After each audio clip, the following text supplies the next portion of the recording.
Committee will come to order. I ask unanimous consent that the chair be authorized to declare a recess at any time. Without objection, so ordered. Without objection, members have 5 legislative days within which to submit written statements to be part of the record on the measure under consideration today, so ordered. The committee will now mark up H.R. 8070, the Service Member Quality of Life Improvement and National Defense Authorization Act of 2025. Chair now recognizes himself for an opening statement.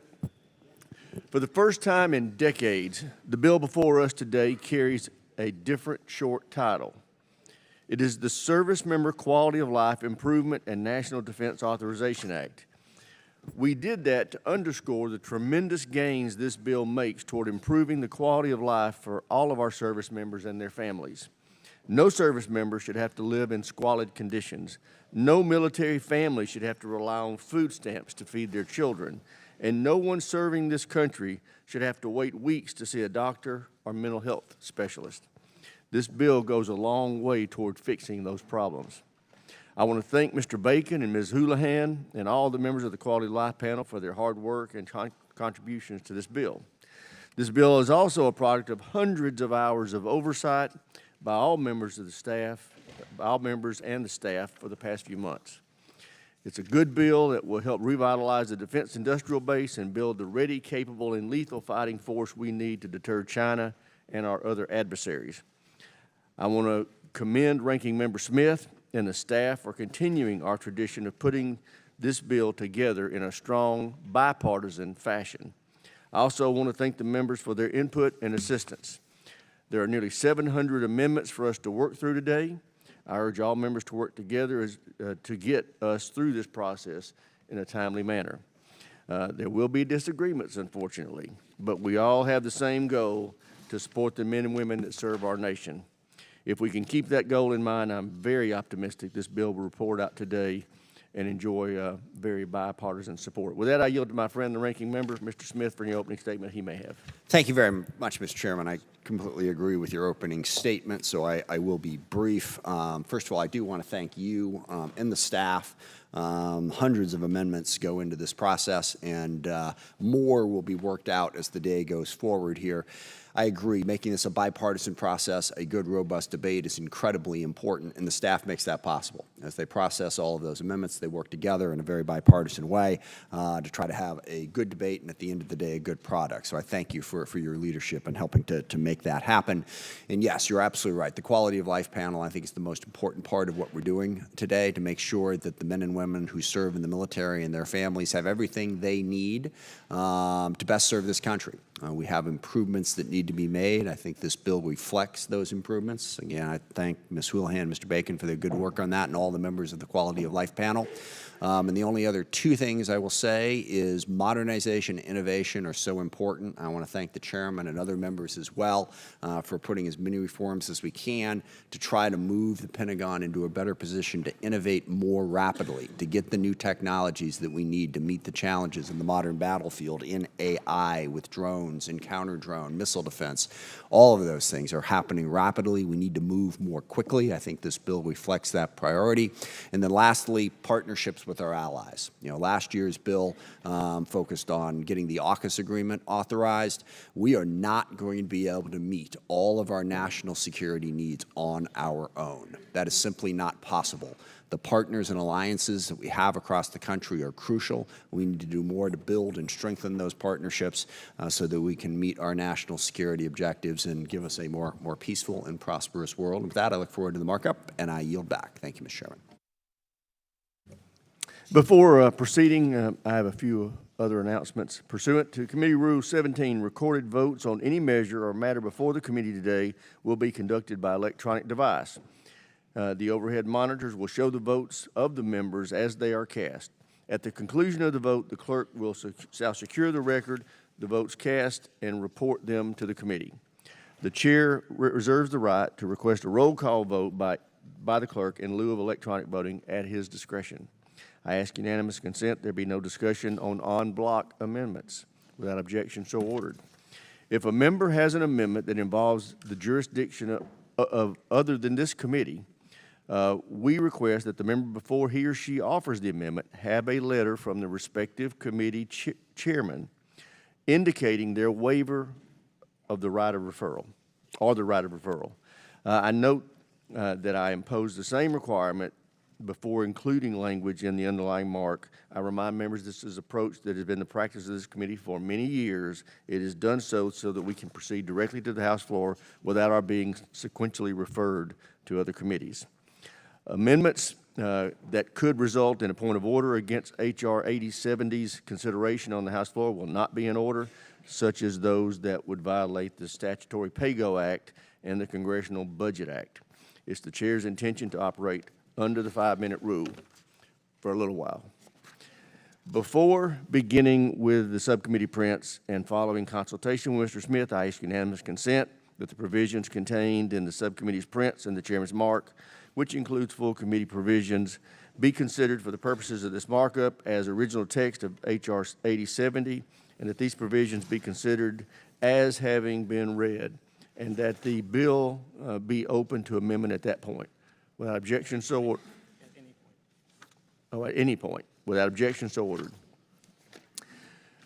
The order of consideration for today's markup of H.R. 8070 will follow our subcommittee structure, and we will begin with the subject matter that falls under the jurisdiction of, first, the Subcommittee on Intelligence and Special Operations, then the Subcommittee on Strategic Forces, then the Subcommittee on Tactical Air and Land Forces, then the Subcommittee on Sea Power and Projection Forces, then the Subcommittee on Cyber Information Technologies and Innovation, then the Subcommittee on Military Personnel, then the Subcommittee on Readiness, and finally, we will get to the full committee matters.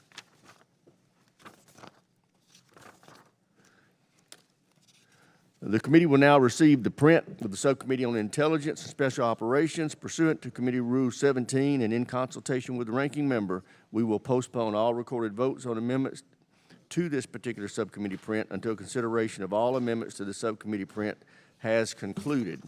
The chair recognizes the chair of the subcommittee, the gentleman from Michigan, Mr. Bergman, for any comments he would like to make. Thank you, Mr. Chairman. I would like to begin by thanking Ranking Member Gallego for his support and contribution, as well as the members of the subcommittee for their efforts as we develop this bipartisan subcommittee print. The ISO print continues to focus on providing our Special Operations Forces and the Defense Intelligence Enterprise the tools required to ensure that they can support the department's efforts in strategic competition and in countering malign Chinese actions.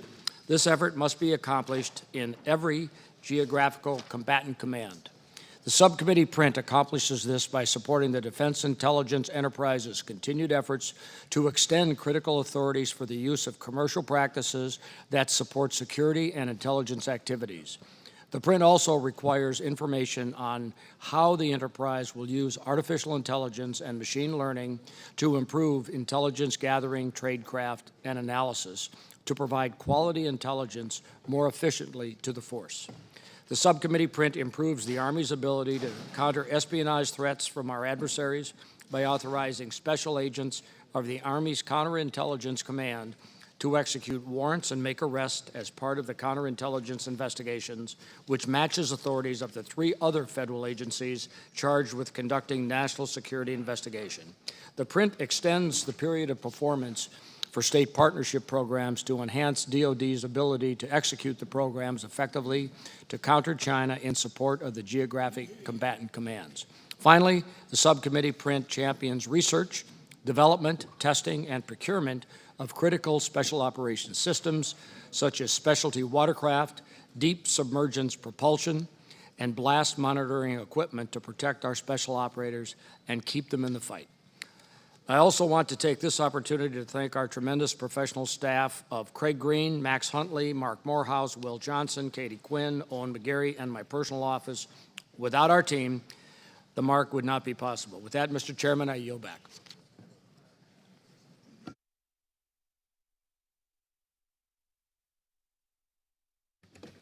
Chair now recognizes the ranking member, Mr. Gallego.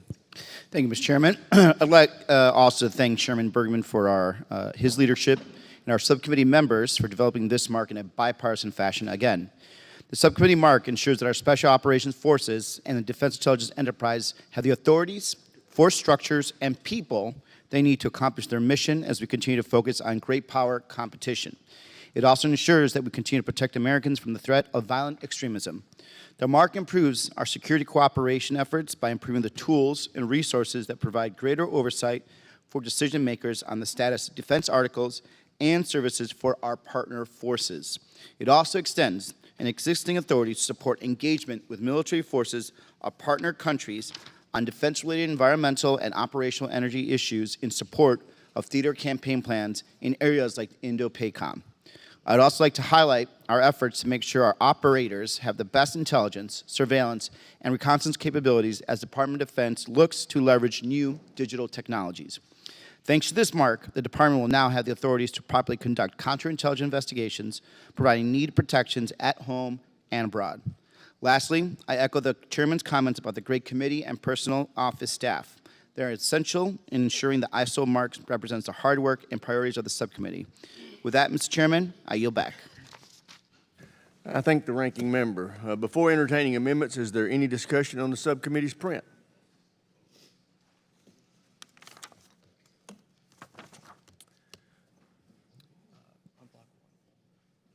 We will now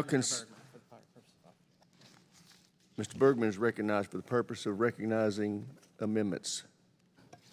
Mr. Chairman, I ask unanimous consent to call up en bloc package number 1, consisting of amendments that have been worked and approved with the minority.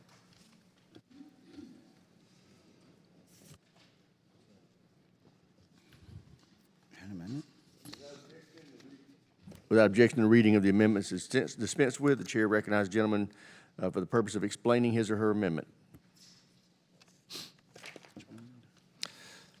Unblock package number 1, comprised of the following. Log 3379 R2 by Rep. Jimenez. Log 3916 R1 by Rep. Whitman. Log 3955 R3 by Rep. Kelly. Log 3989 R2 by Rep. Panetta. Log 4021 R3 by Rep. Scott. Log 4041 R3 by Rep. Scott. Log 4076 R1 by Rep. Bergman. Log 4080 by Rep. Gallego. Log 4112 by Rep. Turner. Log 4172 R1 by Rep. Jackson of Texas. Log 4196 R1 by Rep. Bacon. Log 4353 R1 by Rep. Jackson of Texas. Log 4418 R2 by Rep. Jacobs. Log 4421 R1 by Rep. Jacobs. Is there further discussion on the en bloc package? Seeing none, the question is on the en bloc package offered by Mr. Bergman. So many as in favor will say aye. Aye. Opposed, no. Opinion of the chair, the ayes have it, and the amendment is agreed to.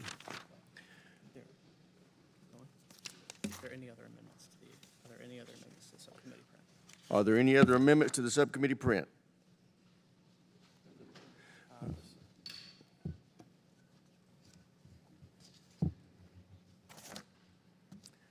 There being no further amendments, the chair recognizes the gentleman from Michigan, Mr. Bergman, for the purpose of offering a motion. Mr. Chairman, I move to adopt the subcommittee print of the Subcommittee on Intelligence and Special Operations as amended. Question occurs on the motion of the gentleman from Michigan. So many as in favor will say aye. Aye. Those opposed, no. Quorum being present, the ayes have it, and the motion is agreed to.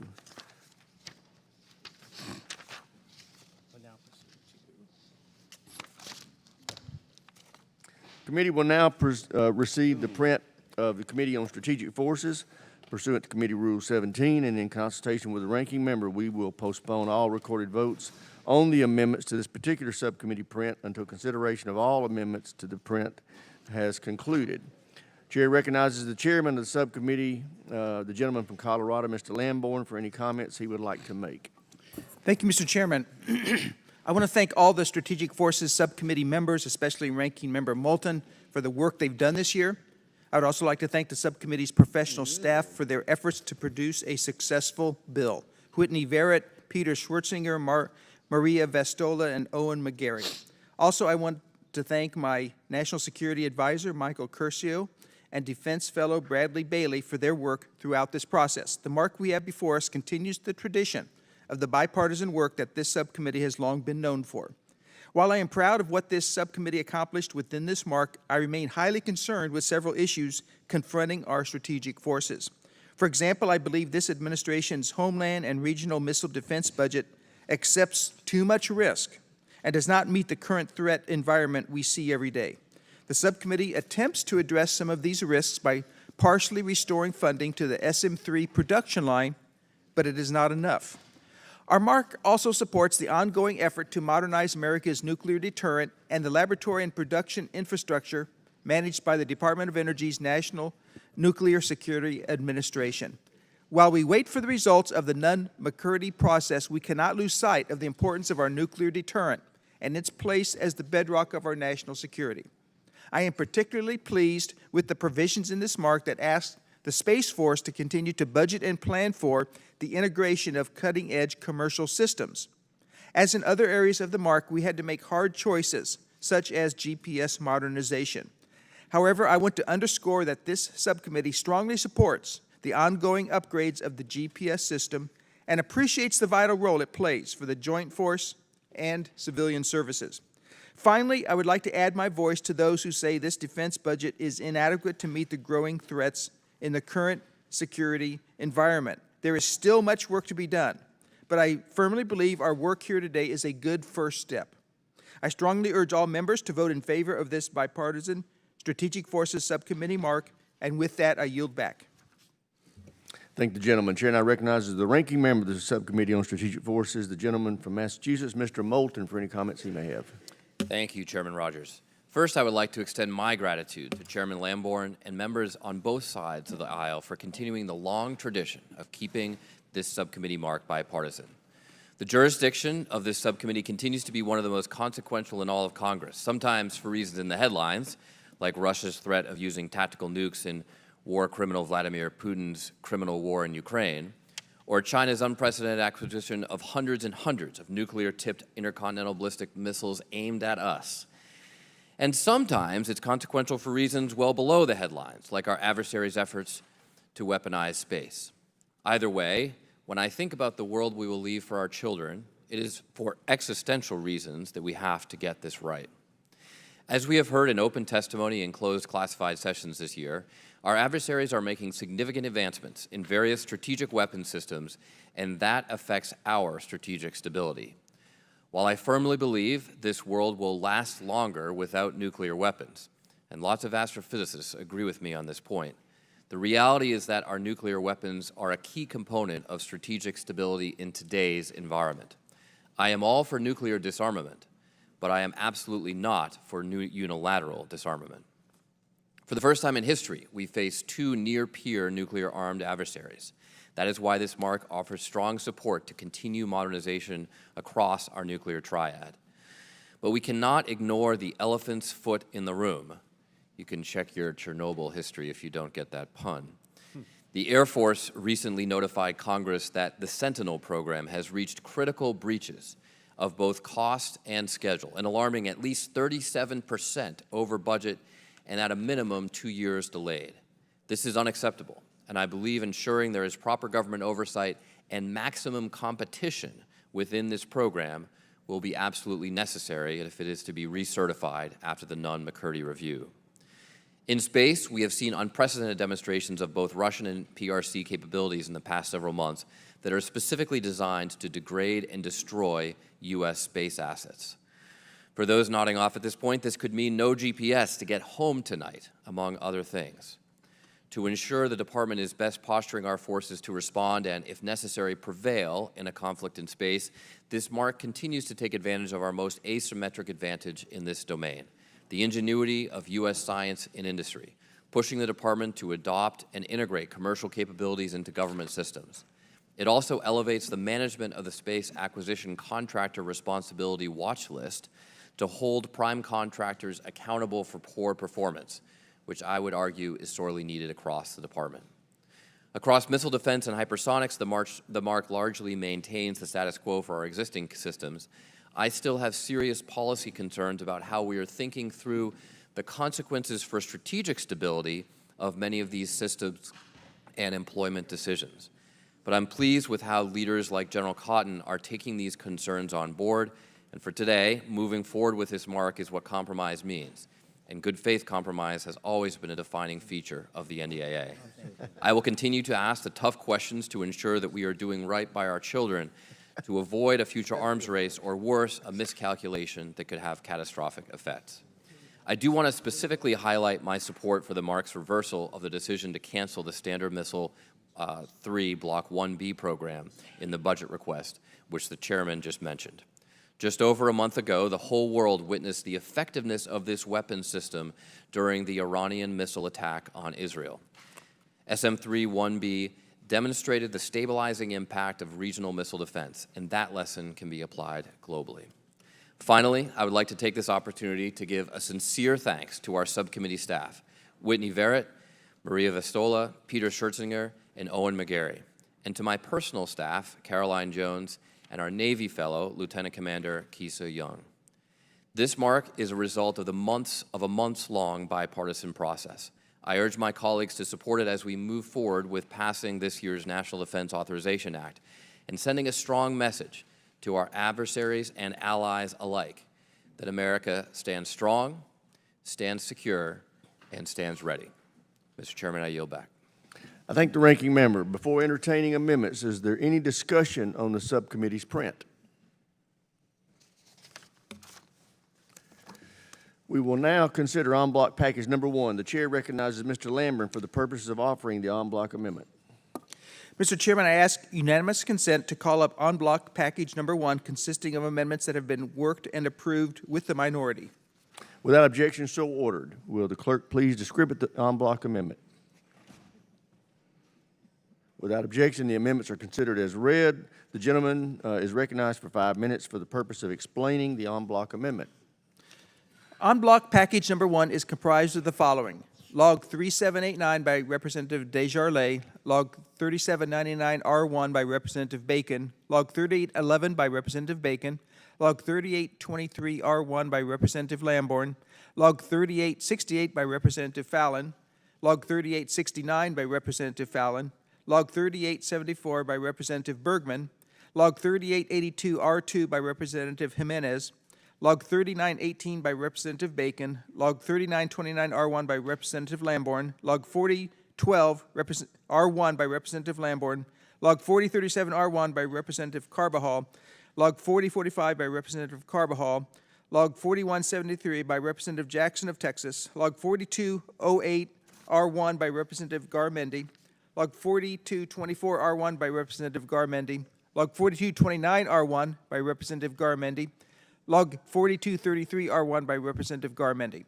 Log 4278R1 by Representative Houlihan, Log 4323 by Representative Mace, Log 4363 by Representative Lamborn, Log 4364R1 by Representative Jackson of Texas, Log 4427 by Representative Lamborn, Log 4449R1 by Representative Strong, Log 4472R2 by Representative Banks, Log 4477R1 by Representative Carbajal, Log 4480R1 by Representative Garamendi, Log 4546R1 by Representative Moulton, Log 4617 by Representative Rogers. Is there any further discussion on the en bloc package? The question is now, the question is on the en bloc package as offered by Mr. Lamborn. So many is in favor will say aye. Aye. Those opposed say no. The ayes have it, and the amendment is agreed to.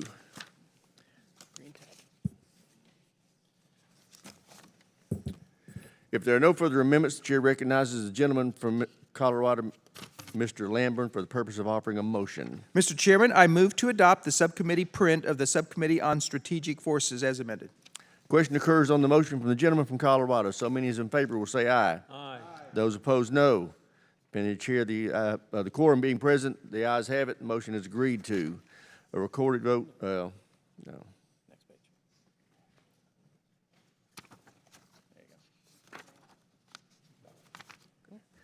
Committee will now receive the print of the subcommittee on tactical air and land forces pursuant to subcommittee pursuant to Committee Rule 17, and in consultation with the ranking member, we will postpone all recorded votes on amendments to this particular subcommittee print until consideration of all amendments to the subcommittee print has concluded. The chair recognizes the chairman of the subcommittee, the gentleman from Virginia, Mr. Whitman, for any comments he would like to make. Well, thank you, Mr. Chairman. I'm an unapologetic defense hawk. I believe in peace through strength. I believe in our Constitution that we need to raise an Army and sustain a Navy. And I believe in the Davidson window, which postulates a strategic inflection point with China later this decade. We need to be particularly mindful as we begin our markup that the Chinese Communist Party seeks to establish a new regional order that could include a violent seizure of Taiwan. It is with this thought that I propose the Tactical Air and Land Subcommittee mark that is before you today. In this mark, we accelerate needed force structure to deter China, including retaining F-22 Block 20 and F-15E aircraft. We support critical investments in sixth-generation and combat collaborative aircraft. We expand the authorities and capacity to defend against small unmanned aircraft and cruise missiles. And we advance critical Army modernization priorities. These investments are essential as we continue to address our ongoing national security challenges. Additionally, this mark is reflective of the battlefield changes that are occurring in real time on the Ukraine battlefield. The rise of electronic warfare and drone warfare are clear hallmarks of this conflict. My mark establishes the Drone Corps as a basic branch of the Army. It accelerates counter-UAS capabilities. It affirms rapid technology advancement in UAS and counter-UAS technologies, and seeks to elevate Army electronic warfare from organizational misalignment. It is clear that the Army leadership needs better inspiration and a renewal of the thought as they prepare our Army for the quickly evolving future of conflict. Finally, we are compelled to address the ongoing Joint Strike Fighter production challenges, with over 100 JSF aircraft projected to stack up on the ramp, awaiting the needed TR-3 Block 4 upgrades, and further challenges with getting the right capabilities in time to address the Davidson window. It is essential that we right-size our nation's largest defense acquisition program. Working with Chairman Rogers, Ranking Member Smith, and Ranking Member Norcross, I believe we arrived at a good position that allows us to address the more egregious concerns identified by the Director of Operational Test and Evaluation, a software independent review team, and the Government Accountability Office. I believe that the aggressive Joint Strike Fighter oversight plan offered in the Chairman's mark will put the JSF program on the right path. We are not interested in placing blame for the program's challenges, nor relitigating the past, but we are committed to delivering solutions now to ensure the future operational capability of this aircraft. In closing, this is a strong mark, and I want to thank Ranking Member Norcross and his leadership as we navigate through a series of contentious issues. He is a leader and a friend, and I'm glad that we were able to deliver a bipartisan subcommittee mark to the committee. I urge my colleagues to support, and with that, Mr. Chairman, I yield back the balance of my time. Thank the chairman. Chair now recognizes the ranking member of the Subcommittee on Tactical Air and Land Forces, the gentleman from New Jersey, Mr. Norcross, for any comments he would like to make. Thank you, Chairman, and certainly to my chairman of the committee for the ability to work together over all the issues that are going on here on the House today, but certainly working together for the American people. The longstanding bipartisan tradition of this subcommittee is something for which we work very hard and should take great pride in. The tradition has earned the subcommittee reputation off the Hill and on the Hill for strong bipartisanship built over many years, shared commitment to our national security. Transparency among other members and on our staffs is evident in everything we do. The subcommittee print before us today captures our shared commitment to national security. We've continued our close oversight on many of the department's most expensive and complex programs, including Air Force, Navy, Marine Corps, tactical strike fighters, and all the services' rotary wing programs to improve program management, reduce operational risk, and certainly the aircraft performance and deficiencies, and support a sufficient capability and capacity to meet the current and future requirements. The department's manned and unmanned intelligence, surveillance, and reconnaissance aircraft, and how we are meeting the combatant commanders' requirements for these systems. Defensive, counter, unmanned aerial system capabilities, and certainly the Army's ambitious modernization strategy and the Marine Corps' force design with its supporting modernization priorities. Additionally, there are three critical, important topics that our subcommittee addressed this year. First and foremost, by any measurement, the F-35 program, the most expensive weapons program in the history of the Department of Defense. The most expensive weapons program in the history in the Department of Defense. Let me start by saying the F-35 is an aircraft we need to meet the combatant commander's requirement for fifth-gen fighter capabilities. Unfortunately, this program continues to struggle to deliver capabilities at a relevant speed.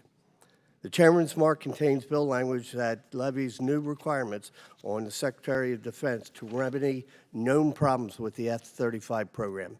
These requirements will help the Joint Program Office and Lockheed Martin more efficiently and effectively deliver Block 4 capabilities that we need for this aircraft. Second issue is we addressed this year because of the strong investment in our munitions industrial base. The days of using our munitions accounts as bill payers is over. The new multi-year procurement authorities that we provided to the department over the last 2 years, coupled with commitment to strong investments in our munitions development and procurement accounts, send a strong signal to our industrial partners.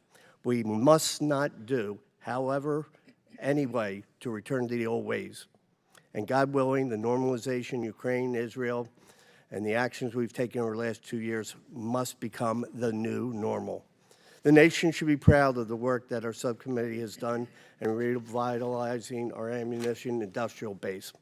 And third, certainly, unfortunately, we did not inspire the nation's, indeed the world's confidence during the delay of the passage of the recent supplemental.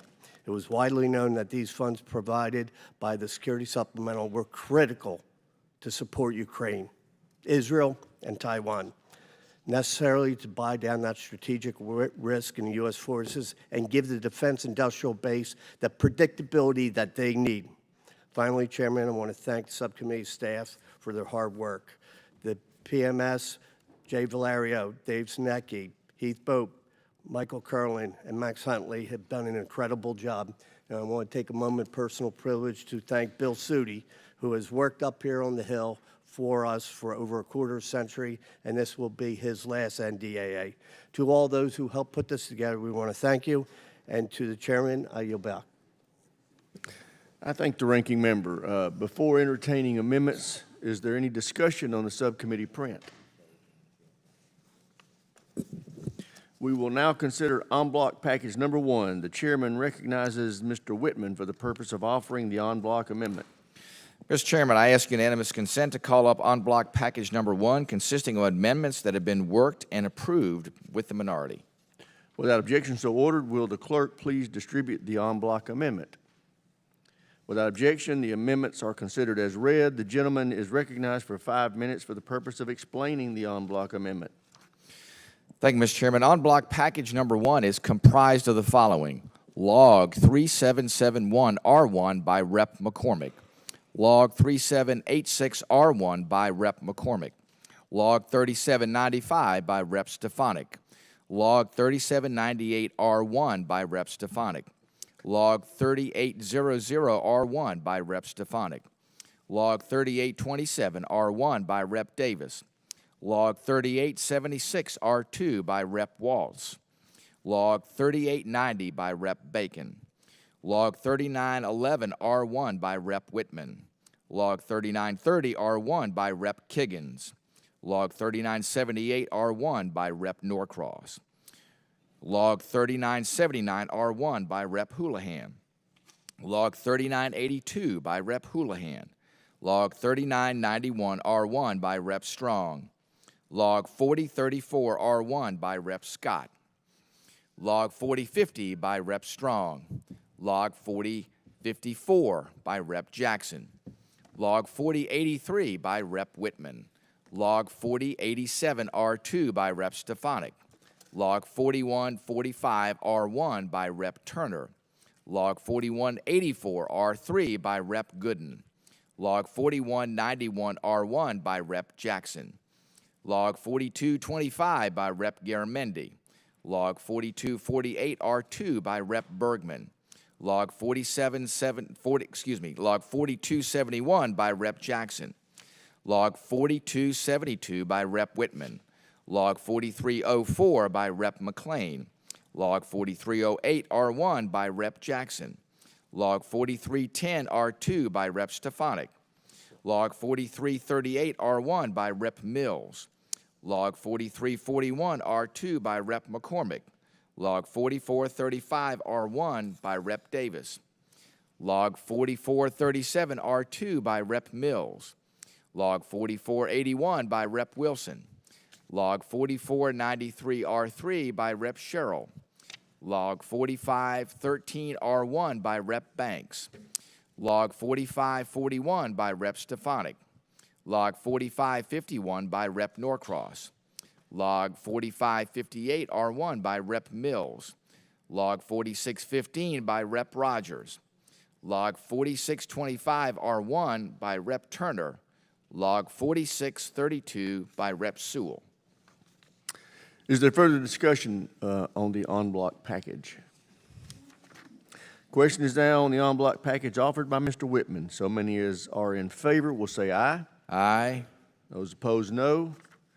The ayes have it, and the amendments en bloc are agreed to. If there are no further amendments, the chair recognizes the gentleman from Virginia, Mr. Whitman, for the purpose of offering a motion.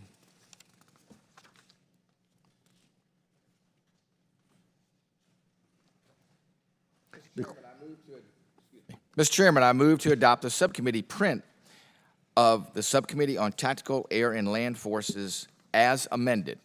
Question occurs on the motion from the gentleman from Virginia. So many as are in favor will say aye. Aye. Those opposed, no. Quorum being present, the ayes have it, and the motion is agreed to.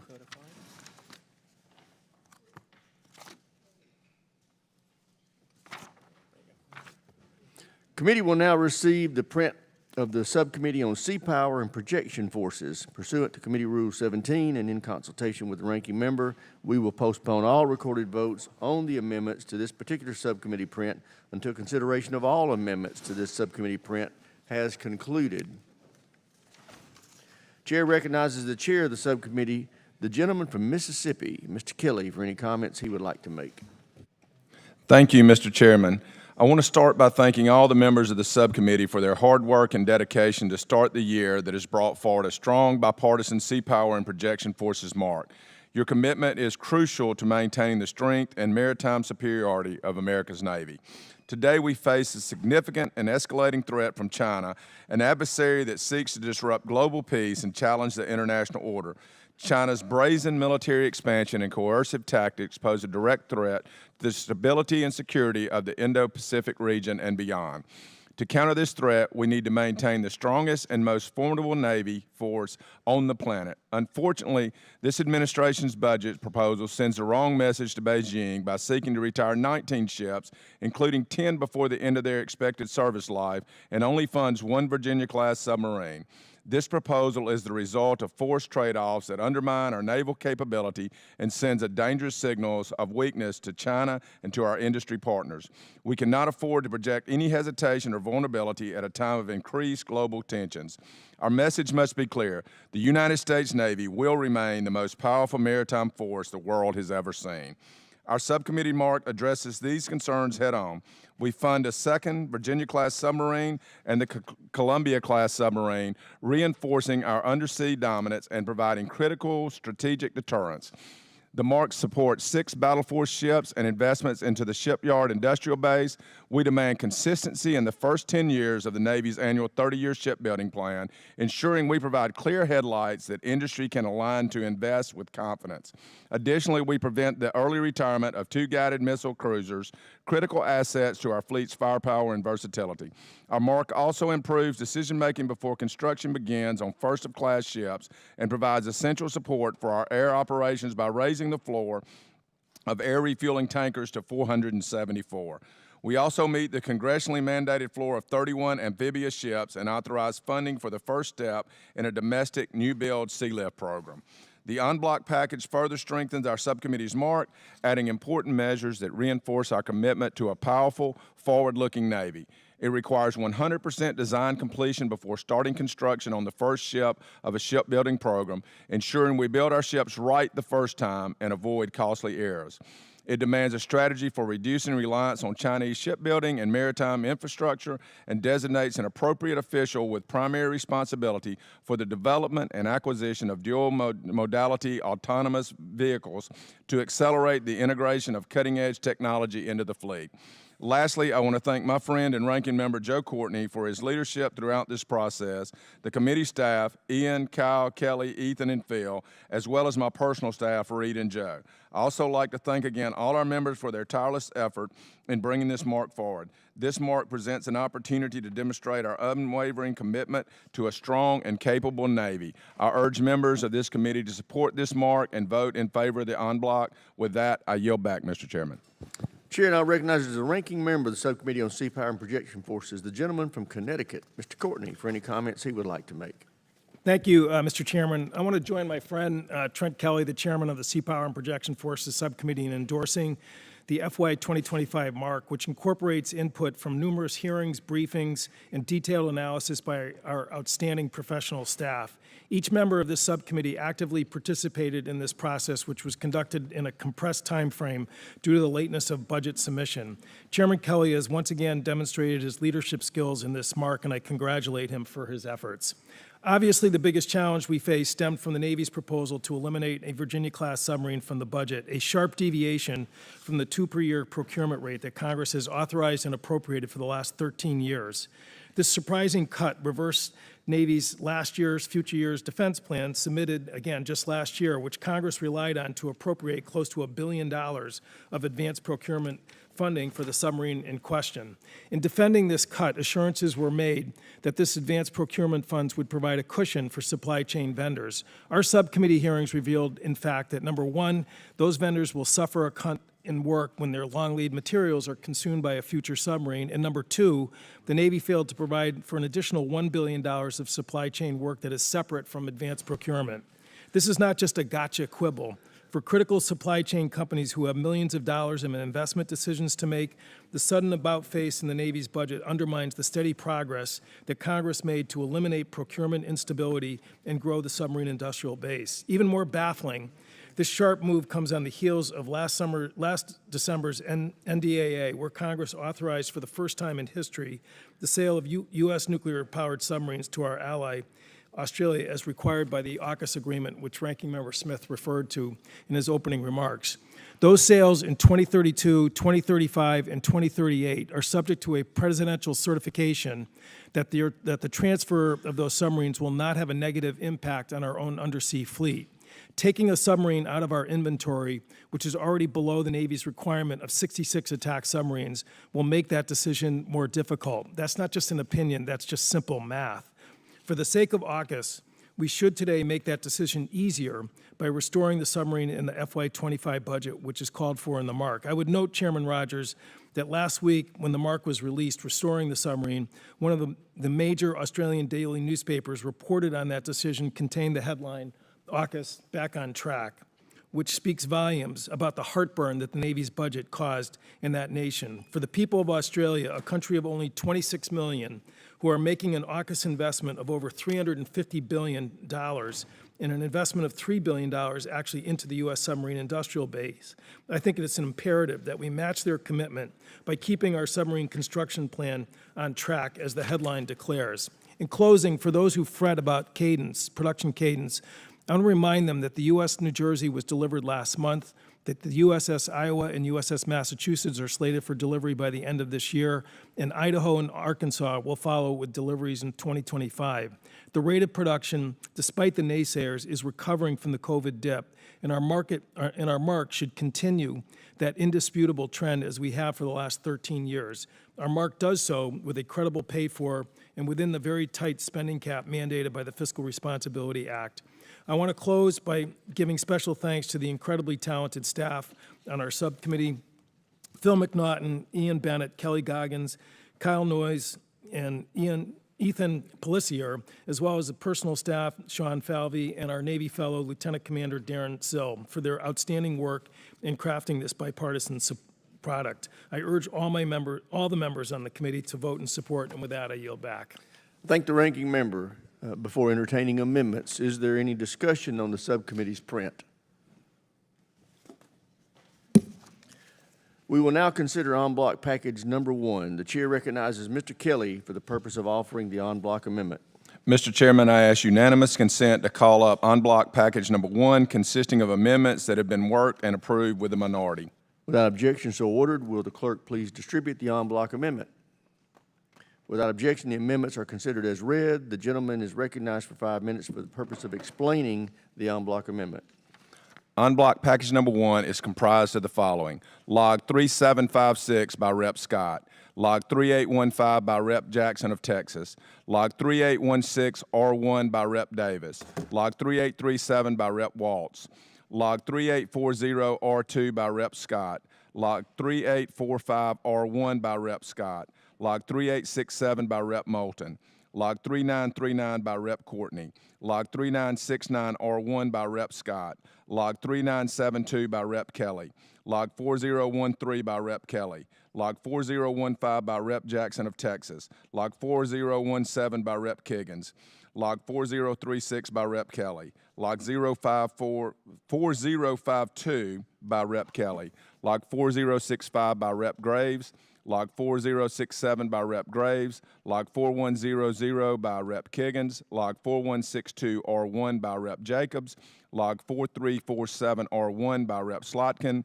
Log 4408 R1 by Rep. Whitman, Log 4464 R1 by Rep. Strong, Log 4498 R1 by Rep. Kiggins, Log 4539 R1 by Rep. Mays, and Log 4548 by Rep. Jackson of Texas.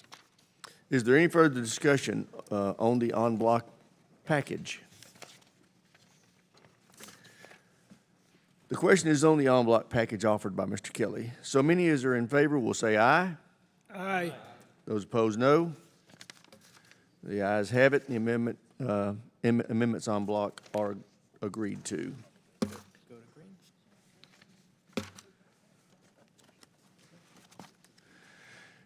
If there are no further amendments, the chair recognizes the gentleman from Mississippi, Mr. Kelly, for the purpose of offering a motion. Mr. Chairman, I move to adopt the subcommittee print of the Subcommittee on Sea Power and Projection Forces as amended. Question occurs on the motion of the gentleman from Mississippi. So many as are in favor will say aye. Aye. Aye. Those opposed, no. Quorum being present, the ayes have it, and the motion is agreed to. Committee will now receive the print of the Subcommittee on Cyber Information Technologies and Innovation pursuant to Committee Rule 17 and in consultation with the ranking member. We will postpone all recorded votes on the amendments to this particular subcommittee print until all consideration of all amendments to this subcommittee print has concluded. Chair recognizes the chair of the subcommittee, the gentleman from Nebraska, Mr. Bacon, for any comments he may have. Thank you, Mr. Chairman, and thanks for the opportunity to lead the Cyber, IT, and Innovation Subcommittee. I'm looking forward to working with Ranking Member Khanna and the other members of the subcommittee to advance and conduct oversight of the Department of Defense's cyber and innovation ecosystems for the remainder of this Congress. I also like to thank Representative Mike Gallagher, who worked on this committee as the chair for the past year, for getting us here. The subcommittee is charged with a vital mission to ensure our warfighters are equipped with the most modern, innovative technologies and solutions to deter and defeat our adversaries. From the battlefield to the cyberspace, we must ensure our military is ready to compete and win across the spectrum of conflict in all warfighting domains now and in the future. The vital work of this subcommittee is foundational to our national defense. I'm eager to continue this mission as the full committee considers the FY25 National Defense Authorization Act. The FY25 Cyber, IT, and Innovation Subcommittee, PRINT, prioritizes cybersecurity and resources, the United States offensive cyber posture. It contains the tools necessary to support innovative efforts like the Marine Corps Cyber Auxiliary and addresses emergent cyber threats to mobile devices. In addition, this package promotes needed research and development policy reforms for critical technology areas, including quantum, artificial intelligence, biotechnology, and much more. The groundwork laid in these technology areas today will allow the United States to maintain our strategic advantage and technological edge over our adversaries like China and prevent strategic surprise in the future. The subcommittee print also includes reforms to overhaul DoD's bureaucracy. DoD's procedures and processes are often slow and time-intensive, which stifles innovation and prevents the DoD from rapidly integrating new capabilities at the speed and scale necessary to make an impact. This subcommittee print includes a provision that will reform the department's authority to operate process and allow for more rapid integration of software solutions across the joint force. This print also establishes a new test and evaluation pipeline within the Defense Innovation Unit to facilitate more iterative and early testing of commercial dual-use technologies. Ultimately, this subcommittee print makes strides in developing the needed technologies to deter Chinese aggression and ensure the United States remains the most lethal fighting force in the world. So I want to thank all the committee members and the great committee staff for their thoughtful engagement on these critical issues. We hope this is going to be a successful mark, and I encourage your support. I yield. Chair now recognizes the ranking member of the Subcommittee on Cyber Information Technologies and Innovation, the gentleman from California, Mr. Khanna, for any comments he would like to make. Thank you, Mr. Chairman, for your leadership and for Ranking Member Smith's leadership. I'd also like to thank Chairman Bacon and former Chairman Gallagher.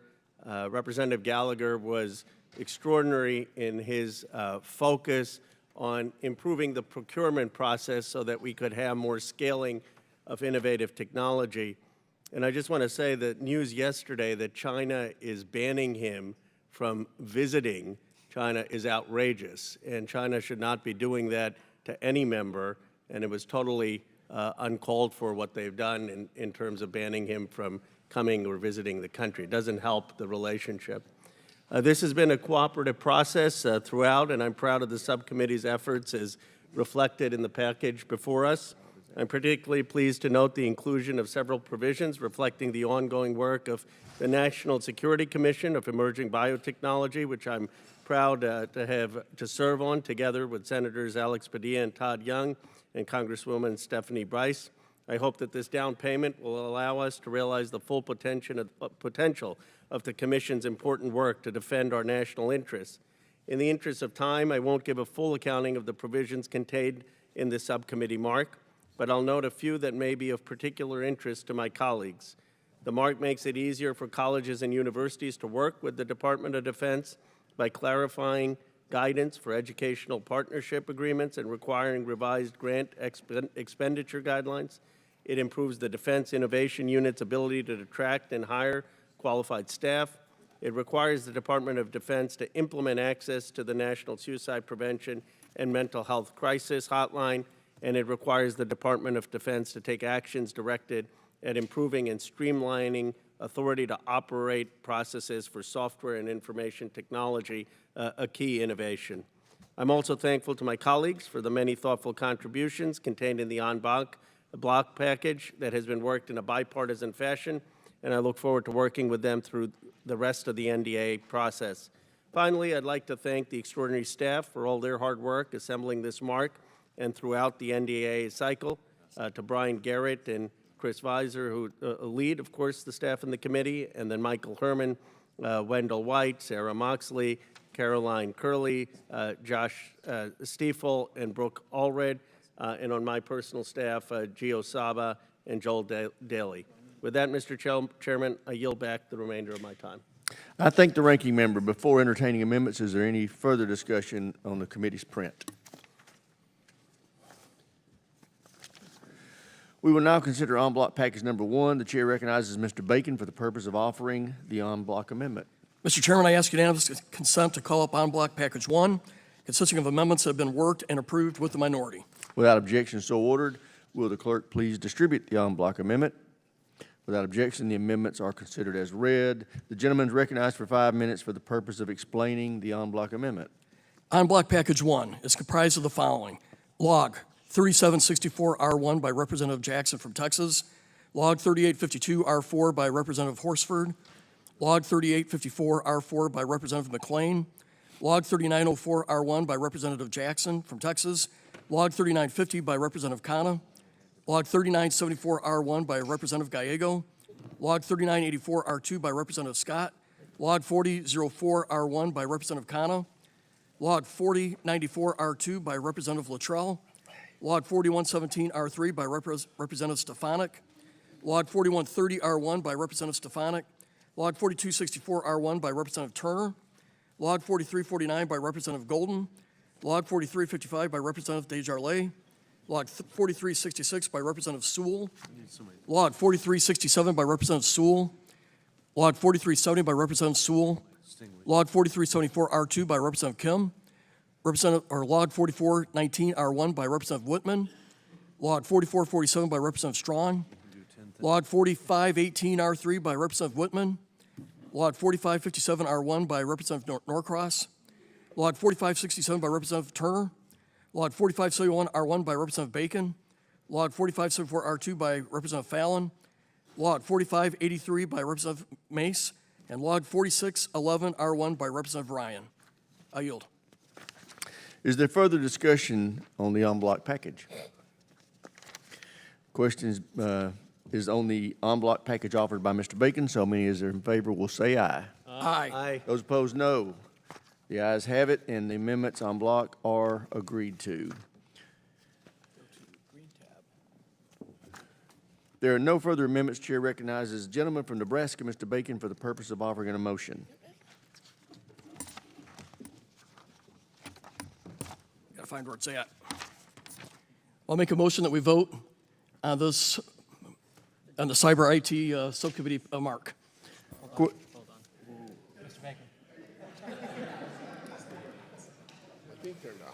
Mr. Motion, I move to adopt subcommittee print of the Subcommittee on Cyber, Information Technologies, and Innovation as amended. Question occurs on the motion of the gentleman in Nebraska. So many in favor will say aye. Aye. Those opposed, no. Quorum being present, the ayes have it, and the motion is agreed to. Committee now will receive the print of the Subcommittee on Military Personnel. Pursuant to Committee Rule 17 and in consultation with the ranking member, we will postpone all recorded votes on the amendments to this particular subcommittee print until consideration of all amendments to this subcommittee print has concluded. Chair recognizes the chair of the subcommittee, the gentleman from Indiana, Mr. Banks, for any comments he would like to make. Thank you, Mr. Chairman. The military personnel mark was developed in a bipartisan manner and includes member priorities focused on taking care of service members and their families to ensure we have the most ready and able fighting force in the world. We have been informed by our rigorous oversight in developing the provisions included in the mark. To address historic recruiting difficulties and the war for talent in the military, we professionalized the Army's recruiting force, establishing new occupation specialties for talent management. We paid particular attention to the education of the children of our service members, ensuring that our DoD schools maintain adequate student-to-teacher ratios, continuing to make them competitive with some of the best private schools. We reinforce the subcommittee's oversight of the military health system and support research into cutting-edge medical technology to care for our service members and their families. Also, I am pleased to support the provisions recommended by the Quality of Life Panel, which will continue to improve the lives of our service members and their families. I'm proud to say that this mark continues the development of focused policy to recruit, retain, and care for service members and their families. Lastly, I want to acknowledge the committee staff's efforts.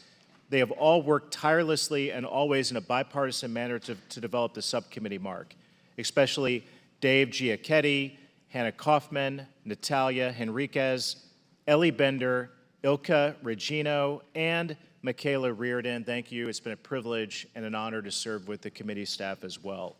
And Mr. Chairman, on a personal note, this is my final of 8 HASC NDAA markups. And I've often wondered aloud to myself, is my time in Congress really worth it? Many times.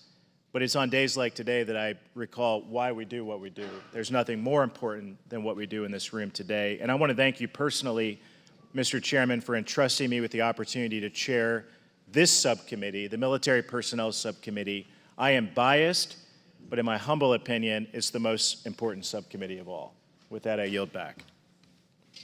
I thank the gentleman. Chair now recognizes the ranking member of the Subcommittee on Military Personnel, the gentleman from New Jersey, Mr. Kim, for any comments he would like to make. Yeah, thank you. I appreciate that. This bipartisan mark includes many quality of life priorities for our service members and their families.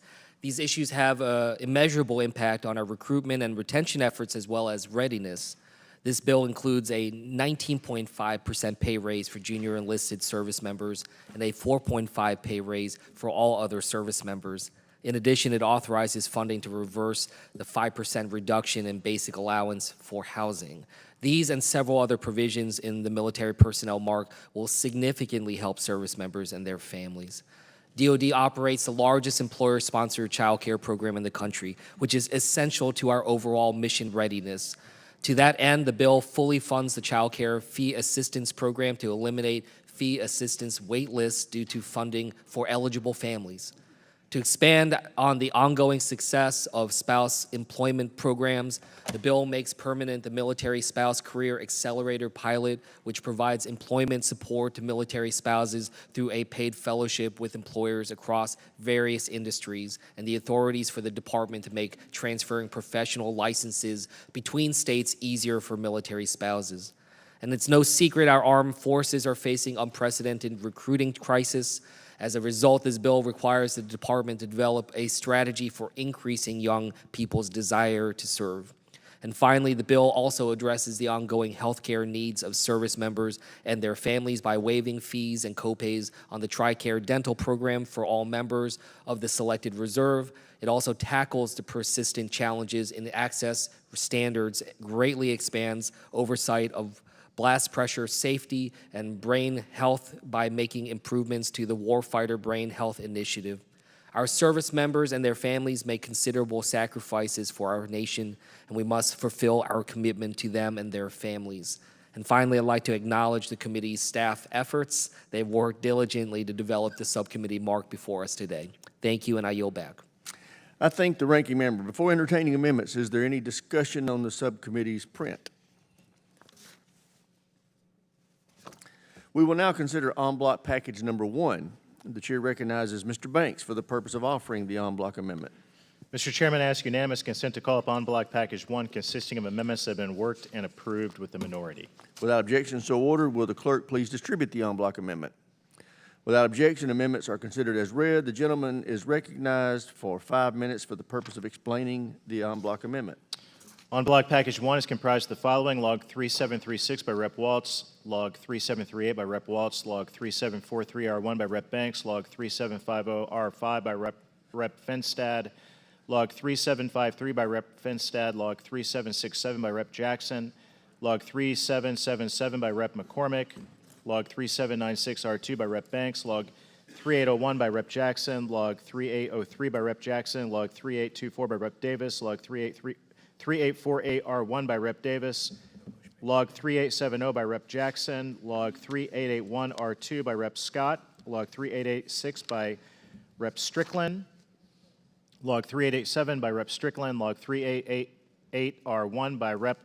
LaLota, log 3901 by Rep. Finstad, log 3903R1 by Rep. Bacon, log 3905 by Rep.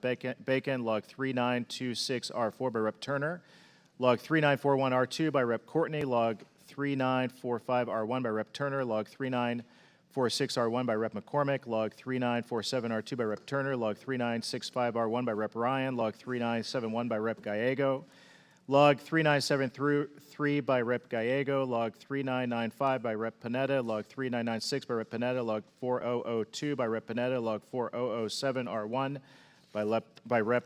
Luttrell, log 4023 by Rep. McClellan, log 4024R1 by Rep. Jackson, log 4031R3 by Rep. Alford, log 4007 by Rep. Moulton, log 4079 by Rep. Luttrell, log 4081R3 by Rep. Jacobs, log 4084R5 by Rep. Stefanik, log 4085R1 by Rep. Jacobs, log 4086 by Rep. Jacobs, log 4093R1 by Rep. McClellan, log 4098R1 by Rep. Desjardins, log 4101R1 by Rep. Stefanik, log 4108 by Rep. Jacobs, log 4110 by Rep. Luttrell, log 4127 by Rep. Tokuda, log 4136R2 by Rep. Stefanik, log 4137R1 by Rep. Kim, log 4146R1 by Rep. Stefanik.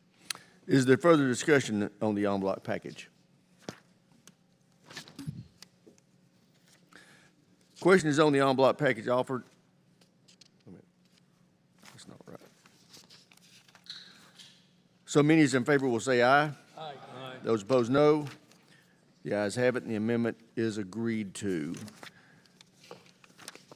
We will now consider en bloc package number 2. The chair recognizes Mr. Banks for the purpose of offering the en bloc amendment. Here we go again. Mr. Chairman, I ask unanimous consent to call up en bloc package 2 consisting of amendments that have been worked on and approved with the minority. Without objection so ordered, will the clerk please distribute the en bloc amendment? Without objection, the amendments are considered as read. The gentleman is recognized for 5 minutes for the purpose of explaining the en bloc amendment.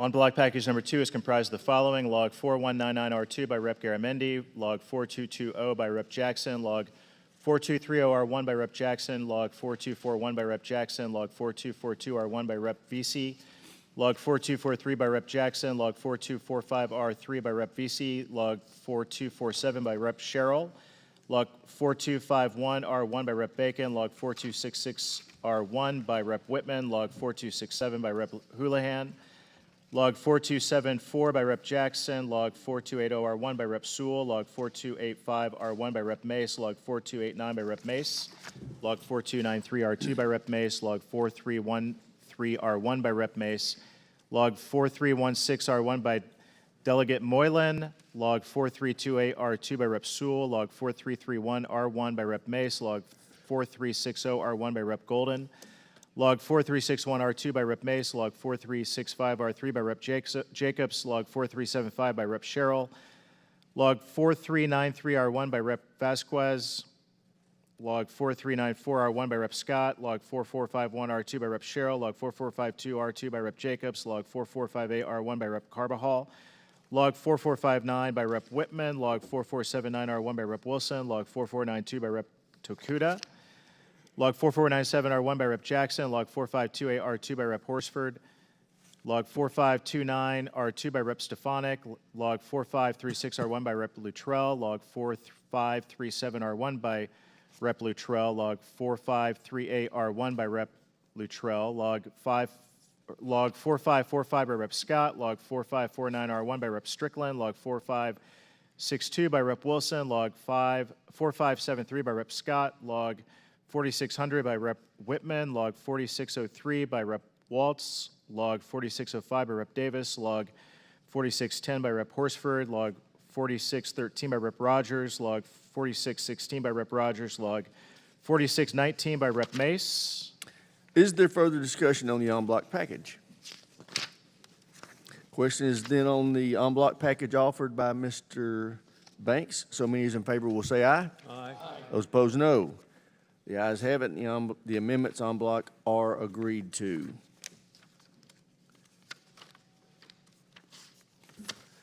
Committee will now receive the print of the Subcommittee on Readiness. Pursuant to Committee Rule 17 and in consultation with the ranking member, we will postpone all recorded votes on the amendments to this particular subcommittee print until consideration of all amendments to this subcommittee print has concluded. The chair now recognizes. We didn't adopt the print. We didn't. We are going to have to pause.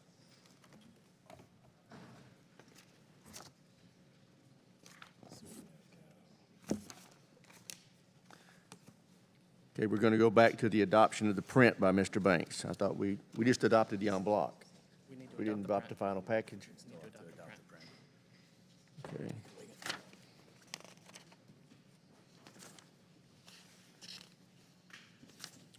I don't see it in here.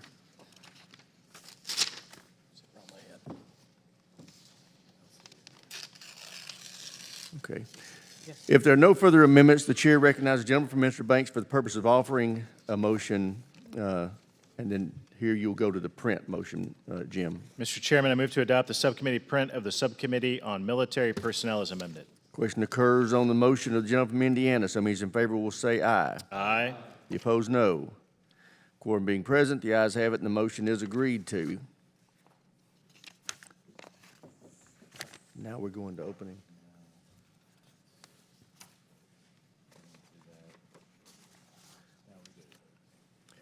Committee will now receive the print of the Subcommittee on Readiness pursuant to Committee Rule 17. In consultation with the ranking member, we will postpone all recorded votes on the amendments to this particular subcommittee print until consideration of all amendments to this subcommittee print have concluded. The chair recognizes the gentleman from Florida, Mr. Waltz, for any comments he would like to make. Thank you, Mr. Chairman. I would like to commend our members for their efforts and support putting together the subcommittee print in a bipartisan fashion. Special thanks to my friend, Ranking Member Garamendi, for his partnership. And I do want to emphasize the importance of funding the readiness accounts. We simply can no longer jeopardize our current readiness, our future readiness, by underfunding our maintenance, our sustainment, and our training. We have a lot of great equipment in our military. It's got to be able to fly, sail, and operate after we procure it. The quality of life for our service members is paramount, and I want to thank you, Mr. Chairman, for making this an effort, a main effort of this markup this year. The Readiness Subcommittee has included more than $1.1 billion for quality of life initiatives for our service members. As many in this committee know, the condition of our barracks in particular is shocking. It's unacceptable. When we see just an investigation and a sample of only 10 facilities across 10 bases, and we find feces and black mold in our service members' living quarters, that's simply unacceptable. It's unacceptable that this committee, frankly, has to step in to push the Pentagon to fix this problem. But that's what we're going to do. We have to provide safe barracks and housing and put our service members' welfare first, and this print does that. I want to thank my colleagues in particular for the work done on the Quality of Life panel, and based on their hard work and the oversight of the Readiness Subcommittee, we have included several provisions to address the unacceptably poor conditions at unaccompanied housing facilities that obviously impact our readiness. To improve barracks and our aging infrastructure, we have pushed measures that will increase transparency on the FSRM execution, and I think those are key components. The subcommittee required that each military department implement an electronic management system. This may be shocking to some that we didn't have that already, but we will now track how FSRM funds are spent and keep current records down to the facility level. With more detail in this data and oversight from this committee, the military departments will be forced to adequately budget and plan for facility upkeep. Furthermore, this print provides necessary oversight of the global household goods contract. I remain concerned about a single point of failure, that we have placed this responsibility into one company's hands. In this new contract, that's responsible for all of our military moves across the entire department and across all the services. And I want to emphasize again that oversight from both Transcom and Congress provided in this print will be an important part of that implementation. Lastly, this print mandates that the Department of Defense eliminate reliance on Russian energy for all of our installations within European Command. I want to pound the table on this. I want to have everybody look up for a second. Despite all of the debate on Ukraine, the billions that we're pouring into that effort, it has got to be the epitome of ridiculousness that our bases, U.S. bases in Europe, are running on Russian energy. And we have yet to get a strategy mandated in prior NDAAs to eliminate, again, the dependence on Russian energy for our bases in Europe. So just please keep that in mind as the debate on that war goes forward. So again, I just want to thank the efforts of our support staff, both on the committee and my personal office. Obviously, today's markup would not be possible without their hard work. I thank you again, Chairman, and I thank the members on the Readiness Subcommittee. I yield back. Chair now recognizes the ranking member of the Subcommittee on Readiness, the gentleman from California, Mr. Garamendi, for any comments he would like to make. Thank you, Mr. Chairman, and Chairman Waltz. It's been a pleasure working with you, and our friendship and work together has produced a very, very good mark here. I appreciate all that's been accomplished, and particularly with the committee staff, and they deserve a very, very big shout out. And I'm going to name names here. On the majority side, Patrick Nevins, Kyle Noyles, Diane Hughes, and Drew Kennedy. On the minority side, Janine Womble and Sampa Samara. Also, we have a research assistant, Ethan Pelsier. On my personal staff, Rob Hurd, my MLA, Samantha Thorne, my military fellow, and Ian Hart, our legislative. And Chairman Waltz, I think you will join me in a big, big shout out to the GAO, and particularly to the leader there, Diane Mauner, who has been extraordinarily important in all of the issues that this committee's dealt with. We've continued in this year's mark to build on the Readiness Subcommittee's body of work related to improving the quality of life and the sustainment requirements of the 1,100 military facilities around the world. You're quite correct, Mr. Waltz, about the Russian fuel, and we'll continue to work on that. The quality of life and infrastructures recommended by the Quality of Life Task Force, a big shout out and thank you to them. As has already been stated, much of the issues in this report comes from their work. I'm also pleased to note for the first time that we're making a net increase investment in operations and maintenance accounts instead of pillaging them for every new bright, shiny item on the unfunded lists. I know Chairman Waltz, you and I welcome this renewed focus on sustainment and appreciate the work done by members of this committee to maintain and sustain our weapons systems, our installations and buildings, our shipyards, and all of the other things that keep the military ready. I want to highlight the hundreds of millions of dollars in additional funds that are added by this committee to this mark for barrack maintenance and sustainment. Chairman Waltz, you went into detail about what's wrong. I won't repeat all of it, but it was a very, very real situation, and you have the money in this mark, and thank you and the Quality of Life Committee for bringing that forward. As I've often said to the Department of Defense, it isn't a priority until it is in your budget, and the same applies to the work of this committee. We could talk all we want, but until it's in the mark and in the appropriations, it is not a priority. So we're going to put our money where our talk has been. This mark ensures our ability to conduct informed oversight of the department on sustainment issues, ranging from ships to bombers to all of the other items that the military has. Finally, I want to make it clear that these sustainment issues are not a one-time. This is ongoing. Every year, it requires our attention. This marks a critical piece of legislation. I encourage the members of this committee to support this mark. Once again, a big shout out to the members of the committee, to the Chairman Waltz, as well as to the staff. With that, I yield back. I thank the ranking member. Before entertaining amendments, is there any discussion on the subcommittee print? We will now consider en bloc package number 1. The chair recognizes Mr. Waltz for the purpose of offering the en bloc amendment. Mr. Chairman, I ask unanimous consent to call up en bloc package number 1, consisting of amendments that have been worked and approved with the minority. Without objection, so ordered. Will the clerk please distribute the en bloc amendment? Without objection, the amendments are considered as read. The gentleman is recognized for 5 minutes for the purpose of explaining the en bloc amendment. En bloc package number 1 is comprised of the following. Log 3746R1 by Rep. Finstead.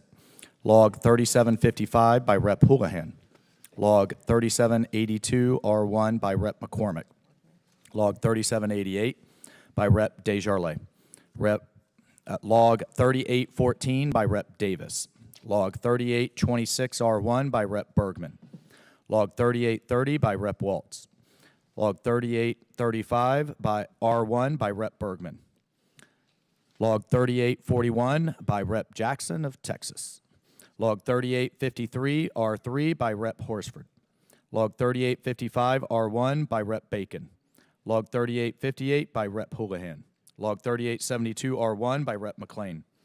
Log 3879 R1 by Rep. Carbajal. Log 3885 R2 by Rep. Strickland. Log 3889 R1 by Rep. LaLota. Log 3892 R2 by Rep. Waltz.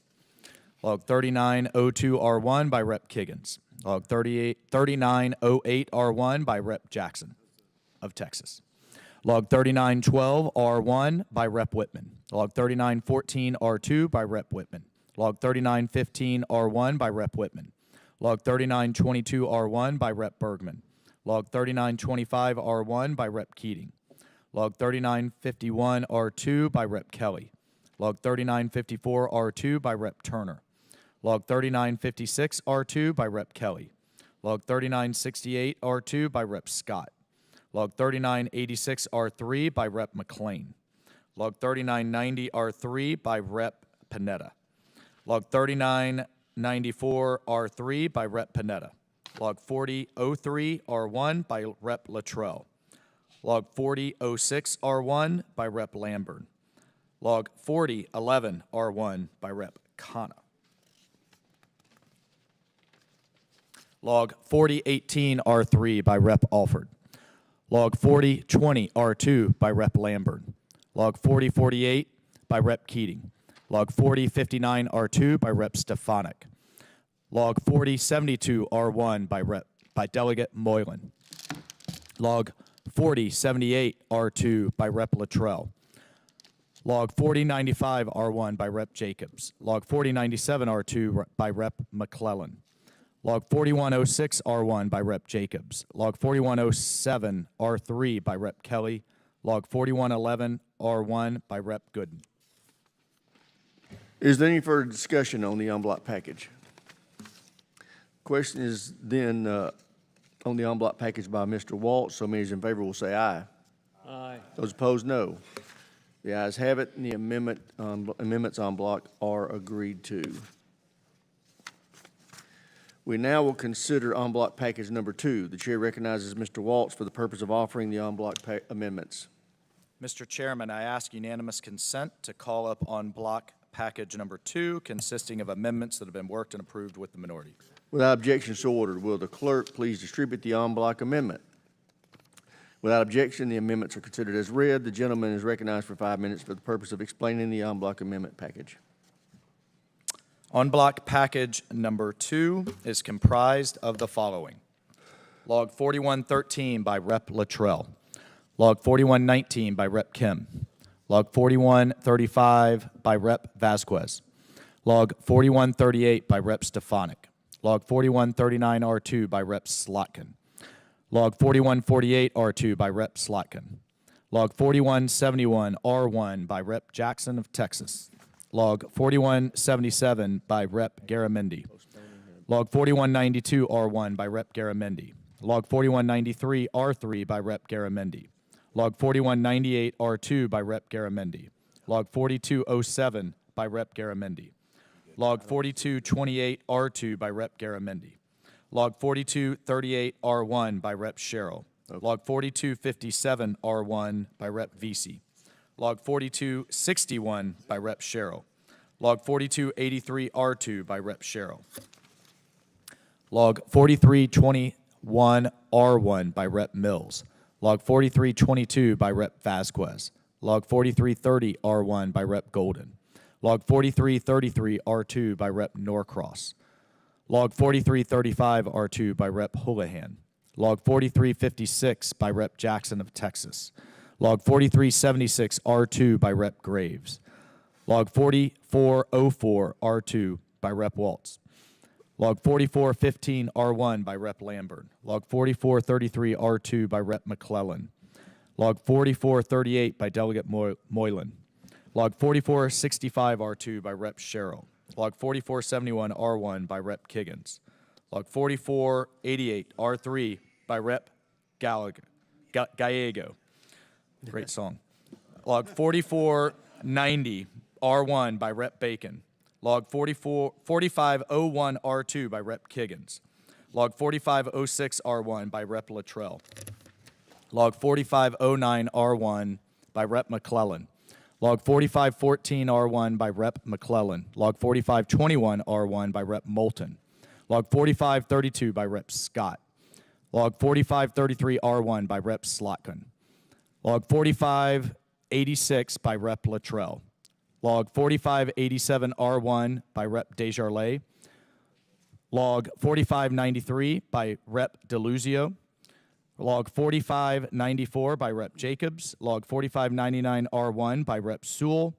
And Log 4621 by Rep. Waltz. Is there further discussion on the en bloc package number 2?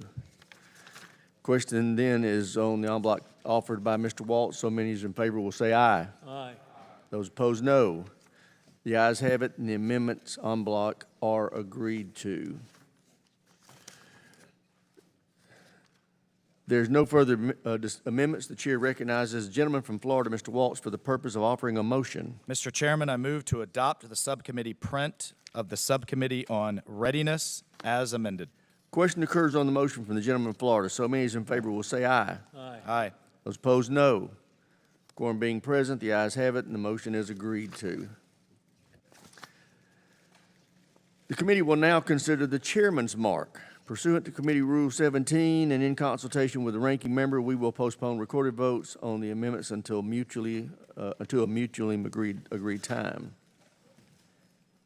Before entertaining amendments, is there any discussion on the chairman's mark?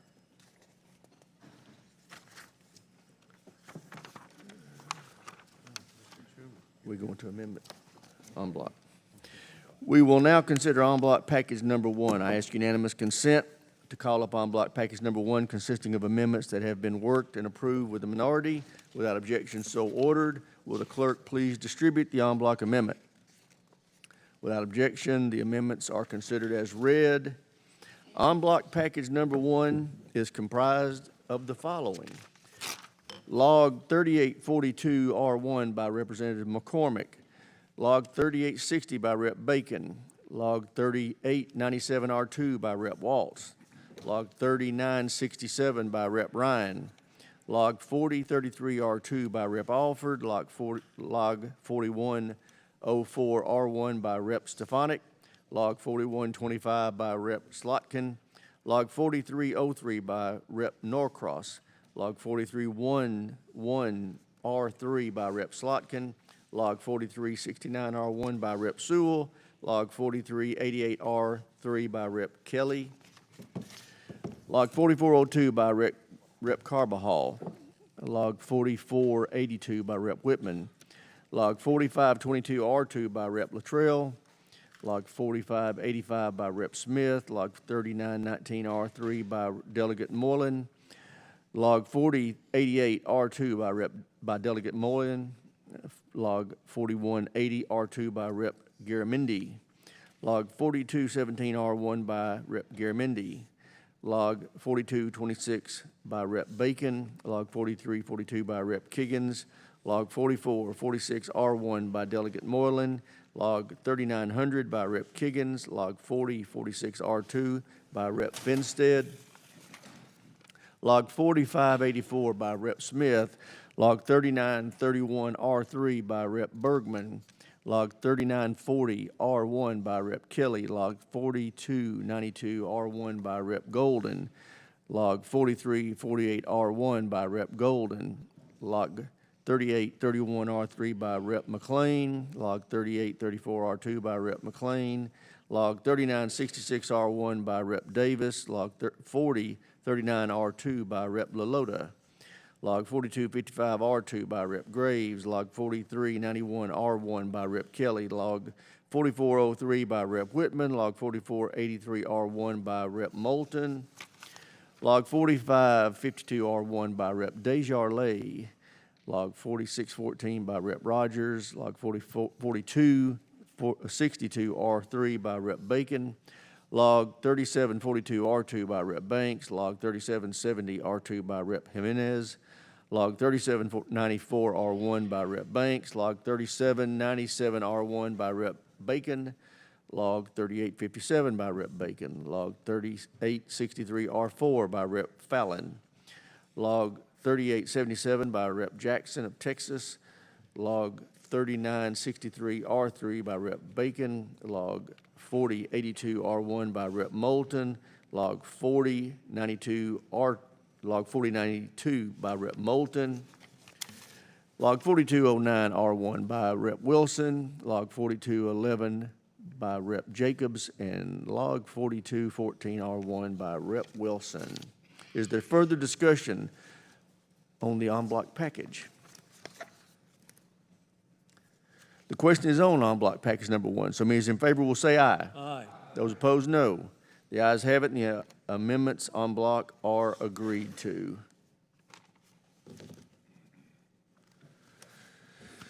There are no further amendments that,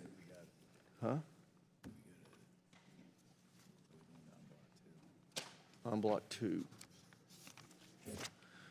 We will now consider en bloc package number 2. I ask unanimous consent to call up en bloc package number 2, consisting of amendments that have been worked and approved with the minority. Without objection, so ordered. Will the clerk please distribute the en bloc amendment? Without objection, amendments are considered as read.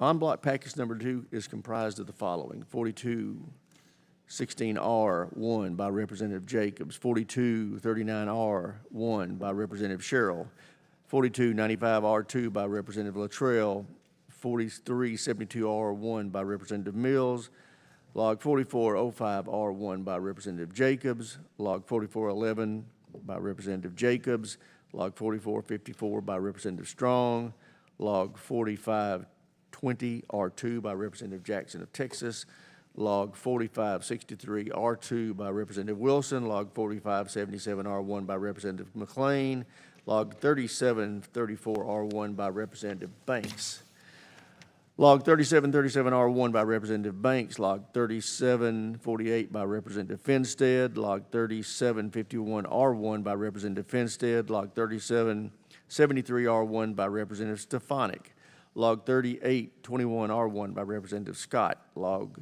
3828 by Representative Stefanik, Log 3861R1 by Representative Houlihan, Log 3935 by Representative LaLota, Log 3938 by Representative LaLota, Log 3944 by Representative Jackson of Texas, Log 3976 by Representative Gallego, Log 3987 by Representative Scott, Log 4035 by Representative Panetta, Log 4042 by Representative Finstead, Log 4043R1 by Representative Finstead, Log 4053 by Representative Stefanik, Log 4056 by Representative Desjardins, Log 4064 by Representative Ryan, Log 4090R1 by Representative Stefanik, Log 4122R3 by Representative Banks, Log 4142R1 by Representative Stefanik, Log 4151R1 by Representative Kim, Log 4152 by Representative Takuda,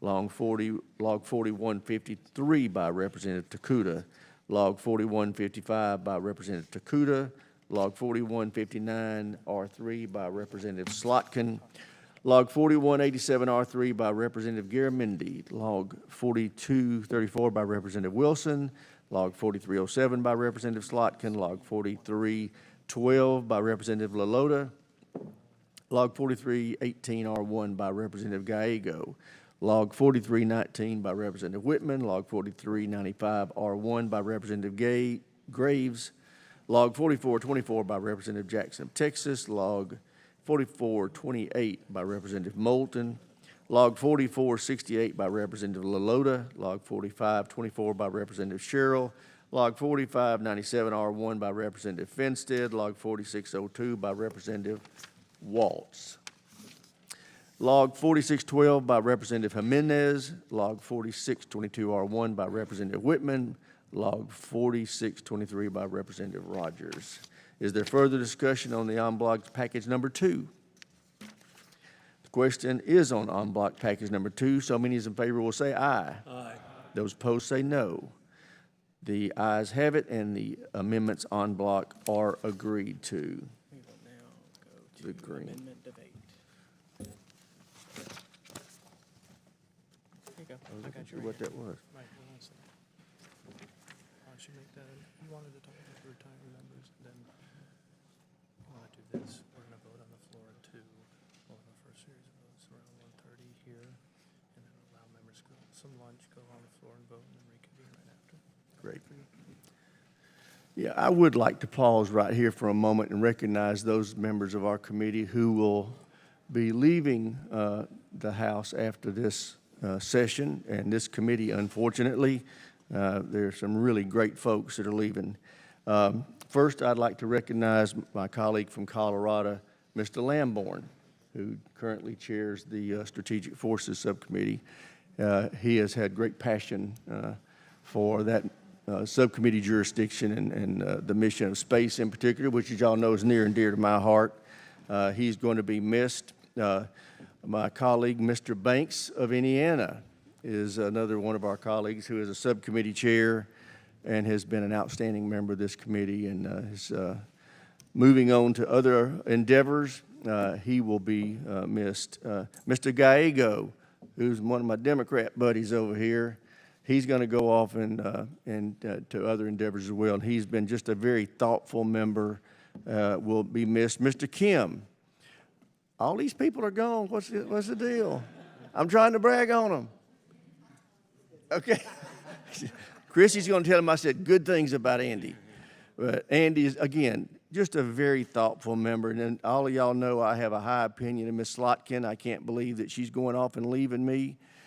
She is such a thoughtful, serious, productive member, and I wish her the best, as well as Mr. Jackson of North Carolina. We have really enjoyed the work here that we have received from you, and we look forward to your bright future and wish you well. With that, I'll yield to the ranking member for any comments he may have. Yeah, I just want to echo those comments. I think all the members who are leaving are, crucial parts of what makes this committee so effective. Smart, focused, working on policy, working in a bipartisan way. Really appreciate that on our side. Certainly, I've worked very closely with Reps Slotkin, Kim, and Gallego during their years on the committee. Rep Jackson has not been here as long, but definitely fits that bill of having great background, great experience, and a committed legislator, trying to get things done, trying to pass things. Now, it is noted that all 4 of them are trying to move on to bigger and better things. And I guess the only thing I would add is when you all get over to the Senate, don't forget us, even though I know you will. We say that in hope, please. And actually, I think it is of great benefit to have House members in general, but particularly members who have served on the Armed Services Committee wind up in the Senate. I think that improves the relationship. So I wish you all the best in that endeavor and look forward to continuing to work with you as we go forward. And I thank the chairman for taking a moment to recognize that great service that all of you have given to this committee. I yield back. Great.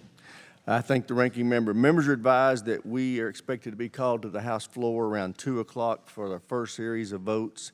They'll have a second series, I think, around 4. I intend to have our first vote series here in this chamber around 1:30 to 1:45, so just before we go to the floor. And then we'll allow members time to get some lunch and vote on the floor during that break before we reconvene. All right. We will now consider log number 4168 by Mr. Jackson of Texas. For what purpose does the gentleman seek recognition? Mr. Chairman, I have an amendment at the desk. Will the clerk please distribute the amendment? Andy, I tried to say good things about you. I know, I got shy and stepped out. Without objection. Without objection, the reading of the amendments dispensed with. The chair recognizes the gentleman for the purpose of explaining his amendment. Thank you, Mr. Chairman. Mr. Chairman, last year, this committee included language directing a study and report on the implementation of naval blockade for shipments of fossil fuels to China in the event of an armed conflict. This included a description of requirements for a blockade, how China might get around a blockade, an assessment of strategic waterways, and an assessment of the impact of a blockade on the PRC. My amendment was debated vigorously last year and ultimately was adopted and included as part of the House-passed version of the bill. Ultimately, the language was stripped out in conference. However, as part of the final conference report, the conferees directed the department to provide this briefing to us no later than March 22nd, 2024. Well, here we are 2 months later on May 22nd of this year, and despite the committee requesting the briefing formally and the staff pushing for it, the briefing has not occurred.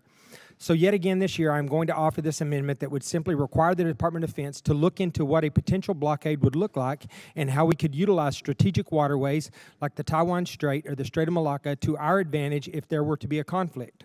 So because we have done this debate before, voted on it, and passed it, I'll go ahead and address the opposition's concerns right up front. First, last year, one argument was that the amendment was unnecessary and that this was already being done. Well, if that is the case, then why would the department be over 2 months late delivering a briefing on the topic? And why would they be ignoring requests from the committee for this briefing to occur? Unfortunately, I would imagine that it is because they are not prepared to provide this information. Second, we are told that this amendment was unnecessarily inflammatory to the PRC. To be clear, this amendment does not call for war. It is simply ensuring that we are prepared in the event of a conflict, and it was one of the key recommended policy proposals submitted to Congress from the U.S.-China Economic and Security Review Commission, an independent commission with members appointed to both sides of the aisle. And I'll remind us that the committee members that I think we should be prepared for everything. We should have as much knowledge up front as we can, especially when it comes to potential threats to our country.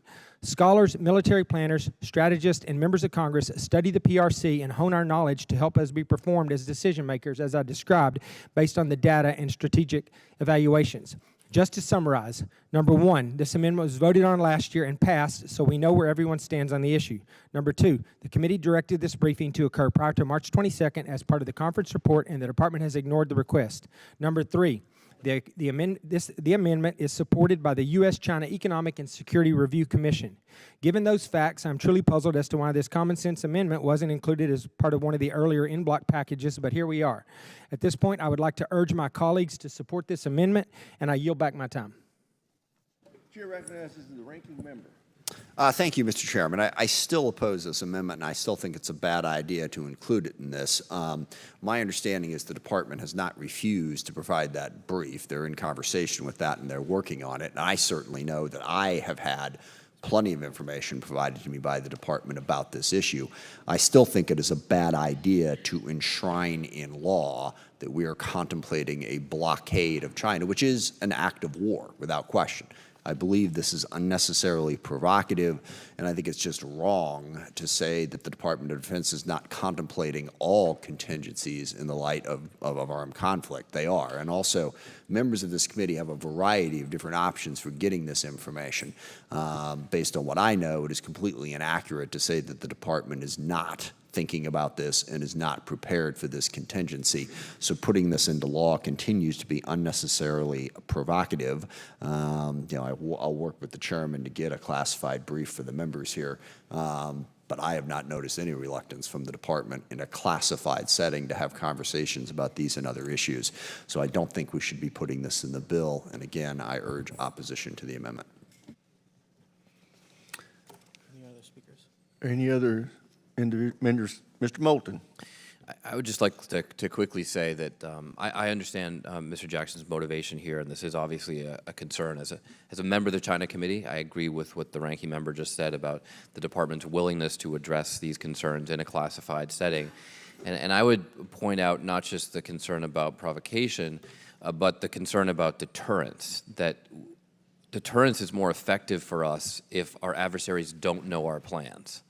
So I'm not sure it's great to have it all out there, written in law, and then laid out in great detail exactly how we plan to respond to various Chinese actions. I'd rather keep those discussions classified. I yield back. Gentleman yields back. Is there any further discussion? Mr. Garamendi, California. In an effort to pile on here, please excuse me, Mr. Jackson, but this amendment apparently requires that the report be made, but it does not require that that report be classified. So following on with what Mr. Moulton just said, the Department of Defense spends a considerable amount of its time looking at various options, dealing with problems around the world. In a classified setting, I suspect much of the information you're requesting that would be public in this amendment would be available classified. And in addition to that, there's no need for a public report on this, and it clearly will seem to be unnecessary. With that, I yield back. Any further discussion? Mr. Fallon is recognized. Thank you, Mr. Chairman. I yield to Representative Jackson. Thank you, Mr. Fallon, and thank you for your concern, Mr. Garamendi. I should have mentioned this at the beginning, too, because this was also brought up last year, but this amendment does say that we will get an unclassified support, but also a report, but also it asks for a classified annex, and anything that shouldn't be discussed in a classified setting would be pushed to the classified annex. So thank you, and I yield back. Any further discussion? There being none, the chair does support the amendment. All in favor of the amendment will say aye. Aye. Those opposed, no. No. Being the chair, the ayes have it. The amendment is adopted.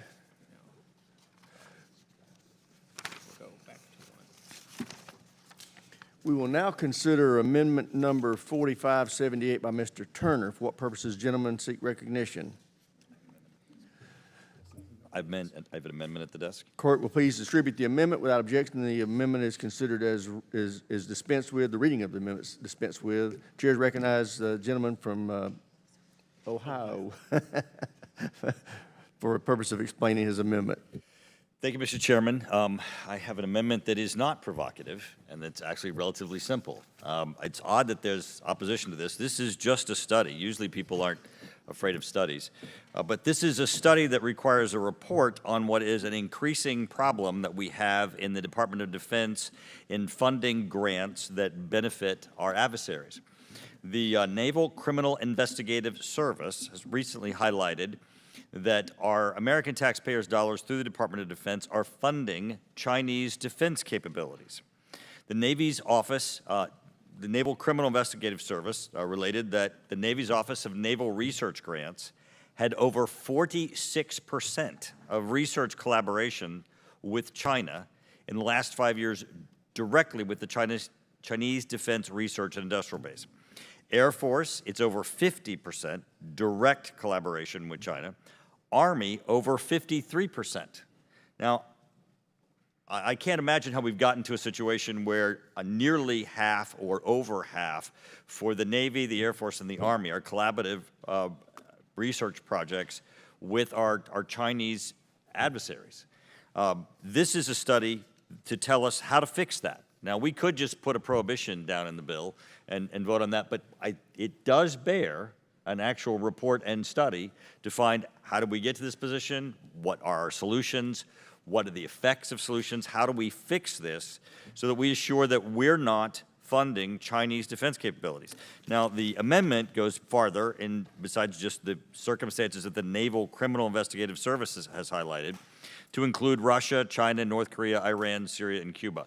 In all of these instances, I think certainly it would be prudent for us not to be using American taxpayers' dollars in the form of grants from the Department of Defense to fund collaborative research projects with our adversaries, and this amendment would require a study and report so that we can fix this problem and ensure that we're protecting our research dollars. I yield back. Chair recognizes Mr. Smith. Thank you. Just 3 quick points in this. I mean, first of all, I think that is a reasonable request to take a look at how this is impacting us. So, you know, I'm tentatively not going to oppose this particular amendment. I think it's worthy to look at the feasibility study. Second, I am concerned, however, about the idea of cutting off any effort of any of our universities in this country to collaborate with China in any way. My opinion on those issues are slightly different than some people on the committee.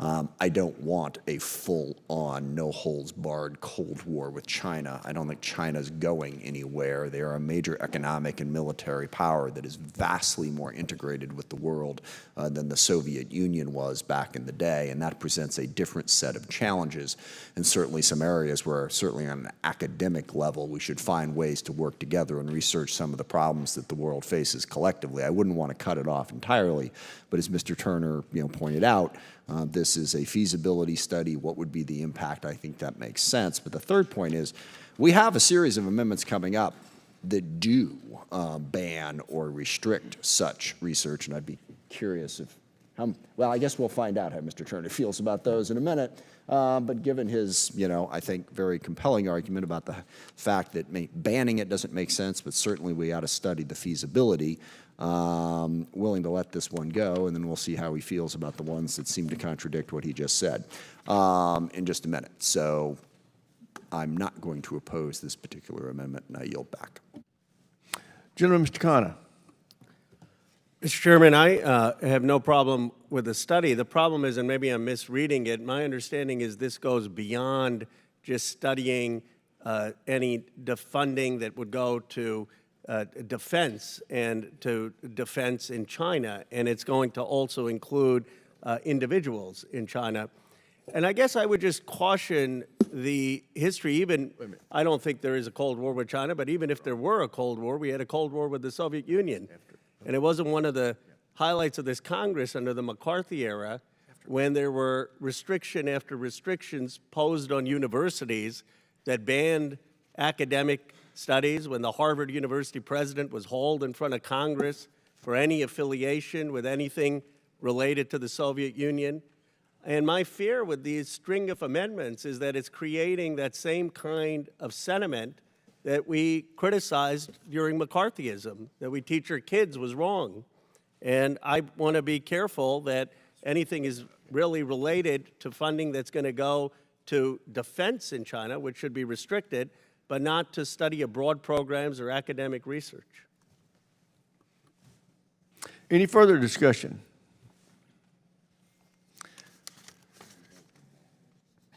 If there's no further debate, the question occurs on the amendment offered by Mr. Turner. So those in favor will say aye. Aye. Those opposed, no. Opinion of the chair, the ayes have it, and the amendment is adopted. We will now consider amendment number 3732 by Mr. Banks. For what purposes, gentlemen, seek recognition? Mr. Chairman, I have an amendment at the desk. Will the clerk please distribute the amendment? Without objection, the reading of the amendment is dispensed with. The chair recognizes the gentleman for the purpose of explaining his amendment. Mr. Chairman, the Research Security Amendment would prohibit DoD funding for universities that have entered into contracts with foreign adversaries like China, Russia, and Iran, or with entities controlled by those adversaries.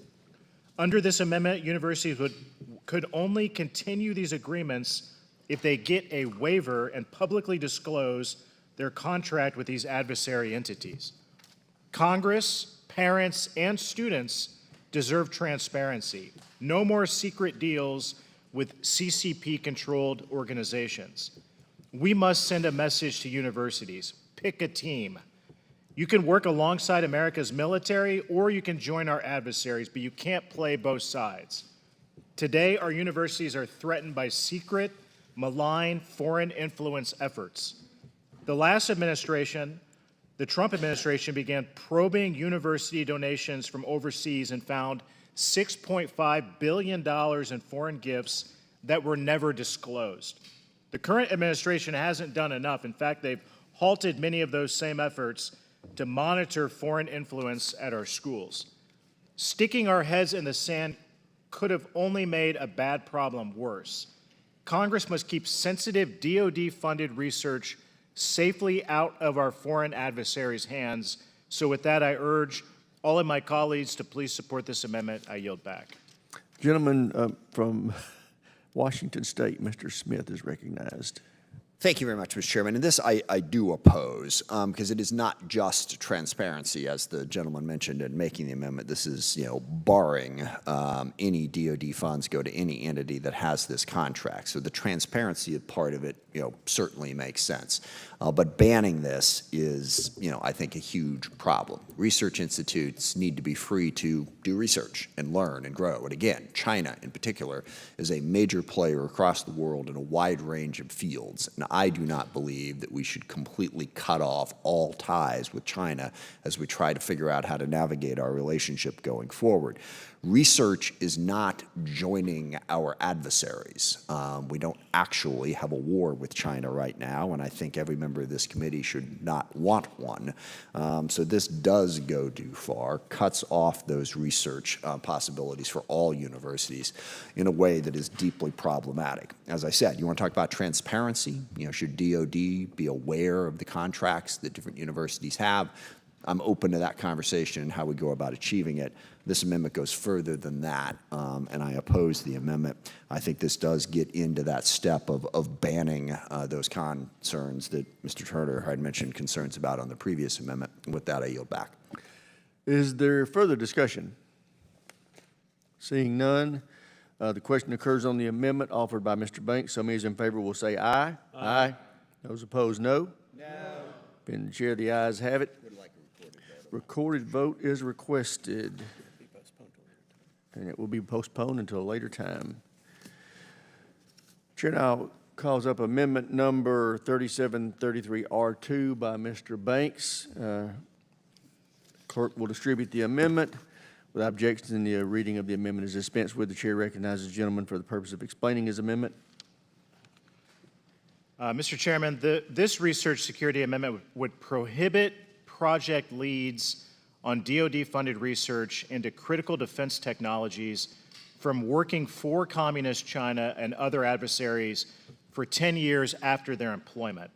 China's Thousand Talents espionage programs and similar initiatives aim to lure high-achieving scientists and researchers living in the U.S. into taking their work with them to China. The Chinese Communist Party does all that it can to use American expertise and use that to prepare its military for competition with the U.S.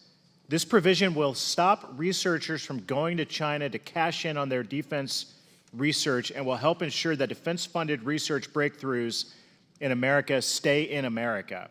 It's common sense that the individuals that we trust with some of our most sensitive research should be held to a higher standard. I urge all of my colleagues to support my amendment. With that, I yield back. Ranking members recognized. Again, I oppose this amendment. We have very robust laws and intelligence services to prohibit people from revealing secrets and basically engaging in espionage. And we should enforce those laws vigorously and aggressively. We should not ban people from finding jobs just because they're doing research with DoD. And I think this would have an incredible chilling effect on the ability of DoD to get the talent that they need. These sorts of restrictions are already very problematic. We have a large number of Asian Americans who are crucial to the research that we do in a number of different areas that are crucial to DoD. We have seen bias against them in terms of being able to get security clearances and move forward. And here we're going to require those folks to get a waiver to find a job with anybody loosely related to any of the entities out there that are countries that we are concerned about.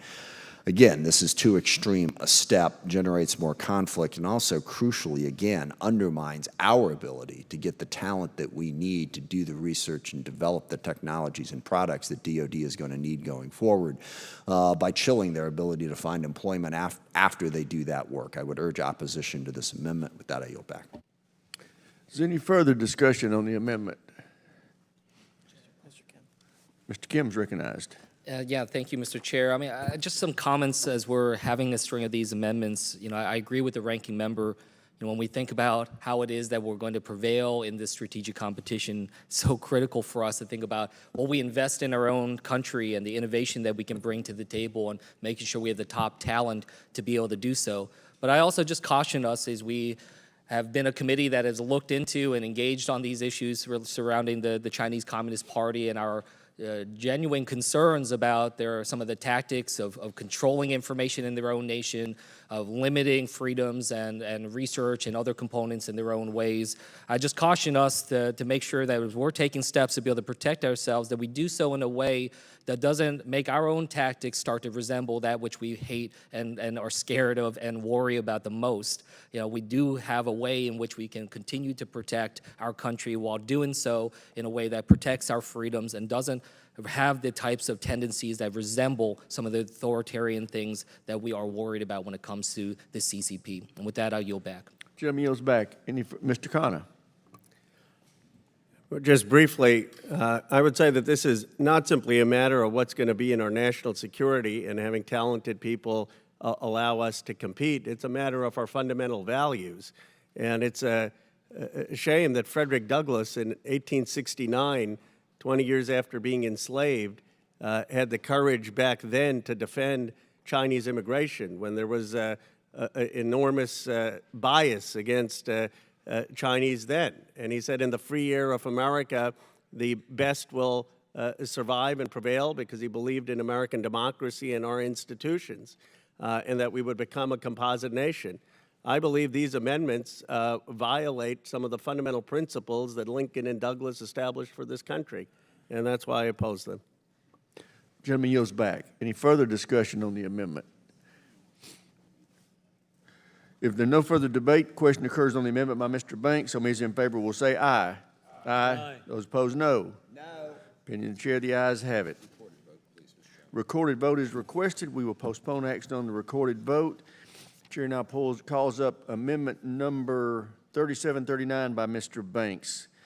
Clerk will distribute the amendment. Without objection, the reading of the amendment is dispensed with. The chair recognizes the gentleman for the purpose of explaining his amendment. Thank you, Mr. Chairman. This amendment would prohibit any DoD funds from going to research project leads who conduct fundamental research with foreign entities in China, Russia, Iran, or North Korea. The People's Liberation Army-tied universities use seemingly benign fundamental research to lure U.S. scientists into aiding China. Last year, it was revealed that DARPA-funded researchers at UC Berkeley collaborated with a PLA-tied Chinese university on what was supposed to be a fundamental research project, but instead focused on dual-use technologies with military applications. Georgia Tech partnered with a PLA-tied university and even accepted $250 million in funding from the Chinese government, all while doing critical defense work for the United States. Huawei has secretly spent millions on fundamental research competitions in the U.S. to get around research safeguards. All three of these amendments, Mr. Chairman, are based on real-world examples that show that we need to be doing more to protect our national security research, not less. And that's why I think this amendment is so important, like the other two. This amendment was introduced during last year's markup and received unanimous support from the majority. And I urge all of my committee members to join me again in supporting common sense safeguards to protect our university research happening on college campuses all over America from our biggest adversaries. With that, I yield back. Chair recognizes the ranking member. Thank you, Mr. Chairman. I at a loss to see exactly how this is that much different than the one a couple ago, and I have the same arguments against it. I will point out when the sponsor of this amendment said this, it received unanimous support, then he said from the majority. It was an interesting way to put that, but it did not receive unanimous support from the committee. It received unanimous support from all those members who agreed with it, which is normally the way it works. So I have the same arguments against this, would urge opposition for the same reasons on the previous two, and I yield back. Thank you. Is there any further discussion on the amendment? Seeing none, all in favor of the amendment will say aye. Aye. Those opposed, no. No. Opinion of the chair, the noes have it.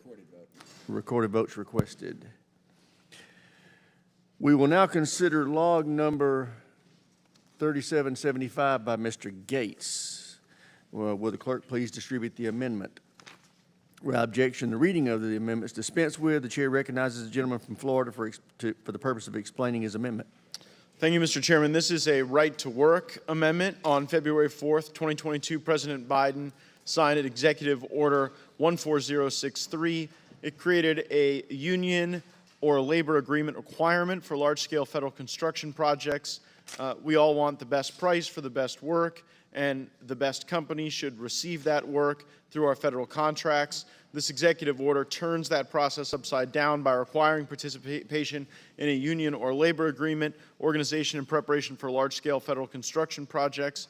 In a free market economy, Congress and the President should open competition to all bidders to ensure U.S. taxpayers are getting the best price for the highest quality work, regardless of labor status. There's already too much cronyism within the federal government and within contracting. The body must act to eliminate red tape and encourage open competition for federal construction contracts. Prohibiting the DoD from implementing and following this executive order is a step in the right direction. I urge adoption of the amendment, and I yield back. Gentleman yields back. Is there any discussion on the amendment? Mr. Norcross is recognized. Thank you, Chairman.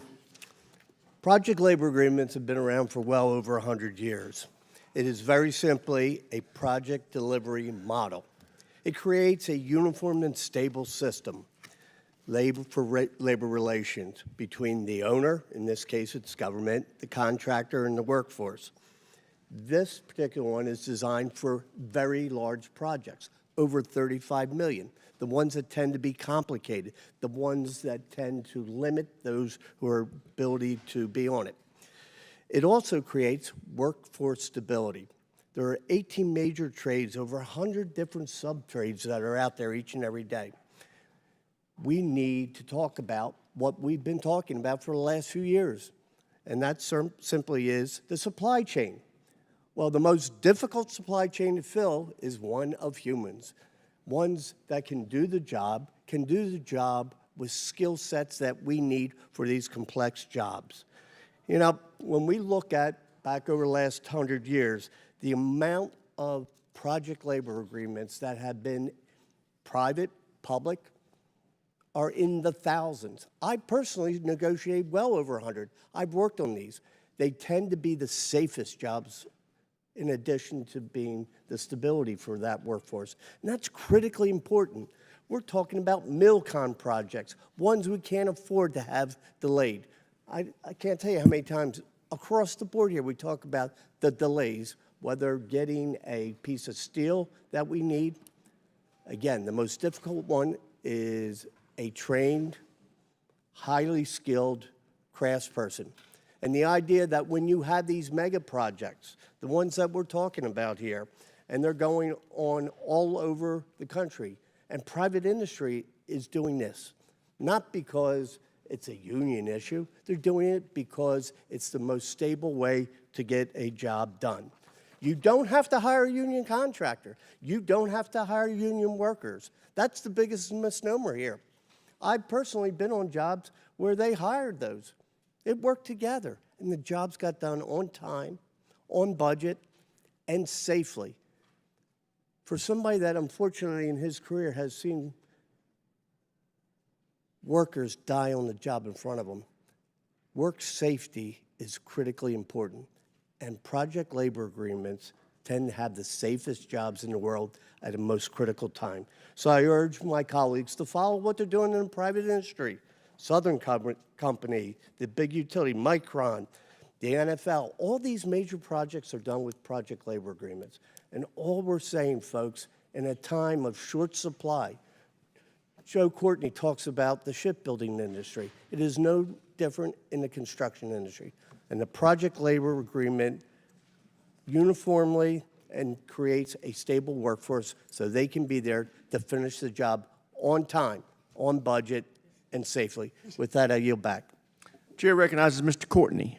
Thank you, Mr. Chairman. And just to reiterate a few points that my friend from New Jersey just stated, which if you listen closely to Mr. Gates' description of project labor agreement, he was careful to say that it's either a union or labor agreement project. There is nothing in a PLA that mandates that it has to be a union contractor or union employer. It just says that there's some basic ground rules that have to be in place which guarantee that, number one, that the local labor market will benefit from projects, Number two, that there'll be investment in apprenticeship programs, which at a time when, again, we're trying to close the skills gap in this country, particularly in the construction trades, is an incredibly important incentive that federal contracting should promote. And also the worker safety provisions, which Don mentioned. Some of the most critical federal construction projects happening today are with PLA. The Columbia program, which again, the Navy has issued a DX rating as the highest national priority. This is the recapitalization of our sea-based deterrence in Groton, Connecticut. They just completed an $850 million final assembly construction. It's like almost the size of an NFL stadium that was dropped into the Thames River. Again, that was a PLA. It was done on time, under budget, and again, with all the benefits that a PLA brought to the region because of that requirement. So again, this is not a mandatory union system. It just simply says that we're going to build in some benefits for the workers who are there, as well as the community, which is where the site is actually taking place. Again, I strongly urge a no vote on this and yield back. Chair recognizes the ranking member. Just very quickly, I agree with everything my two colleagues have said. What project labor agreements do is they take care of workers. They take care of workers to make sure that there's worker safety, to make sure that there's pay, to make sure that they're trained through the apprenticeship program. And look, when you look at the challenges just in shipbuilding, we certainly have challenges elsewhere. We need more workers. We need a workforce that can sustain that. Project labor agreements are a way to help make that happen. This is a very bad idea, and I would urge members to vote no. Chair now recognizes Ms. Sherrill. Thank you, Mr. Chairman. Like so many Americans, it was my grandfather's good union job with the UAW that lifted my family into the middle class and paved the way for my eventual opportunity here in Congress. And as a member of the House Labor Caucus, I have fought to protect organizing and collective bargaining rights for workers since I first took office, because the best way to boost wages for families and ensure safe working conditions on the job is through strong union bargaining power. And over the past 3 years, I've been so proud of the key investments made in infrastructure, in the manufacturing sector, the clean energy economy, and these have included robust worker protections, including requirements for PLAs and prevailing wages. These provisions are going to ensure that the transformation of the U.S. economy over the next decade, and this ensures our global leadership in advanced technology sectors, but also ensures that it doesn't leave working families behind and instead helps all workers to achieve the American dream. It's with this in mind that I want to express really tremendous disappointment with my colleague across the aisle for this amendment that would abolish the use of a PLA for the Department of Defense projects. Make no mistake, the amendment would cut wages and benefits for hardworking families who we rely on for critical projects in the DoD. PLAs are a crucial tool for ensuring that workers receive the wages and benefits they deserve for their work, while also protecting the taxpayers by eliminating costly delays due to labor conflicts or shortages of skilled workers. PLAs also prevent DoD contractors from unfairly taking advantage of workers or refusing to abide by established fair rules for working conditions, pension benefits, and dispute resolutions. This amendment will not only harm hardworking families' standards of living and make workplace accidents more common, it will also slow down DoD projects by exacerbating labor disputes and worker shortages. So I urge all of my colleagues to stand with working families and oppose this amendment. Thank you, and I yield back. Gentlelady yields back. Chair recognizes Mr. Garamendi. Thank you, Mr. Chairman. I'm going to just focus on an issue that was raised by Mr. Norcross, and that is the supply chain. We're short of workers in most every part of the construction industry. Project labor agreement goes specifically to that issue by providing quality, qualified workers on various government projects in which a PLA is embedded. And so if we're worried about getting that very critical part of the supply chain, that is the men and women that will do the work, in place, then a project labor agreement leads to a solution to that problem. This particular amendment would eliminate that solution to a very, very serious issue in the construction industry. That is the availability of workers. With that, I yield back. Chair recognizes this gentleman, Mr. DeLuzio. Thank you, Mr. Chairman, and I'll echo many of my colleagues' good thoughts and words about the importance of project labor agreements, how important they are to building strong jobs in the trades. And I'll add one point about project costs, and I'll point to a study from one of the largest construction general contractors in the world, Bechtel, that confirmed, and quote, that's never seen anything to indicate that a PLA was the cause of increased costs or delays. Projects are delayed due to changes in the scope of work, increased number of change orders, engineering or design changes. Such changes cause an increase in labor cost, not the other way around, and the quote there. I think it's important for us to look at cost savings opportunities, and to be frank, leveraging PLAs is one way to achieve those kinds of cost savings by standardizing contract terms while we are strengthening and building the workforce we need to accomplish so much. And with that, Mr. Chairman, I yield back. Chair now recognizes Mr. Horsford. Thank you, Mr. Chairman. Again, I would oppose this amendment for the reasons stated. Project labor agreements have been used across all levels of the government and in the private sector for almost 100 years now, from projects like the Nevada test site in my district to the Department of Homeland Security headquarters. Not only are PLAs critical for defense and military construction, but also maintenance projects because they are cost efficient, effective, and promote safety and security while relying on a model that guarantees a well-trained, highly skilled workforce. PLAs often contain provisions that require community-based training programs for local citizens, and many PLAs target veterans for entry into these programs. These registered apprenticeship and pre-apprenticeship programs enable them to earn while they learn and put them on the path to the middle class by providing sustaining wages and benefits. These are veterans and local hire jobs right in our districts, and I'm confounded as to why we would want to remove a delivery model that has made our workforce stronger. This amendment by my colleague on the other side would repeal the PLA executive order for the anticipated largest federal agency user of project labor agreements. In effect, it would all but guarantee that the Department of Defense and the military branches would not even consider using a PLA and therefore not take advantage of the benefits to the taxpayer and the host community of the project. As the co-chair of the Congressional Labor Caucus, I know that PLAs control project cost and achieve substantial direct cost savings by standardizing contract terms among various crafts.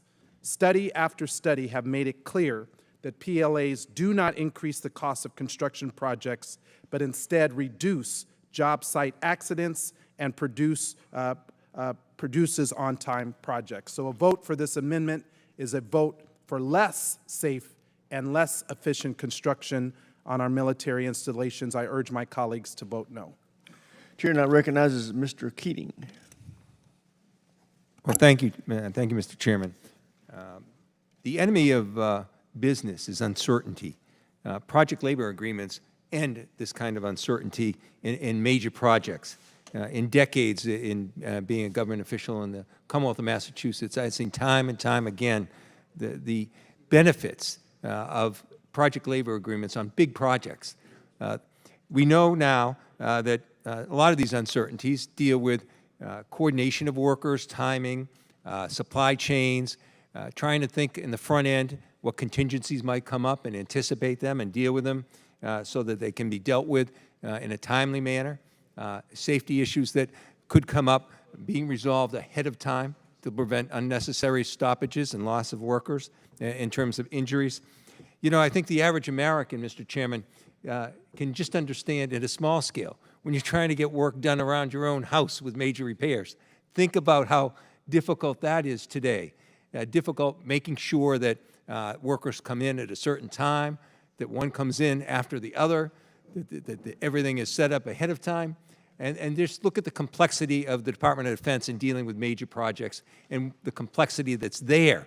The project labor agreements can resolve ahead of time. So I hope that this amendment isn't successful, and I hope that the Department of Defense with major projects, the kind I'm seeing in my district right now in Massachusetts, when we're seeing massive investment in offshore winds. Very complicated, very dangerous, very difficult in terms of supply chains, very tough in terms of lining up workers.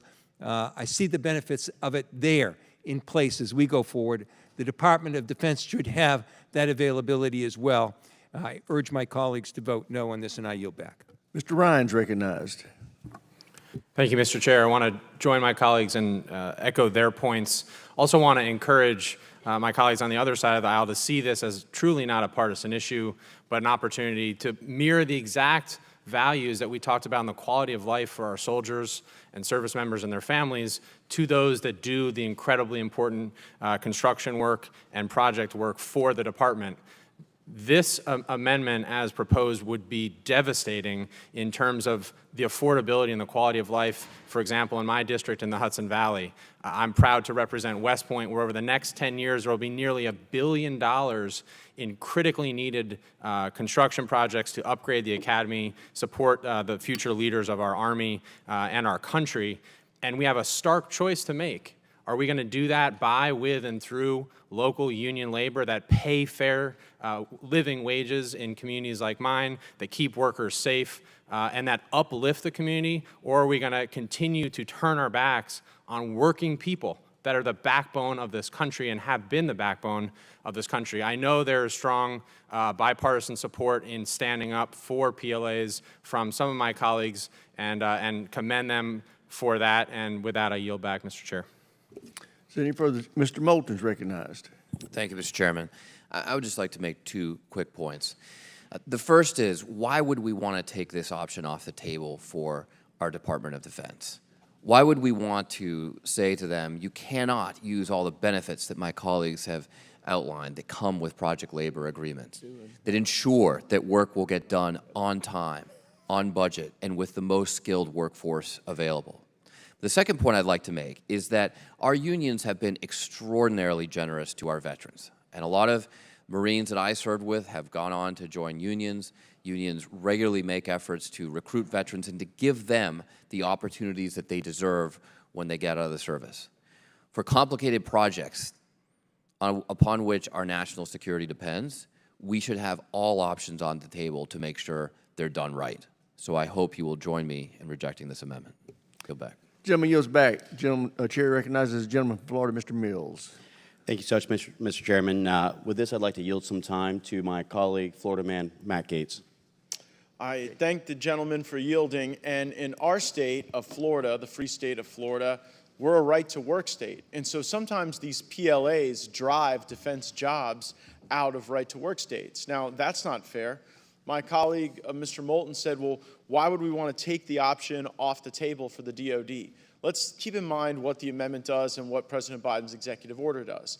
President Biden's executive order constrains the choices of the DOD on these large projects solely to union shops. We're saying if the union shop wants to compete, that's fine. But in a state like Florida, that's a right-to-work state where there's a lot of manufacturing that hasn't gone union, there ought to be an opportunity to compete as well. So the amendment is what creates more choice for the Department of Defense to be able to meet the needs of the country. And I think that's especially poignant after all of our force posture hearings and after the hearings that we've had with military leadership, where we have seen the impact of supply chain issues. There are already enough problems in the supply chain without us telling the DOD they have to only use union shops for these large-scale projects. So in no way does the amendment limit the choices of DOD. It unlocks more opportunity to be able to meet the needs of the warfighter. I thank my colleague for yielding. I yield back. Thank you, and that I yield back. Okay, Chair recognizes Ms. Houlihan. I'd like to yield my time to Mr. Norcross. Thank you for yielding. Listen, if you repeat a lie enough times, it comes true. There is nothing in a project labor agreement that requires the use of a union contractor or union workers. It doesn't matter how many times you say it, and I'm not looking to really to continue this debate, but let's talk about the reality. That is not true. In fact, our friends over at Walt Disney World are probably the biggest users. Now, I don't know if that changes your mind or makes it worse, Matt, but the reality is it does not require that. It's simply not true, and I yield back. Any further debate on the amendment? Seeing none, the question occurs on the amendment offered by Mr. Gates. All in favor will say aye. Aye. Those opposed, no. No. Opinion of the chair, the noes have it. Mr. Gates, would you like a recorded vote? You would? I second. Recorded votes requested. We will postpone action on the amendment until later. Chair now calls up log number 4126 by Mr. Kim of New Jersey. The clerk will distribute the amendment. Without objection, reading amendments dispensed with. The chair recognizes the gentleman for the purpose of explaining his amendment. Yeah, thank you, Mr. Chair. This is a very simple amendment here. It would have the Department of Defense consider workforce when it comes to military construction in America that is close by the military installation, a local workforce.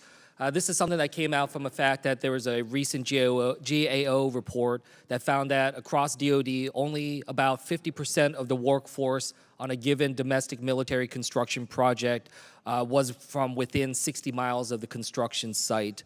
This is something where right now DoD doesn't consider locality as a factor when engaged in military construction at this point. I think it makes a lot of sense. It's something that can help lower costs at a time when we don't need to be expending on housing or per diem or transportation costs for workforce. This only asks for it to be considered. It does not require it. So just having it being considered as part of the effort to look at what workforce to be able to hire.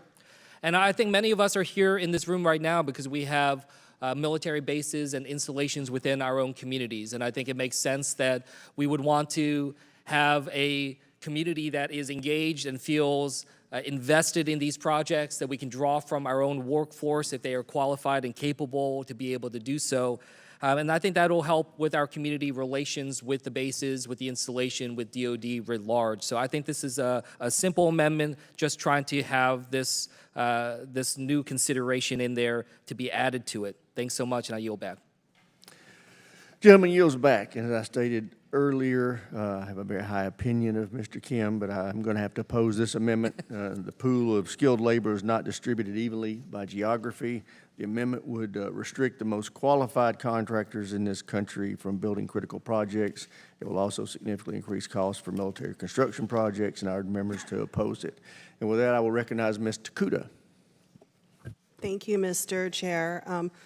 First of all, just a big mahalo to Representative Kim for proposing this amendment. As noted, this does not require a locality. It is just a strong consideration. Personally, if I had my way, I would want it to be required, but consideration is a darn good start. When we consider the fact that billions of dollars are awarded each year for MilCon projects, the Department of Defense contracts can be very powerful economic stimulants and provide jobs to support our local communities, many of our communities right here in this room. Hiring local workers gives the department, quite frankly, as mentioned, a positive narrative and tangible benefits to local residents and communities where they are based. Hiring local talent signals the department's commitment to community development, allowing the Department of Defense to build relationships to support local economies. Supporting local contractors and subs will create capacity, it'll stimulate job pathways, and create meaningful employment opportunities in all of our districts. Local workers provide valuable community insights that can help inform the department's work in meaningful ways, navigating and managing unique situations more effectively. And quite frankly, in particularly parochial and challenging situations, they often can serve as a bridge between the department and our local communities and constituents. This is especially important and relevant in places like Hawaii, where we have seen a sharp, significant decline in community trust and relations with the military because of such egregious incidences as the Red Hill fuel spill. Supporting the local community by providing jobs and the ability to see companies and individuals with ties, direct ties to the community, doing critical MilCon work is our best shot, quite frankly, at bridging the divide, restoring a broken trust, and repairing relationships. There's also cost-saving elements involved. Hiring local is generally more cost-efficient than bringing in workers from other parts of the country, especially when you consider a place like Hawaii, where you can't drive workers or equipment and technology to our islands, and where significant MilCon construction is taking place at this moment to support our presence in the Indo-Pacific. Local workforces also tend to be more stable, helping to keep our projects done and on time as we face a nationwide shortage of skilled labor. And local workers, quite frankly, tend to have a commitment and a personal investment to getting the job done right, to be done on time, because the safety and well-being of their own communities, their own families are on the line. And so definitely consideration of locality makes a lot of sense to someone like me coming from a place like Hawaii in a strategic place in the Indo-Pacific, and I strongly encourage everyone's support of this amendment. Thank you. Gentlelady yields back. Chair recognizes Mr. Garamendi. I represent a major critical Air Force base in California. Did represent 2 of them. If you really want to upset a community, then you have a major military construction program on that base, and no local contractors are involved in the construction at all. Instead, the department goes to its favorite Beltway bandits and brings them to a contract, usually several thousand miles or a couple thousand miles from their base, into California, and then commence to do the work with no local workers and no local subcontractors. For the members of this committee, you may have military bases, and I ask you how many of the major construction projects on those bases are done by local contractors or contractors that are brought from some other part of the nation. This amendment is critically important to your community in that it will require the Department of Defense to consider, not to actually do it, although that should be the law, but to consider the availability and capability of local contractors to carry out these construction projects.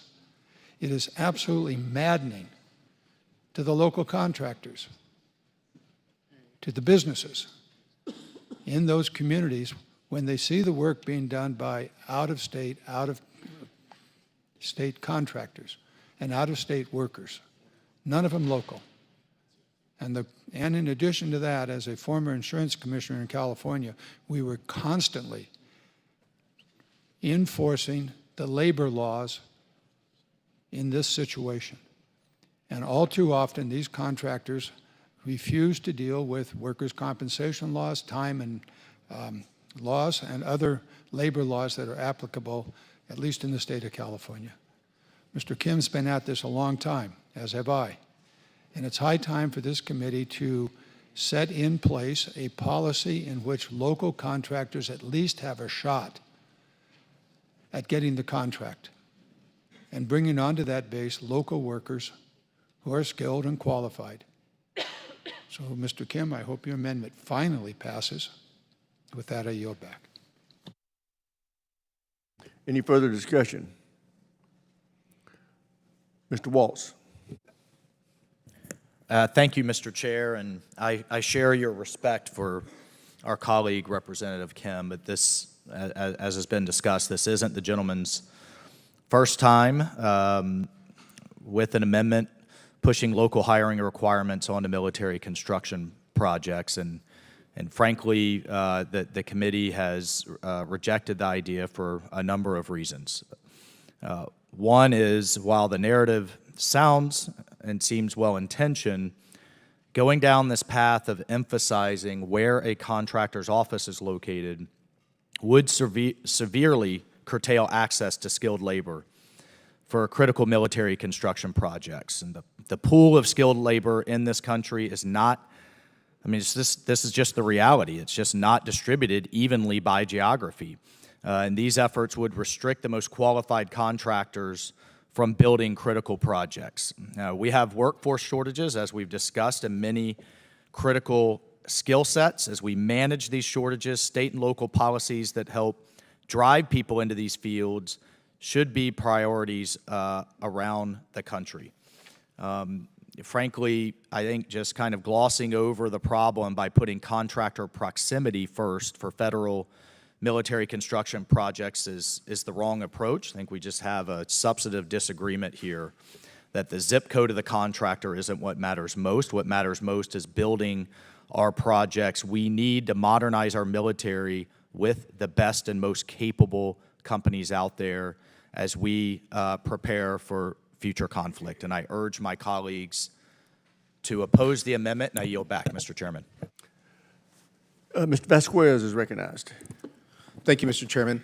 I just want to speak quickly in support of this amendment and say that for communities like Las Cruces, New Mexico, Alamogordo, New Mexico, Tularosa, New Mexico, and those surrounding areas who are strong supporters of places like Holloman Air Force Base and White Sands Missile Range, and themselves have passed local procurement laws that enable local contractors, and specifically in the construction and transportation industries, to have access to local contracts at the city and county level should not be excluded from a special preference for federal contracts. And this, in particular, this includes communities like Alamogordo and like Las Cruces. And so the consideration does not mean that they will be awarded, but I think it's really important for the health and livelihood of rural communities that depend on military installations like those in my district, and that's why I'd urge my colleagues to vote in support of this. I yield back. Thank you, Mr. Chairman. Is there any further discussion? Seeing none, the question occurs on the amendment offered by Mr. Kim. So many as are in favor will say aye. Those opposed say no. No. Opinion of the chair, the noes have it. The amendment's not agreed to. Recorded vote is requested, and that action on that recorded vote will be postponed. We will now consider log number 3787R1 by Dr. Desjardins. The clerk will distribute the amendment without objection. The reading of the amendment is dispensed with. The chair now recognizes the gentleman from Tennessee for the purpose of explaining his amendment. Thank you, Mr. Chairman. In October of 2021, the Biden administration issued an advance notice of proposed rulemaking to require contracting officers to consider climate-related financial risk, including the social cost of greenhouse gases when evaluating government procurement through the Department of Defense. After receiving almost 35,000 comments in response from the public and criticism from the private sector, this proposal appeared dead on arrival. However, late last year, the department sent a draft proposal FAR rule to OIRA indicating that administrative action on this issue may be imminent. My amendment would prohibit the implementation of any such rule. The Department of Defense is in the business of winning wars, not carrying out the administration's social agenda. By requiring that contracts be evaluated based on factors like the social cost of greenhouse gases that are entirely divorced from the warfighter needs, we are undercutting our own ability to meet this mandate.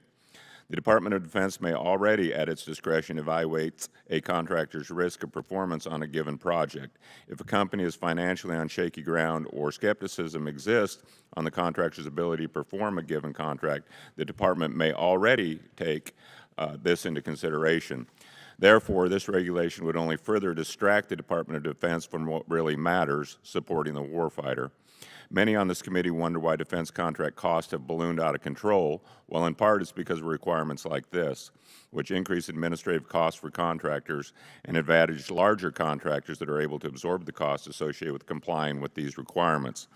I encourage my colleagues to ask whether the Ukrainians, the Taiwanese, or the Israelis are concerned with the climate-related costs associated with the manufacture of the munition and arms that we're sending in their help to fight for freedom. Of course they don't. We need to get our priorities straight, we need to keep our eye on the ball, and we need to focus on supporting the warfighter. My amendment accomplishes this. Thank you. I yield back. Is there any discussion on the amendment? I believe we have Ms. Sherrill. Thank you, Mr. Chairman. I encourage everyone to oppose this amendment because what we are talking about isn't based on evidence or policy-making process. What we are talking about is prohibiting funds from being used to implement a proposed rule. And in fact, my colleague hasn't actually seen the rule because it hasn't been promulgated. So it's still being considered and debated within the executive branch. It can still be molded and changed through an existing administrative process. And instead, my colleague has decided that what the outcome should be and what he wants to dictate that outcome to be is to undermine this process that we have for determining what the best path forward is here. So I think that with this committee's history of thoughtful debate on pressing issues of national security, we should have good faith discussions about that policy. And climate change is a national security threat. It's an economic threat, a threat to the health of Americans, and a threat to the safe, prosperous future of the country. So I'd be happy to have a spirited debate about policies addressing climate change, and we've had those debates in this setting before, but instead we're sitting here considering an amendment that is a presumptive strike against an incomplete process. It's part of a pattern of unnuanced policymaking that decreases our readiness, hurts our installation resiliency, complicates our contested logistics, increases the price of operational energy, and at the end of the day makes the country less safe. So I urge my colleagues to vote no on this amendment. Thank you, and I yield back. Chair recognizes the gentleman from Texas, Mr. Jackson. Thank you, Mr. Chairman. I'd like to yield my time to Mr. Desjardins. Thank you for yielding. In response, we don't need to wait for the proposed rule to get to specifics on what the proposal looks like. The power the administrative state is using, that they're using to promulgate this rule, has been delegated by Congress. So in other words, this is our power that we have ceded to the executive. Therefore, we certainly have a role to play in overseeing how they wield this power. We have essentially one chance every year to fight back against these rules through the NDAA. We need to cut this proposal off at the head before it can gain any more momentum, as its promulgation may be imminent. By this time next year, this rule could ostensibly already be in effect. Contractors will already incur the compliance cost, and this whole thing will be much more difficult to undo. The government also doesn't really need to consider the risk associated with the contract's ability to perform the contract, because under FAR 215.404-7172, contracting officers already have this authority, and contracting officers already have the authority and frequently do consider the risk associated with the contractor's ability to perform a contractor. Therefore, this amendment is nothing more than pushing a social agenda. Again, it does nothing to actually support the warfighter. So in closing, I would just like to reiterate the points I made in my previous statement. This mandate from the administration is entirely divorced from the warfighter's needs. It would increase the price of contracting with the government, and it is worth reiterating that to the extent that there are valid performance risks associated with the contractor's ability to perform a contract, this may already be considered by the contracting officer under FAR. I strongly encourage support of my amendment. Gentleman yields. Ms. Houlihan, you're recognized. Thank you, Mr. Chairman. Mr. Chairman, I am opposed to this amendment, and I would encourage my colleagues on both sides of the aisle to join me in that opposition. I'm the co-chair of the Bipartisan Climate Solutions Caucus, and I know that climate change is a critical national security threat, and I believe that the vast majority of us who serve on this committee believe that to be true as well, and that security threat also directly impacts our military's readiness and resilience. The DoD recognizes the critical importance and feasibility of sustainable procurement, and in fact, the DoD is already implementing a sustainable procurement program which aims for 100% compliance with federal procurement mandates, including the one that this amendment acts against. Through this procurement program, the DoD is able to cut down on its resource needs and its waste generation. And this is both environmentally and, of course, just as importantly, fiscally responsible. The DoD's sustainable procurement initiatives are a testament to our ability to pair mission readiness with environmental and fiscal responsibility. And these programs enhance our operational efficiency, they reduce costs, and they ensure that our military remains prepared for the challenges of this century as well. So by opposing this amendment, we ensure that the Department of Defense will remain equipped to address these multifaceted challenges that are posed by climate change, and this will enhance our readiness and our resilience and promote long-term fiscal, environmental, and national security. I urge my colleagues to vote no on this amendment, and I yield. Mr. Garamendi, you're recognized. Thank you, Mr. Chairman. I oppose this amendment. We don't yet know what the actual regulation is going to be, but the title would indicate that the federal acquisition regulation, minimizing the risk of climate change in federal acquisitions. I suspect the opposition that we're hearing now has to do with two words, climate change. But I'd like to draw the attention of the committee to the reality of the world in which we live. You may have noticed this morning's news, the extraordinary tornadoes that are ripping up the Midwest. You may have been paying attention over the last several months about flooding. You may remember that we've had significant federal facilities that have been inundated, indeed wiped out, by superstorms.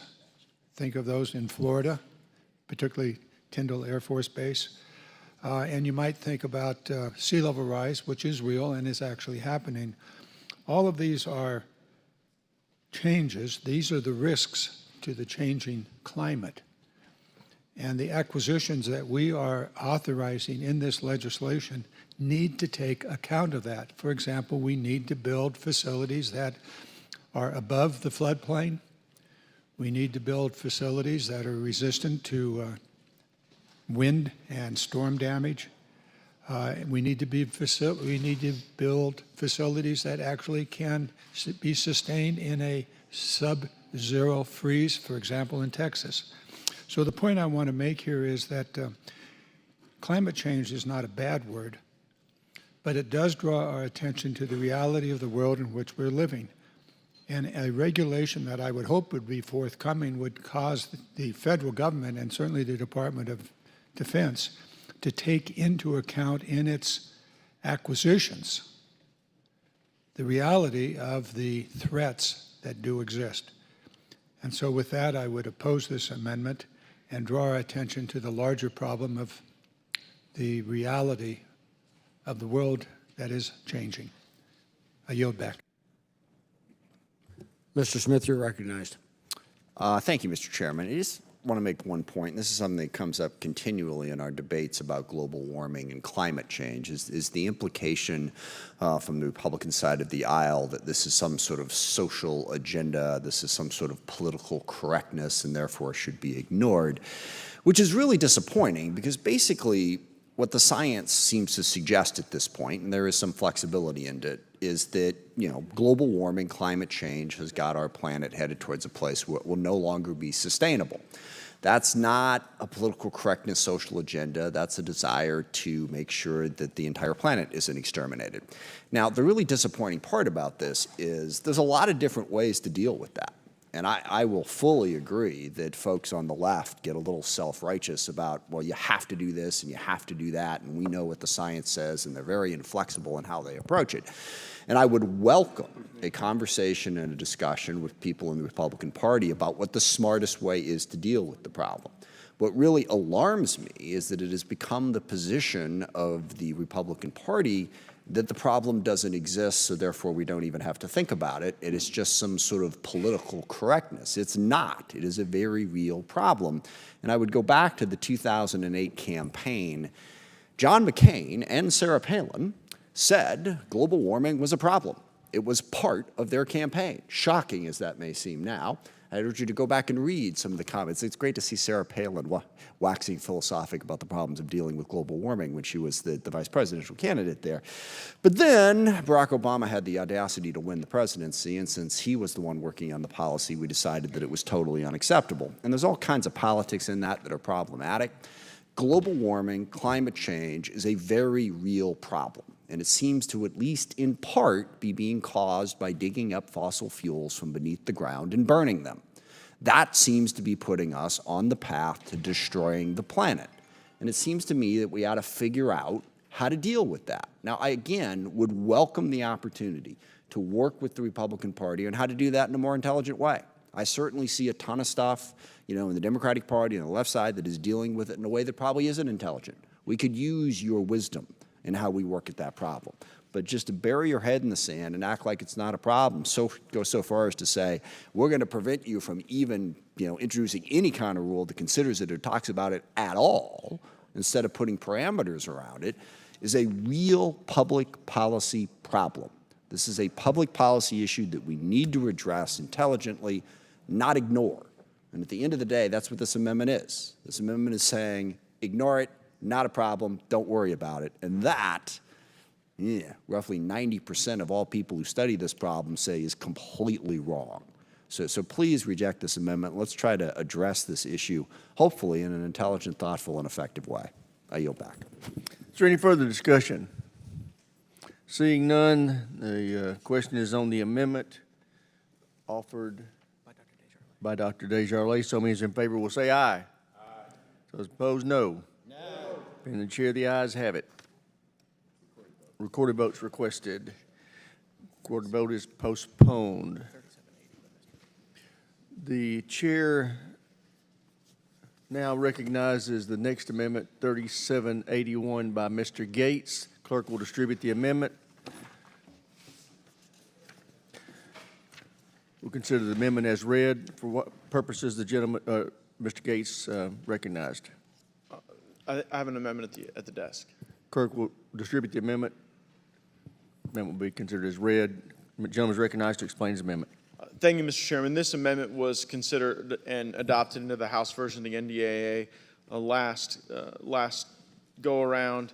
It did not make the conference report. It would direct the Secretary of Defense to invoke an exemption to the Marine Mammal Protection Act of 1972 for national security reasons. The exemption only applies to the accidental taking of Rice's whales in the Gulf test range due to weapons testing.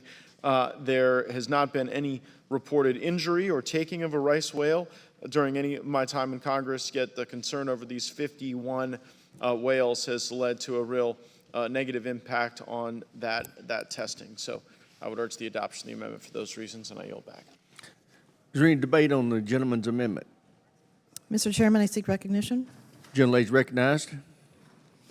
I am strongly opposed to this amendment, which is entirely unnecessary and ignores existing law and the Air Force's actual readiness needs. There is already a process that the Air Force can use, and this proposal completely undermines a process that already exists. The Air Force has clearly stated that they do not intend to seek a national defense exemption to conduct activities within the Eglin test range. Additionally, they have repeatedly stated that they can conduct all necessary activities under the existing rule. My colleague may choose to ignore reality, but this committee should not. The reality is that the Marine Mammal Protection Act already has a national defense exemption clause. The National Marine Fisheries Service issued a final rule for the U.S. Air Force Eglin Test and Training Range for the Rice's whale and 2 dolphin species in April of 2023. And the Air Force can continue to conduct test and training activities in the range until April of 2030. Both Air Force and the Fisheries Service had an extensive consultation and negotiation process to come to this final rule. Subject matter experts from the Air Force and the National Marine Fisheries Service have deemed the exemption unnecessary. To allow activities to take place without adhering to any mitigations or restrictions is a total disregard for the actual purpose of the Marine Mammal Protection Act. A congressional mandate will have a chilling effect not only on the Eglin test range activities, but on all defense readiness activities. In my home, the Pacific Northwest, endangered mammals like the iconic Puget Sound orcapods will continue to be in harm's way without protection.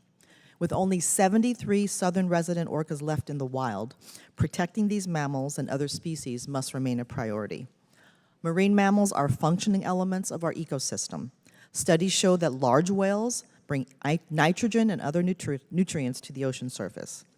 If my colleagues want to change the Marine Mammal Protection Act, the correct place to do that is in the House Natural Resources Committee, who has actual jurisdiction over the law. I urge all my colleagues to defeat this ill-conceived amendment and ensure that the Air Force and all of our services can work to ensure readiness at our military installations. I yield back my time, Mr. Chair. Gentlelady yields back. Chair will remind members we are dealing with log number 3780 by Mr. Gates. Is there any further discussion of the gentleman's amendment?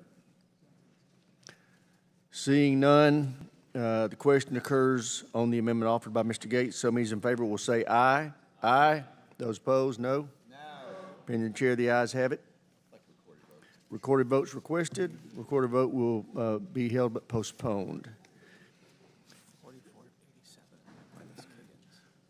We're now going to consider log number 4487 by Ms. Kiggins For what purpose does the gentlewoman seek recognition?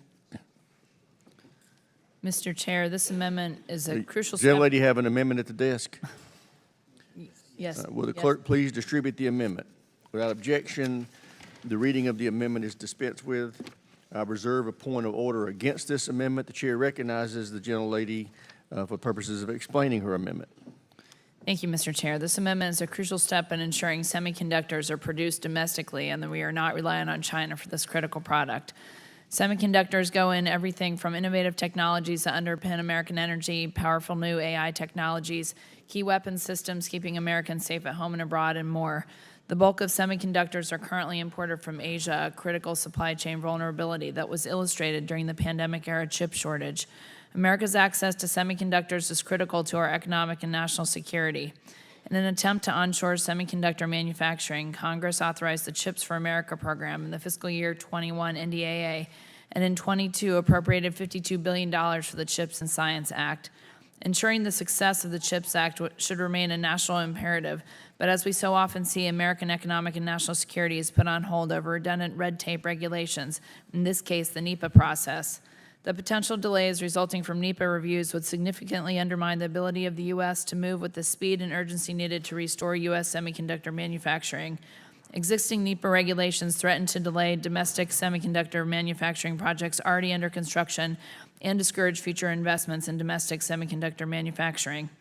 Under current implementation, the CHIPS Act's grant are considered major federal actions under NEPA and require each project receiving assistance to undergo an environmental assessment or environmental impact statement, which can take anywhere from 18 months to 5+ years. The NEPA statute is also one of the most litigated federal statutes, leading to further uncertainty for those building new facilities and deterring further investment. This bipartisan amendment would allow CHIPS projects to move forward expeditiously while still being required to obtain all necessary environmental permits governing their operations and undergoing necessary environmental reviews at the state and local level. The NEPA process does not hold projects to higher environmental standards. Rather, it is a review of those existing local, state, and federal standards. This would prevent these national security imperative projects from being tied up in litigation for years, which would delay a domestic source of semiconductors without changing the environmental requirements and standards that these projects need to meet. If we want to ensure American supply chain resilience, national security, and technology leadership in a world plagued with geopolitical risks, we must act quickly to possess the necessary capacity and capabilities to manufacture chips in our own country. And I yield now to the gentlewoman from New Jersey, Ms. Sherrill. Thank you. The Bipartisan CHIPS and Science Act provides over $50 billion in federal funding to dramatically expand our domestic semiconductor industry and manufacture the most advanced chips right here in the United States. This funding is so critical because the semiconductor industry is one of the key technology areas of the future that will determine global economic leadership in the 21st century. And the Chinese Communist Party knows this. They've already identified semiconductors as one of their Made in China 2025 priority sectors that it will seek to dominate through massive state support and intellectual property theft. Even worse, America's global share of chips manufacturing has dropped from 40% in 1990 to just 12% today. Through the CHIPS Act, however, we're already making significant progress in reversing the trend. And as a result of these incentives, private sector companies have announced over $230 billion in new investment in semiconductor manufacturing. In addition, construction spending on manufacturing facilities has grown by almost 120% over just the last 2 years, by far its fastest growth rate in recorded U.S. history, powered by these new semiconductor investments. However, the companies making these investments have time and again identified one key factor that threatens to significantly delay these crucial plans: the permitting process, and in particular, enhanced NEPA requirements as a result of federal funding. Under NEPA, federal assistance for these manufacturing projects triggers a heightened environmental review process that is extremely time-consuming and costly, and threatens to blunt much of the critical impact of the CHIPS Act on our economic competitiveness in the semiconductor sector. I strongly support robust protections for our environment, and the permitting process is an important tool for measuring environmental impact. but I have significant concerns that the current process could risk the economic process we've made so far through the CHIPS Act. As a result, it's critical we make reforms to the NEPA process to ensure that federally funded projects aren't subject to unduly burdensome permitting reviews that significantly delay these projects from getting off the ground. Similarly, the NEPA process risks delaying many of the critical clean energy and transmission line projects funded under the IRA, which are crucial to meeting our emissions reductions targets. Thank you, and I yield back. Chair recognizes Mr. Gallego. Thank you, Mr. Chair. And this is, in Arizona, we have the largest investment that's happening right now with the CHIPS Act in the country. And we have been talking about the CHIPS Act in different forms here on the here on HASC, actually, before ever it was introduced. It was originally a HASC idea. And the fact that we are really on the precipice of revolutionizing the U.S. economy and revitalizing chips in this country, and it's going to be held up by bureaucratic red tape is just, it's sad. And we really need to be doing everything we can to move this along. Some of these chips are going to end up actually in also green tech. And the fact that some green tech is going to be held up while at the same time in the name of the environment, I think it's sad, and really urge us to find a way through this. We've been trying many times and trying to get the waivers that we need to make this happen. I hope we can find another way, even if on the floor. But this does need to happen. It will really degrade our ability to attract a lot of the investments that we need, and some of it will eventually either move away or just be reorganized in other parts of the world, and we need that security here. Thank you, and I yield back. Ms. Kiggins. Mr. Chair, I move to withdraw my amendment. Generally withdraws the amendment. We are now going to consider log number 4186 by Mr. Garamendi. For what purpose does the gentleman seek recognition? I have an amendment at the desk. I reserve a point of order against the amendment. Clerk will distribute the amendment. Without objection, the reading of the amendment is dispensed with. The chair recognizes the gentleman for the purpose of explaining his amendment. I don't know this as a fact, but I think most every member of this committee has a military base in their district or nearby. Whether you do or not, a military base is a great asset to the community. It also creates a significant challenge to the community.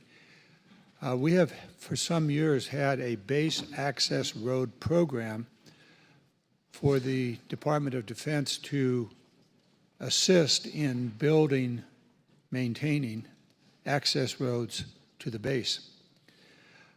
There's a mixed performance here. Some bases pay great attention to this and carry out their share of the responsibility for these local access roads. Other bases do not. The base commander comes and goes, and the access road issue waxes and wanes. What this amendment is intended to do is to give the local communities the opportunity to petition the Department of Defense in a formal way to have their local access road become part of the base access road programs, and therefore available to the financial support of the Department of Defense. So this is an issue, I suspect, for all of us. It may vary across the nation depending upon the commander at the base at any particular time. However, this amendment would provide the local community with a formal way of petitioning the Department of Defense to include those base access roads in the federal program. The Secretary of Defense would be required by this amendment to respond to that local government request. Now, there's a problem here. Not with the, I don't believe with the amendment or with the intent of it, but rather with the T&I committee, who thinks this should not happen for some reason and beyond my understanding. But nonetheless, the T&I committee has not waived its jurisdiction on this, and therefore, I am forced to withdraw unless the chairman wants to force me to withdraw. Either way, it's not going to happen. Gentleman withdraws. We will now consider log number 4329 by Mr. offered. Rick's going to get For what purpose does the gentleman seek recognition? Mr. Chairman, I have an amendment at the desk. Would the clerk please distribute the amendment? Without objection, the reading of the amendments dispensed with. The chair recognizes Mr. Alford to explain his amendment. Thank you, Mr. Chair. Mr. Chair, this is an attempt to repeal Section 388 of the FY23 NDAA amendment. The Air Force cannot meet the demands of Section 388 due to the manning levels of this section and what it requires. And while I firmly applaud the efforts to ensure the safety of both the firemen and service members, the military services simply do not have the requisite number of personnel to accomplish their various missions at levels prescribed by Section 388 of the FY23 NDAA. Mr. Chairman, I have regularly heard firsthand from Whiteman Air Force Base in Missouri's 4th District, which you'll be visiting here this summer, about the difficulty of meeting these staffing requirements.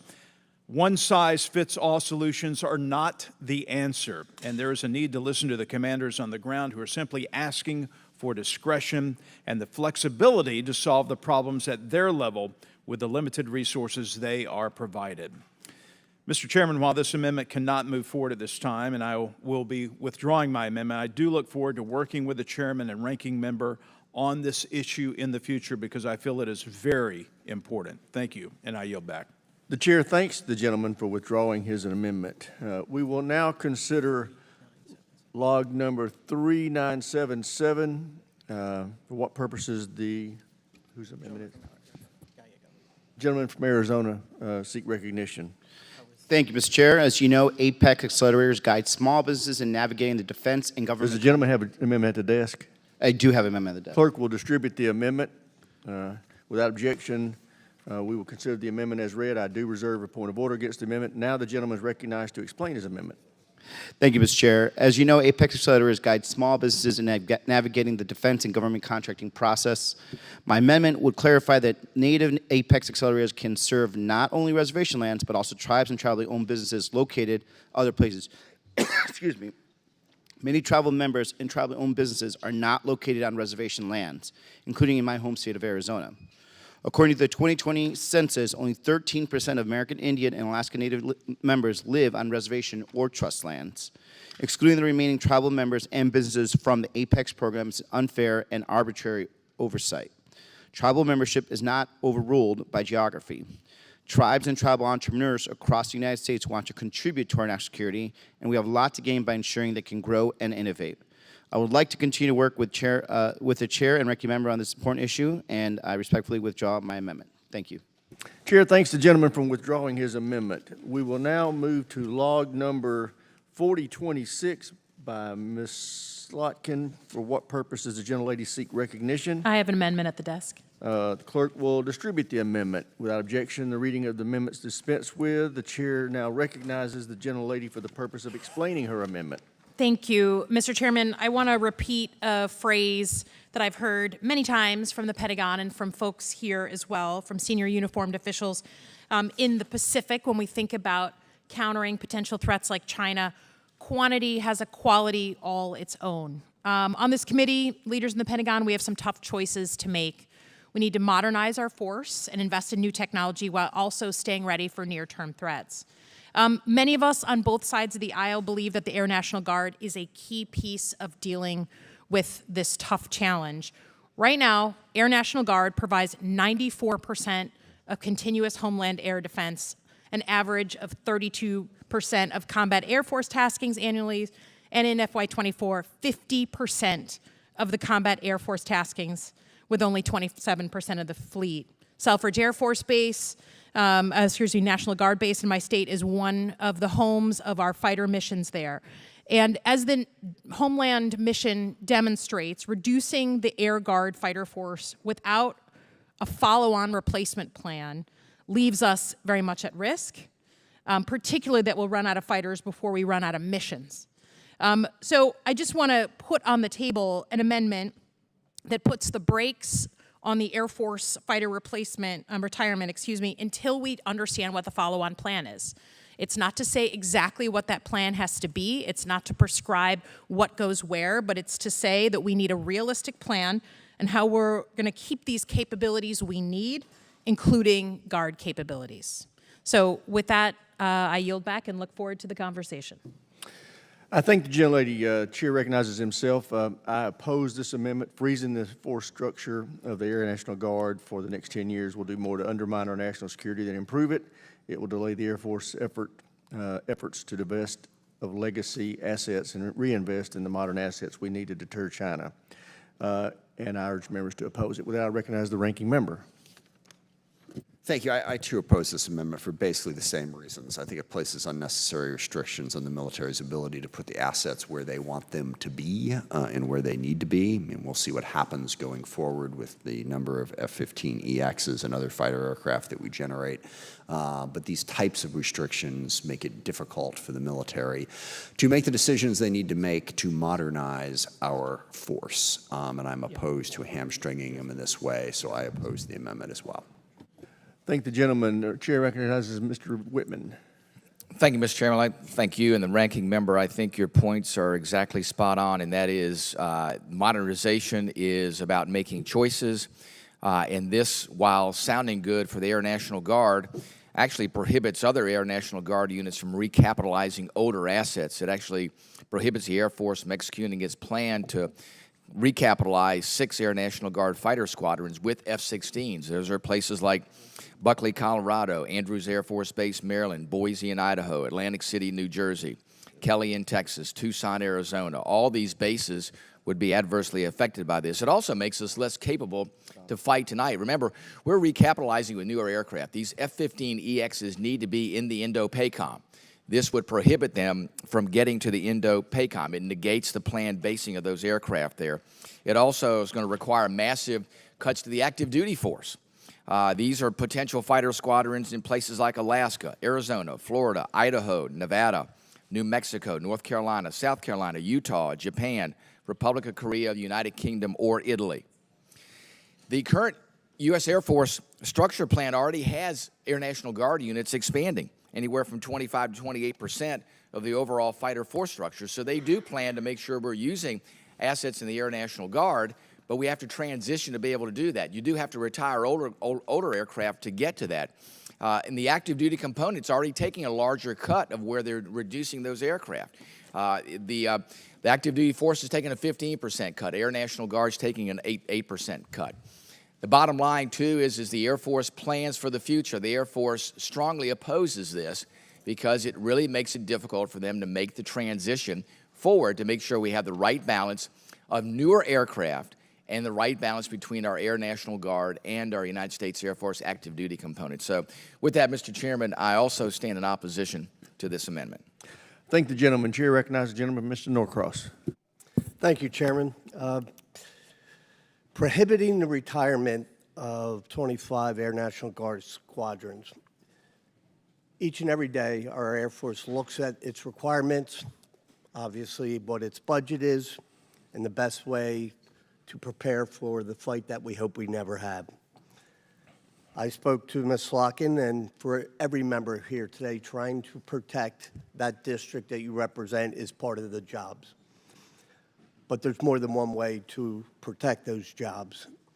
And I believe this is why I have to speak against this amendment. There specifically in this amendment talks about a one-for-one replacement and only limits that what can be replaced to the F-15EX, the F-22, the F-35A, but the F-16s were left out. The airframe we have more than any other is left out of this. And going through that process. You know, we are now still fighting a decade after I first sat on this committee, the A-10 issue. I get it, but there's more than one way to get to it, and I believe this is the way that will hurt what we do to protect our nation. But I get everybody loves their district, as do I, but I'm asking that they withdraw this amendment and work with the Air Force to continue those jobs in your district, but do it another way. We see what's going on here each and every day, and I believe what they are doing in their hearts is right. But for the Air Force and for our country, this is not a way to protect it. With that, I yield back. Gentleman yields back. Chair recognizes Mr. Bacon. Thank you, Mr. Chairman. I respect the chairman and the ranking member's views on this, as well as the chair of the subcommittee. I think we have to be candid. This is being driven because we have a 1% increase in this budget, which is under inflation, which is making the Air Force make these tough decisions. But I stand in support of this amendment because for every new aircraft we're bringing online, we are deactivating 2.5 aircraft. How are we going to contend with China with these significant cuts? I think we have to acknowledge there's a problem here. We're not developing an Air Force that can effectively deal with China with these kind of reductions. So I think the long-term answer is a 1% growth is inadequate, I believe. But we're saying we're gearing up for China, but we're making 2.5 cuts for every new aircraft we're bringing on. The math does not work. Secondly, these major reductions in the Air National Guard have a significant impact. We're losing the most experienced pilots we have in the Air Force. We're losing the most experienced maintenance folks in the Air Force by these cuts. You'll never get them back. So the Guard brings in a lot more experience in the active duty. A lot of folks in the active duty go to the Guard for stability, and they're the best on these aircraft. And the third reason I hear sometimes from the Air Force is we don't need F-15s or F-16s in the China fight. Well, you can still use them in the Middle East. You can still use them all over the world and be effective still. And we've seen that in other parts of the world. So I speak in support of this amendment. And one, it's very close to the one we passed last year that went into law. This one has more teeth to it, though. So with that, I yield. Gentleman yields. Chair, now recognize Ms. Houlihan. Never mind. I was going to yield. Chair now recognizes Mr. Alford. Thank you, Mr. Chair. I applaud Ms. Slotkin for bringing forward this amendment. I'm very torn on it because we do have the 442nd at Whiteman Air Force Base, and from the very moment that I was able to get on that base after having been sworn in, I heard the stories of the great men and women of the fighting force, the 442nd, and the hardships they're going through right now with their uncertainty. That uncertainty is leading to instability, and that does lead to risk, especially without knowing what is going to replace that platform. The problem is I cannot get a straight answer from anyone, including General Brown, who is over the Air Force and now Chairman of the Joint Chiefs of Staff, and even the Secretary of the Air Force right now. You will see in the Chairman's mark coming up that we are now trying to fence in 25% of the Secretary's Air Force travel fund until he gives us an answer as to what's going to replace this platform. It was in the NDAA last year that he was required to do that, and he's 2 to 3 months late on his answer, getting something to our desk and letting people know. We've got to retain the men and women of the 442nd, these other platforms that are leaving now, the mechanics, the pilots who are going into the private sector. We are going to need them. I'm torn on this. I yield back. Gentleman yields back. Any further discussion on the amendment? Seeing none, we will now consider the question offered by the amendment of Ms. Slotkin. So many as in favor will say aye. Those opposed say no. No. Opinion chair, the noes have it. All right. We will now turn to the log number 4132 by Mr. Vasquez. For what purposes the gentleman seek recognition? Mr. Chair, I have an amendment at the desk. Will the clerk distribute the amendment without objection? The reading of the amendment is dispensed with. The chair now recognizes the gentleman for purposes of explaining his amendment. Thank you, Mr. Chairman. My amendment today requires the Secretary of Defense to assess DoD foreign policies and guidance on support for counter-drug and counter-narcotic activities. It would also require the DoD to establish support for counter-drug activities that impact flows of drugs into the United States as the principal foreign counter-drug program priority for the Department. The Department of Defense is the statutory U.S. lead agency for countering air and sea transit of drugs into the United States. This amendment simply builds on that designation by prioritizing programs that focus on that influx of drugs. I don't have to tell members of this committee that have been impacted by fentanyl in their communities that we should be using every available tool, including Department of Defense resources, to make sure that we are using our resources to make sure that these drugs are not coming into our communities. Fentanyl is killing constituents in my district at a shocking rate, and over half of my counties are high-intensity drug trafficking areas. This simply directs the counter-narcotics and counter-drug program operated by the Department of Defense to require an assessment by the Secretary of Defense and then to establish support for counter-drug activities that reflect directly flows into the United States as its principal foreign counter-drug program as a priority for the department. Stopping the drugs that kill Americans in large numbers via addiction and overdose at this point in time should absolutely be the top counter-drug priority of the U.S. government. With that, I urge members of the committee to support this amendment. I yield back. Thank you, Mr. Chairman. Thank you. And before we start amendment debate, I want to remind members that at the conclusion of this amendment, we will deal with a series of roll call votes. So those members who are not in the chamber need to make their way back to the chamber. If the staff of each office will look and see if your member's not here, try to find them and urge them to come back to the chamber. With that, I will recognize myself. I agree with the need to counter narcotics flowing into this country. However, the intention of this amendment to me is unclear. As written, the amendment would establish new guidelines regarding collaboration with foreign partners on counter-narcotic efforts. These new guidelines would serve as the principal foreign counter-drug program and the priority counter-drug program at the DoD. Collaboration with foreign partners is important, but I'm confused why the amendment makes it the, quote, principal foreign counter-drug program, close quote, of the DoD. There are several important counter-drug programs carried out by the department, and I'm not sure we want to prioritize one over the other. Can the gentleman explain his intention with regard to that specific language? Absolutely, Mr. Chairman, and this does not prevent the department from operating any type of counter-drug programs that currently exist.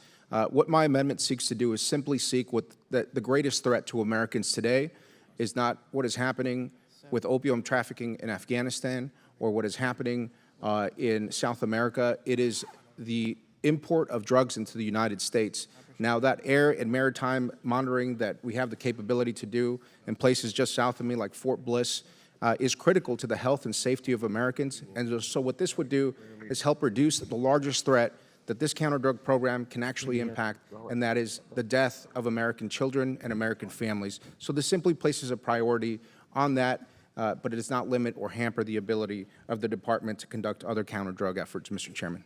Well, would the gentleman agree to temporarily withdraw his amendment to modify that language to reflect the content of what you just said? Because right now, it has this prioritization language on lines 16 and 17. Mr. Chairman, I agree to that. All right, the gentleman temporarily withdraws the amendment for us to make the clerical modifications, and then we will bring it back before the committee.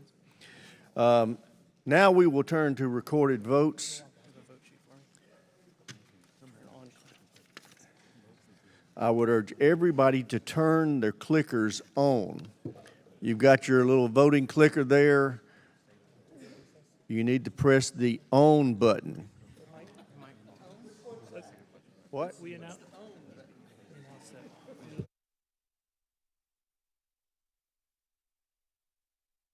We're gonna give it a couple of minutes, so everybody's got plenty of time to find the on button.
All right, it is 1:30. We are about to vote. If your member is not here, you need to get on the phone with them.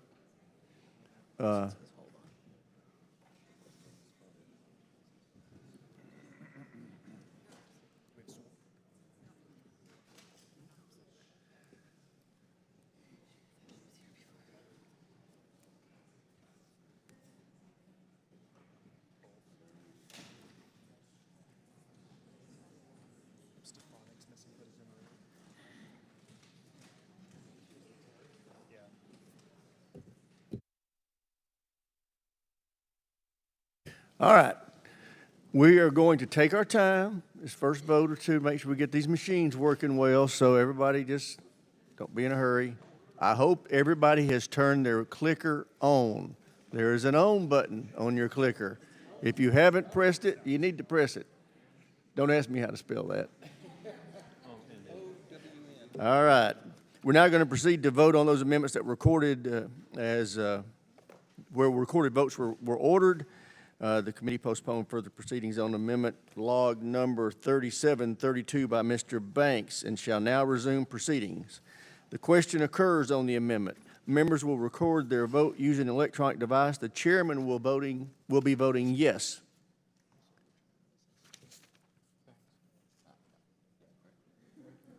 You want to announce your vote?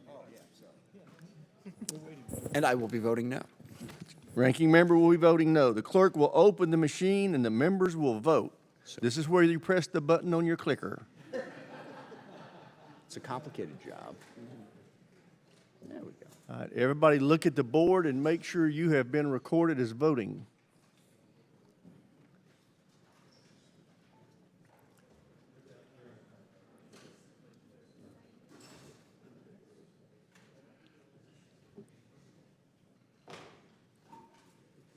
Are there any members who have not voted? Just the one. Does any member wish to change their vote? If not, the clerk will lock the machine and report the tally. Mr. Chairman, the ayes are 35, the noes are 22. The amendment is agreed to. We are now going to proceed to the committee postponed further proceedings on amendment number 3733 R2 by Mr. Banks, and we shall now resume proceedings. The question occurs on the amendment. Members will record their vote by electronic device. The chairman will be voting yes. And I will be voting no. Clerk will open the machine and the members will vote.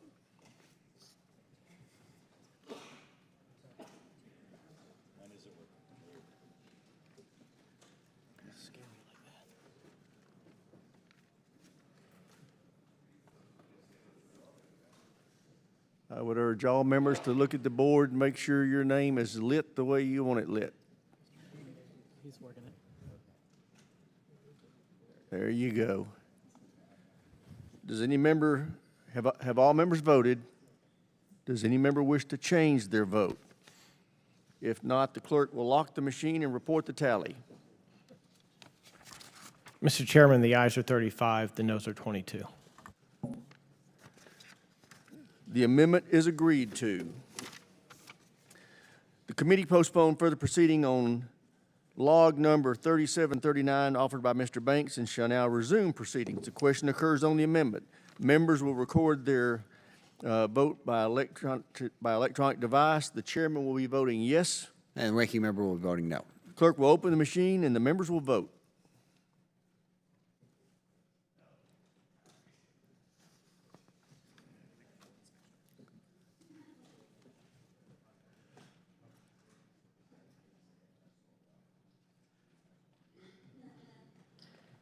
Have all members voted? Does any member wish to change their vote? If not, the clerk will lock the machine and report the tally. Mr. Chairman, the ayes are 35, the noes are 22. The amendment is agreed to. The committee postponed further proceedings on log number 3775 offered by Mr. Gates and shall now resume those proceedings. The question occurs on the amendment. Members will record their vote using electronic device. The chairman will be voting yes. Ranking member will be voting no. The clerk will open the machine and the members will vote.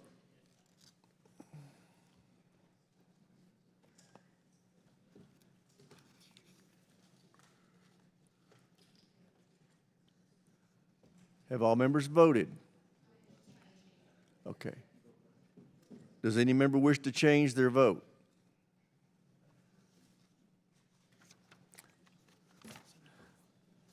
Say what now? Clerk will lock the machine and record the vote. Mr. Chairman, the ayes are 26, the noes are 31. The amendment is not agreed to.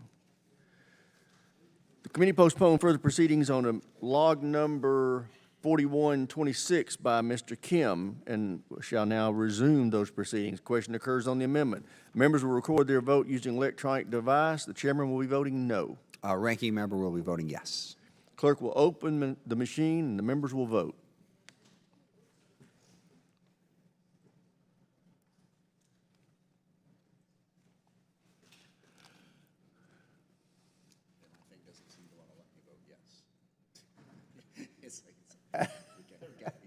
Stuck on the nose. That was by design. Have all members voted? Does any member wish to change their vote? If not, the clerk will lock the machine and record the tally. Mr. Chairman, the ayes are 31, the noes are 26. The amendment's agreed to. Committee postponed further proceedings on log number 3787 by Dr. Desjardins and shall now resume those proceedings. The question occurs on the amendment. Members will record their vote using their assigned electronic device. The chairman will be voting yes. And ranking member will be voting no. Clerk will open the machine and the members will vote.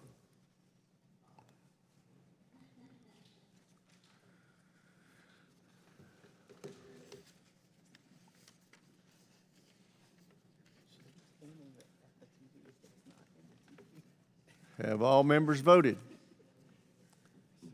Does any member wish to change their vote? Not, the clerk will lock the machine and report the tally. Mr. Chairman, the ayes are 30, the noes are 27. The amendment's agreed to. Committee postponed further proceedings on log number 3780 offered by Mr. Gates and shall now resume those proceedings. Question occurs on the amendment. Members will record their vote by electronic device. The chairman will be voting yes. A ranking member will be voting no. Clerk will open the machine and the members will vote.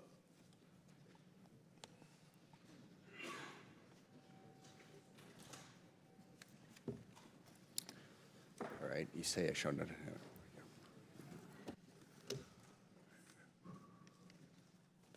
Have all members voted? Does any member wish to change their vote?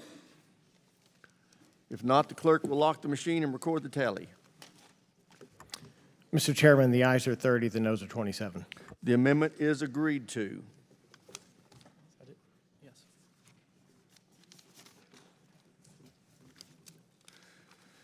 We will now recess for lunch and votes on the floor. We will resume immediately after votes.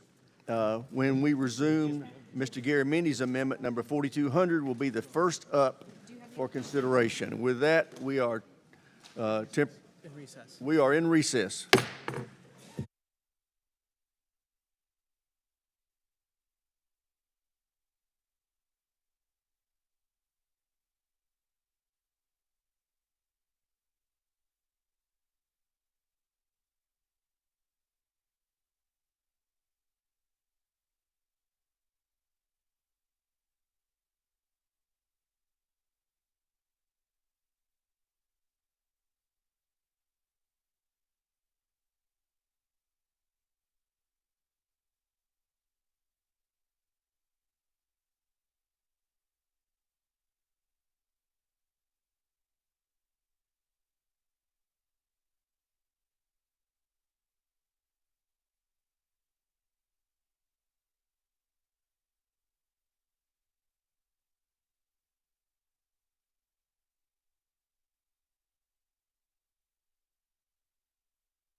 Committee will come to order.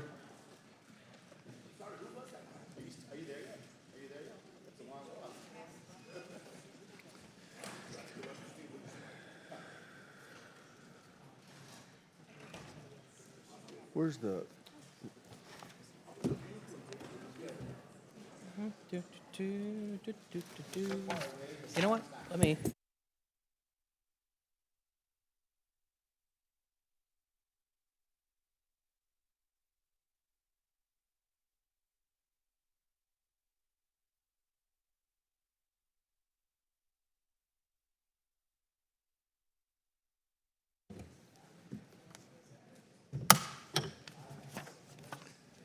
All right, we will now consider log number 4200 by Mr. Garamendi. For what purposes, gentleman from California seek recognition?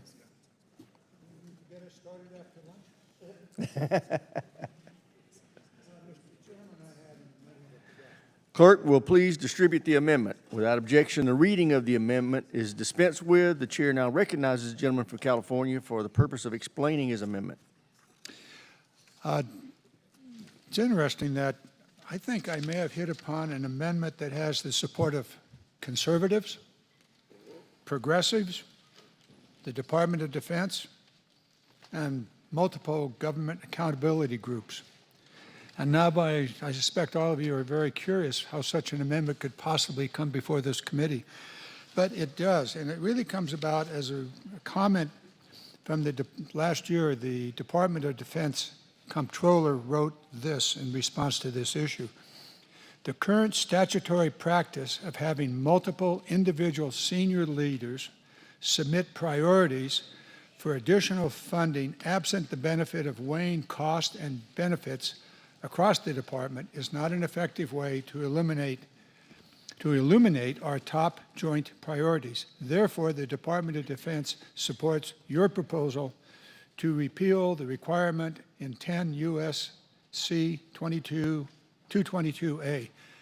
Now that you're dying to figure out what in the world I'm talking about, we're talking about the unfunded priority list, which has been required by law since 2017. It's basically a process in which the appropriate prioritization that takes place within the Department of Defense and the administration is circumvented by multiple agencies within the Department of Defense, specifically the COCOM commanders and in some cases even secretaries of the various departments. The fundamental point and work that we have here is strategic. And basically a definition of strategy is the alignment of limited resources with our unlimited aspirations. It turns out that the unlimited aspirations of the various elements and organizations within the Department of Defense have found a way to circumvent the prioritization process that is absolutely essential in any organization. And so the unfunded priority list, which we receive and then we use to circumvent our own priorities, and certainly the priorities of the Department of Defense and the administration. So this amendment is pretty simple. It eliminates from the law the requirement that the Department of Defense organization, but not the organization, but rather parts of the Department of Defense submit to us their unfunded priorities. In other words, what they were unsuccessful in getting in the appropriate budgeting process within the department itself.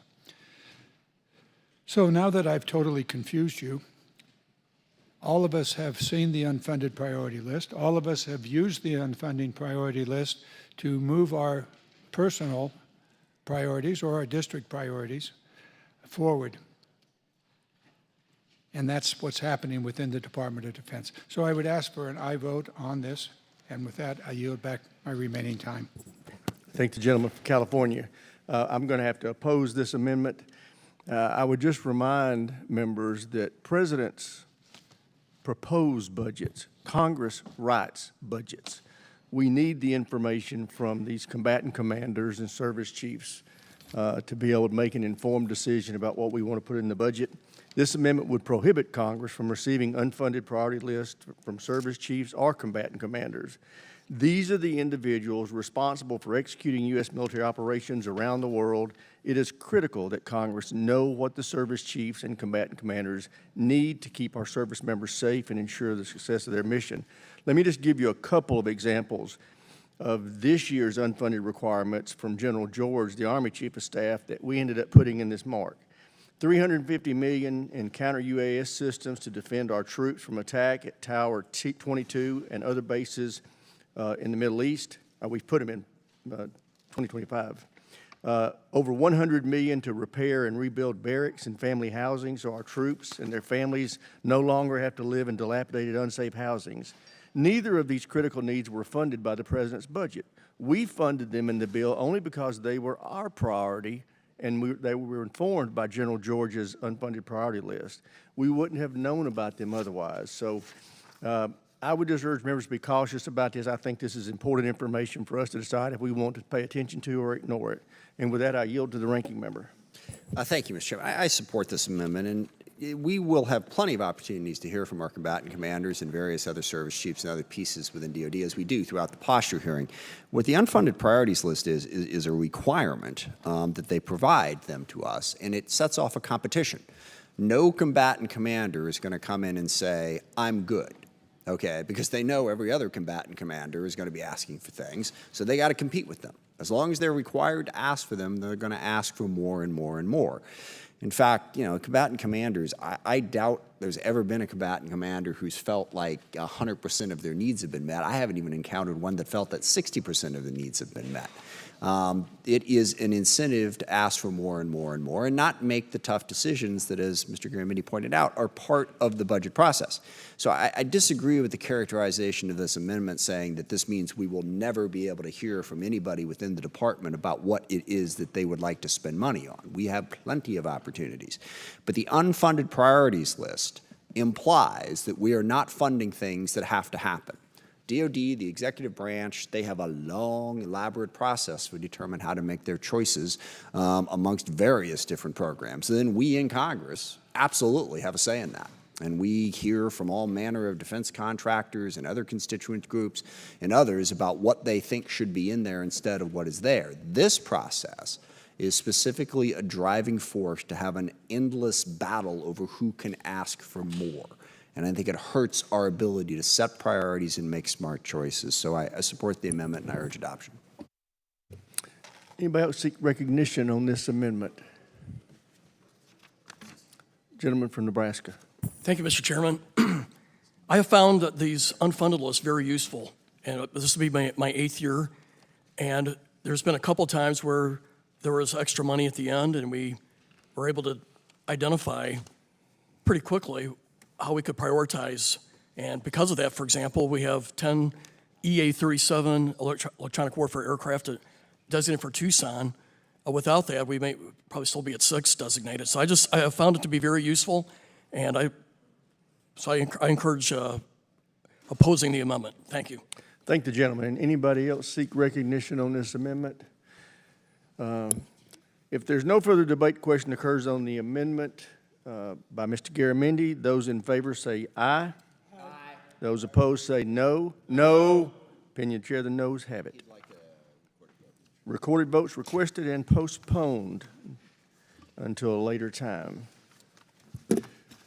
We will now consider log number 3726 by Mr. Banks. For what purpose does the gentleman seek recognition? I have an amendment at the desk. Will the clerk please distribute the amendment? Without objection, the reading of the amendment is dispensed with. The chair recognizes the gentleman from Indiana for the purpose of explaining his amendment. Thank you, Mr. Chairman. This amendment is simple. It would ensure that every military personnel decision, accessions, promotions, and command selections are based solely on merit and without regard to politics, race, color, sex, or religion. This is common sense. It's no different than what is required under the merit system principles of our DoD employees So why should our service members be treated any differently? Does a person's race make them a better leader? Does a person's party preference disqualify them from command? Of course not. But this administration keeps trying to deny that fact. It is merit and demonstrated performance that should matter, and it's merit and demonstrated performance that should be the only factor in personnel decisions if we want to keep our military apolitical, lethal, and strong. I appreciate your support and consideration of this amendment. With that, I yield back. Chair recognizes the ranking member. The problem is it doesn't always come down to merit, and we have a regrettable history of discrimination in this country. And one of the things that we're really trying to accomplish is to recruit from the broadest possible pool of people. And we haven't done a great job on that, whether you're talking about women, members of the LGBT community, or people of color. And you can look at the ranks of senior officers in top positions. Do we really believe that white men, to like 90, they're the only ones who have any merit, apparently, the only ones who are, qualified to do a job? I don't think that's the case. I think because of historical discrimination, different groups are less likely to join the military and participate. And I think that should be something that the military should be allowed to consider. Now, I don't disagree that if you have a situation where that's it, that's, what we're basing it on, that talent, merit, ability isn't factored in at all, then you've got a big problem. And I'll also admit that there are places in this country where that is the approach that they've taken to DEI. I also have some challenges on that back in my own home district in the Seattle-King County area. But that's not what the Department of Defense is doing. What they're trying to do is open up the number of people who can see a future in the military, who can see that they're going to be given a fair shot, that past discrimination isn't going to mean that they're not going to get the same shot at a promotion. And that's what they're trying to do. And I think the Department of Defense has done this in a very reasonable way. And to prohibit that and to block that ability will make it more difficult to recruit and retain people from groups that have been historically discriminated against in this country, because they won't think that they're going to get a fair shot. That is the reason for doing this. It's not to eliminate merit or ability. It's to understand that if you're going to be fair, you have to go beyond that based on the history of this country and the history of service. I think this is a mistake, and I would urge members to vote no on the amendment. Do we have any? Okay, Mr. Waltz. And Mr. Chairman, I'd like to speak in support of this amendment, and I frankly, as much as I respect the ranking member, couldn't disagree more stringently. No cadet, no American should be chosen or not chosen based on their skin color. And unfortunately, in these elite institutions, when you elevate someone for any other reason than merit, then you are not choosing someone who arguably has outperformed them. And we continue to raise these issues because we continue to have cadets, family members, military service members coming to us saying that they were not chosen, demoted, or what have you because of their skin color. And that is unacceptable, and clearly this committee needs to intervene. I just had a case last week, the #1 cadet in an ROTC unit. His entire life had dreamt of being a pilot. He did everything right. He was the top of his class. He was an engineering major. And he was approached by his head of his professor of military science and said they were under a lot of pressure. They had never had an African-American female. And he was now going to be #2 and she was going to be #1. And that cadet has since quit the program and quit the Air Force. And I know that's anecdotal, but it is a steady stream of these cases coming to our office. So clearly there is an issue. Clearly there may be something that was good and well-intentioned, something to address past wrongs, and the pendulum has swung too far. I encourage my colleagues, I think, to follow something that's absolutely common sense. We cannot fight past racism with more racism. Merit should be the only consideration. I yield my time. Chair recognizes Ms. McClellan. Thank you, Mr. Chairman. Unfortunately, what this amendment does is go farther and say that you can't give any consideration to race or national origin or sex. And in doing so, you leave in place the disproportionate impact that Jim Crow has had on our military. Right now, black service members make up 9% of active duty service members, but only 6.5% of generals. Blacks make up over 20% of the American population, and in some states even more than that. And yet, because of the history of discrimination and segregation in the military, many are less likely to even want to try to apply. And the way I read this amendment, it would make it more difficult to focus recruitment at HBCUs or to specifically expand the pool of minority individuals who could be recruited. Now, last year I told you all a story about my uncles. I'm gonna remind you of that. I had 8 uncles born and raised in the Gulf Coast of Mississippi between 1918 and 1938. And when they joined the military, because for them, the only option, because they weren't allowed to go to school after the 8th grade because no school educated black children in Mississippi beyond the 8th grade, their only options were the military or as laborers. When they joined the military, including during World War II, they weren't allowed to fight. They were not allowed combat duty. The only opportunity available to them was as cooks or laborers. And the stories they brought back home to their children about how they were treated, I'm gonna let you guess whether any of their children had any desire to join the military.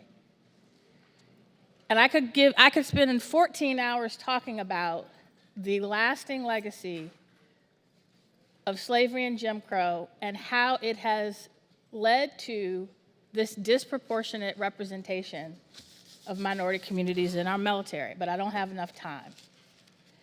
That disproportionate impact did not go away with the wave of a magic wand when Truman ordered the military desegregated, when the Civil Rights Act was passed, when the Voting Rights Act was passed.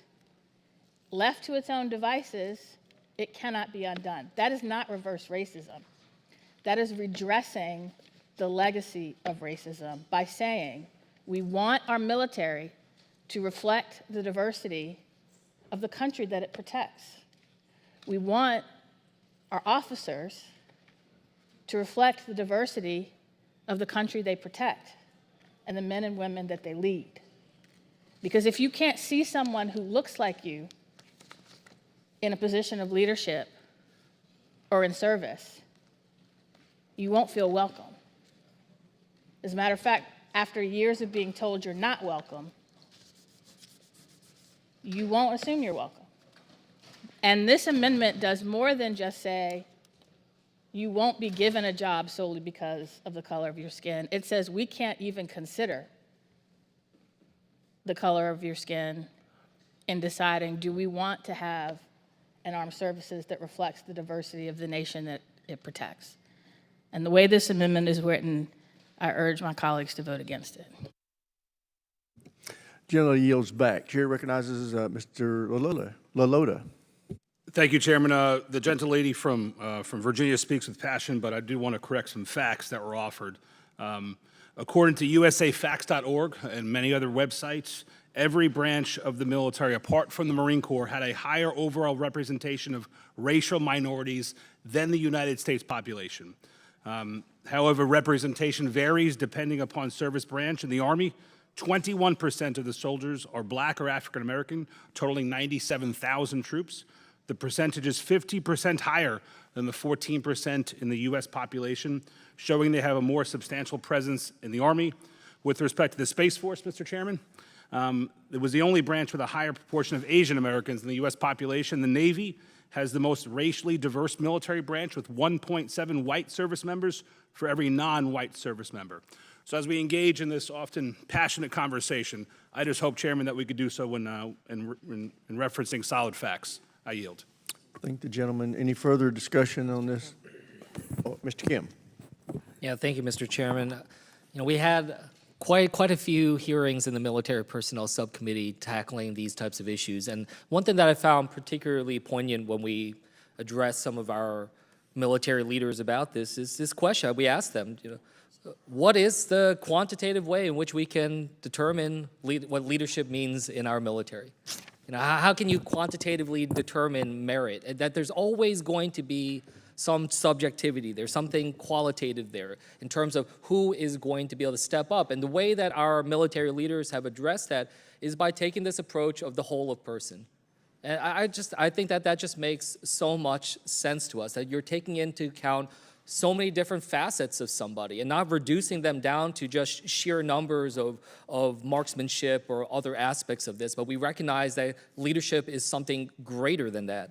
So I just strongly urge us to make sure that we're not limiting ourselves and finding ourselves in this place where we think that there is some magical list of quantitative assets that we can look at and assess promotions and other aspects of military leadership. We have to take into account the whole person and every part of them. So I think that that's something that I found really poignant and very strong coming from the military leaders that we talked to through these hearings, and I wanted to share that with the full committee. I yield back.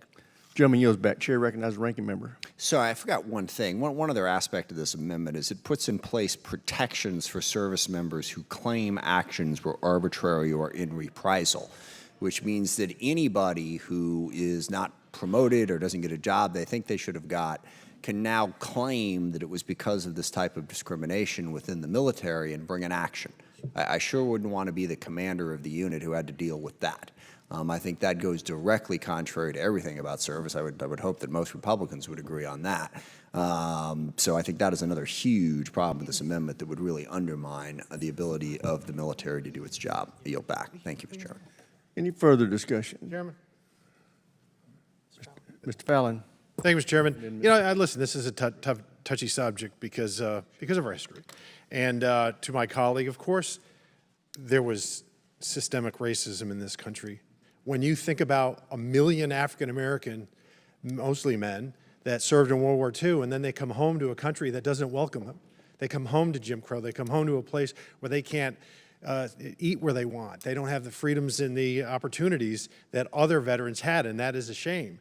That was in 1945, and every day after that, it got a little bit better and a little bit better. And when you talk about recruiting, we do have a recruiting crisis, and we should absolutely 100% be recruiting from every pond and pool that we have available in this country. I fully support that. But merit's easy to, it may be hard to define, but it's easy to recognize. And I hate to use sports analogies in a serious topic like this, but there's many factors that go into, let's say, quarterback ratings. And it's interesting that the best quarterbacks have the highest ratings. And so when you're an employer, you can tell who your best employees are.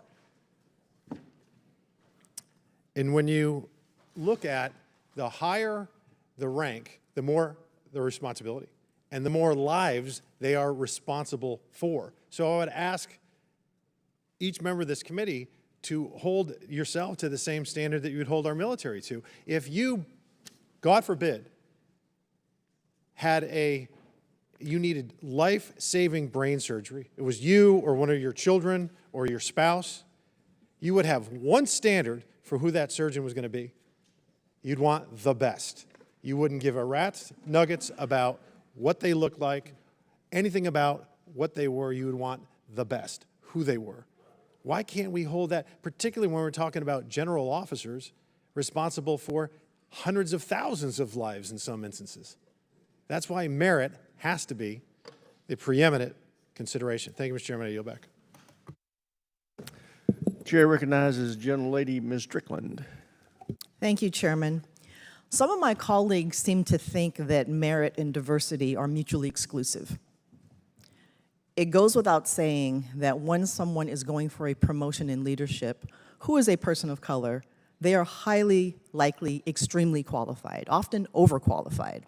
But I also want to point something out, too. We talked about the Jim Crow South, and like Congresswoman McClellan, my father joined the Army as a young man when it was segregated. President Truman desegregated it in 1948. But let's fast forward to 2024.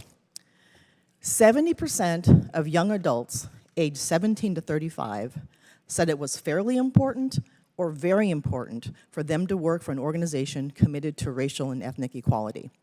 And to my colleague who quoted numbers about the high proportion of people of color who are in the military, that is absolutely true among the enlisted ranks.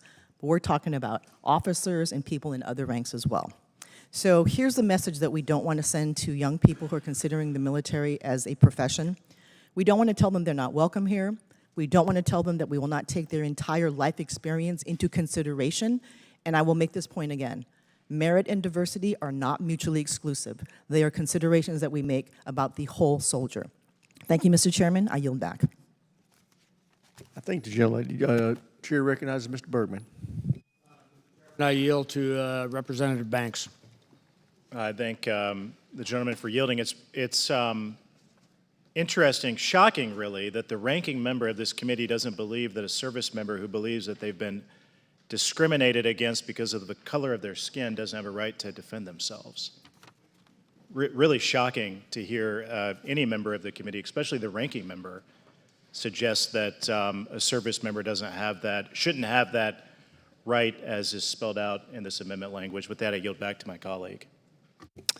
Any further debate? Seeing none, so many is in favor of the amendment will say aye. Aye. Opposed, no? No. Opinion of the chair, the ayes have it. And we have a recorded vote request. The recorded vote will occur but be postponed until a later time. We will now consider log number 3727R1 by Mr. Banks of Indiana. For what purpose does the gentleman seek recognition? I have an amendment at the desk. Will the clerk distribute the amendment? Without objection, the reading of the amendment is dispensed with. The chair recognizes the gentleman from Indiana for the purpose of explaining his amendment. Thank you, Mr. Chairman. This amendment would reform the admissions process at the military service academies by focusing on objective criteria and aligning the academies with the Supreme Court's ruling on affirmative action. This amendment requires the academies to admit students based on objective whole candidate scores, based on grades, college entrance exams, extracurriculars, and athleticism. And this provision prohibits discrimination in admissions based on race or ethnicity.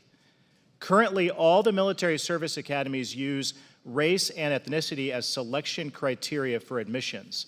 Not only does this violate the Constitution, it violates the military's long-standing meritocratic principles and undermines public confidence in our military. The military service academies are elite universities which train and educate the future leaders of our armed forces. We need the best and brightest cadets and midshipmen, regardless of their skin color or their ethnicity. ROTC already recruits from universities where race-based admission processes are banned. Officer candidate schools draw from a similar pool. Why shouldn't the service academies do the same? For our national security, we must uphold the ideals of our country and put hard work and service above all by restoring meritocracy to the service academies. I urge your support for this amendment. With that, I yield back. All right. Mr. Horsford is recognized. Thank you very much, Mr. Chairman.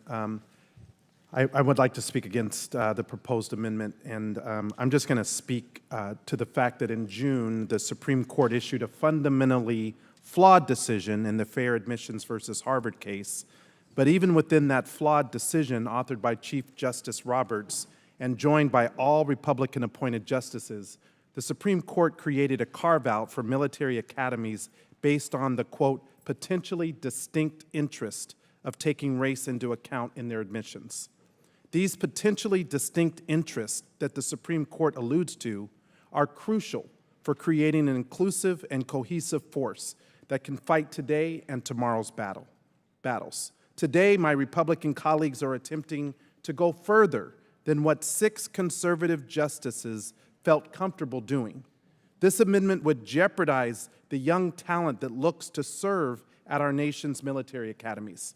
Even in February, when presented with the opportunity to decide on a case specific to the military academies, the Supreme Court did not do so. Once again, a conservative majority decided not to go as far as this amendment proposes. So it's unfortunate that today my colleagues on the other side are attempting to use this for whatever reason at the cost of young men and women. You know, one of the most honorable thing that I get to do in this role is when I get to call each of the young men and women, regardless of background, regardless of race, and to tell them that they're being formally nominated to the military academies. It's the most rewarding part of this job. And to those young men and women, I say, do not let this backwards amendment be a hindrance to your dreams. In my time in Congress, this is what I've enjoyed most, is nominating you to serve in our academies. You deserve to be there. We want these academies to be open and accessible and inclusive. It's an honor that has come with meeting young constituents and learning about the experience that have shaped them into the leaders that they are today. Many of those lived experiences have been shaped by their lived experience, including race and ethnicity, and have made them valuable additions to our academies. Since 1978, when the Supreme Court held that colleges and universities can administer race-conscious admission policies, our nation's schools, including our service academies, have been made better for it. So amendments like these do not address our national security issues.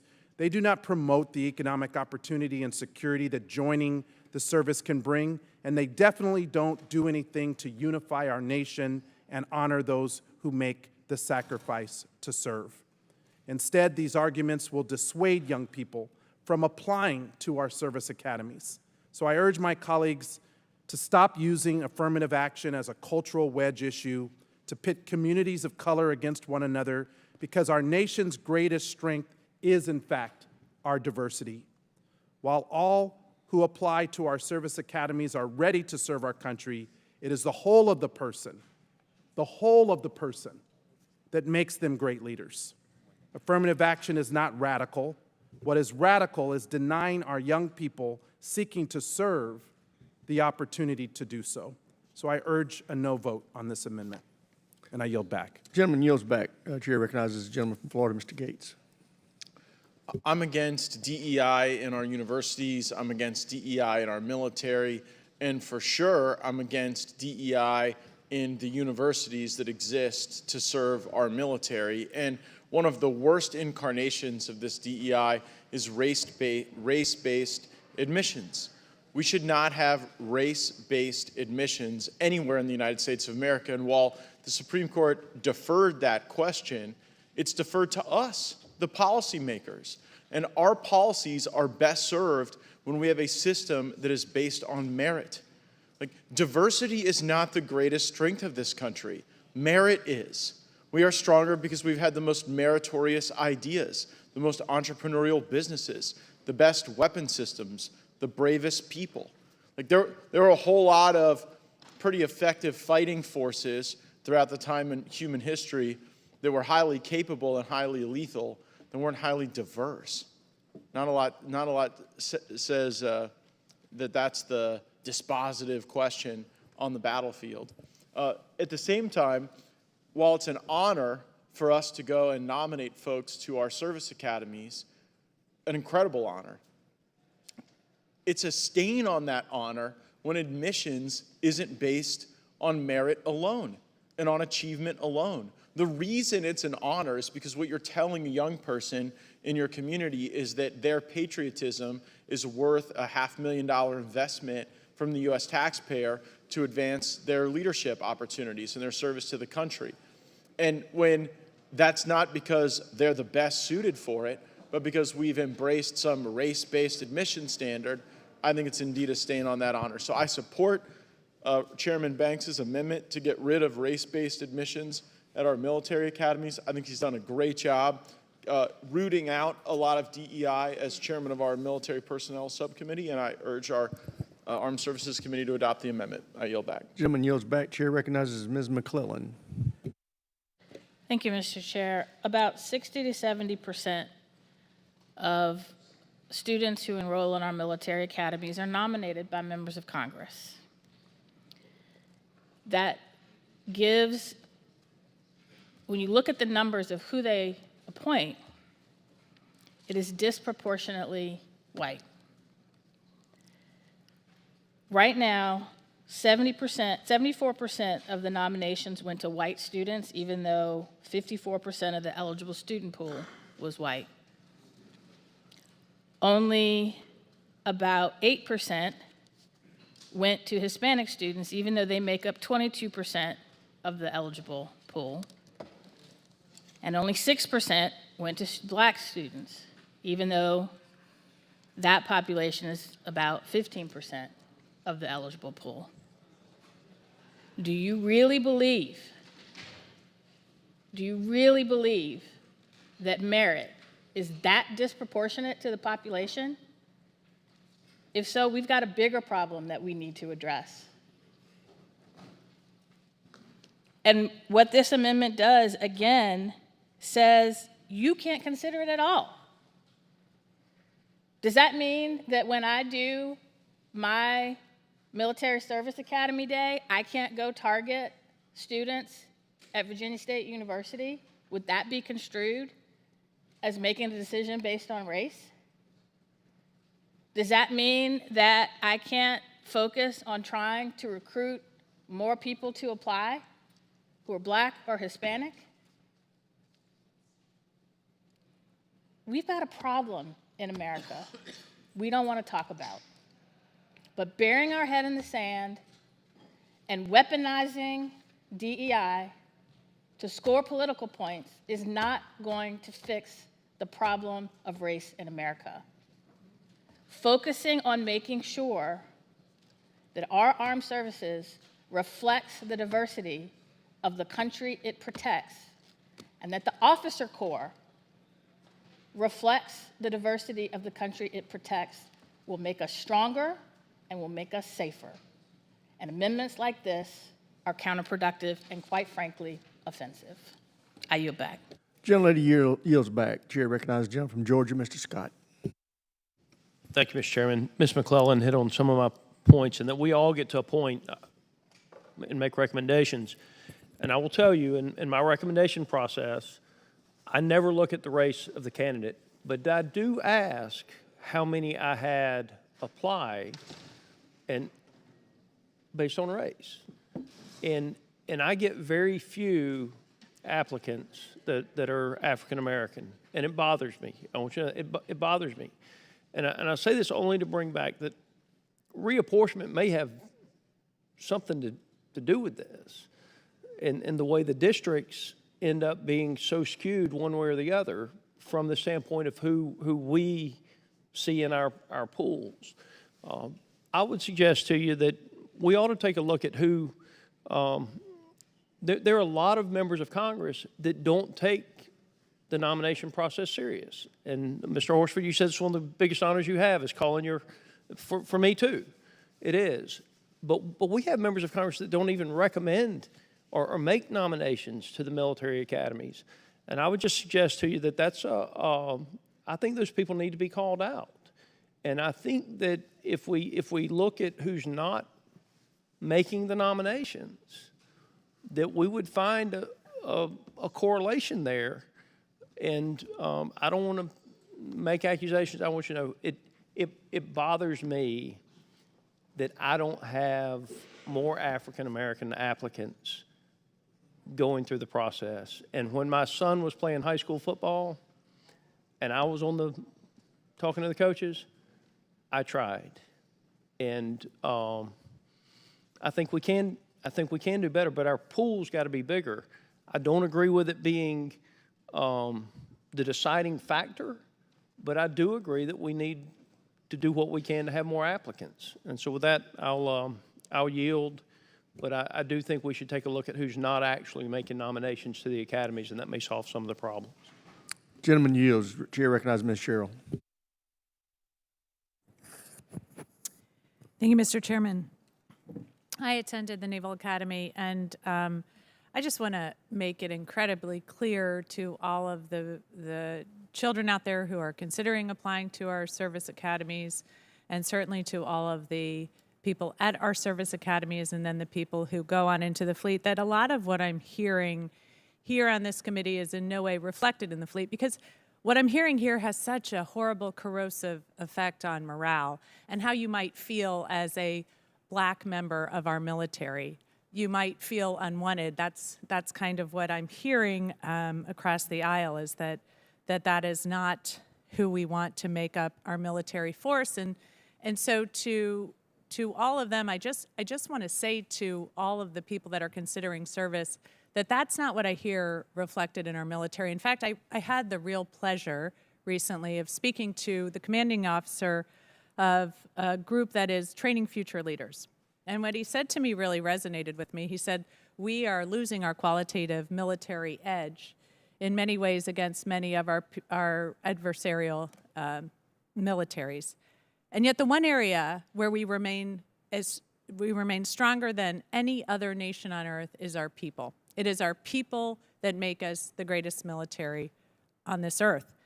And he said, as he's training young leaders, that if you want to be a leader, he said, look, we train leaders here, and if you want to be a leader in our military, you need to be able to lead people who are a different race than you are, who are a different gender than you are, who express a different religious identity than you do, and who express their sexuality differently than you do. And if you cannot lead those people, then you have no place in our military. So I think it's important for people to hear throughout our military that many people value your service, despite what you may be hearing occasionally from this committee, and I yield back.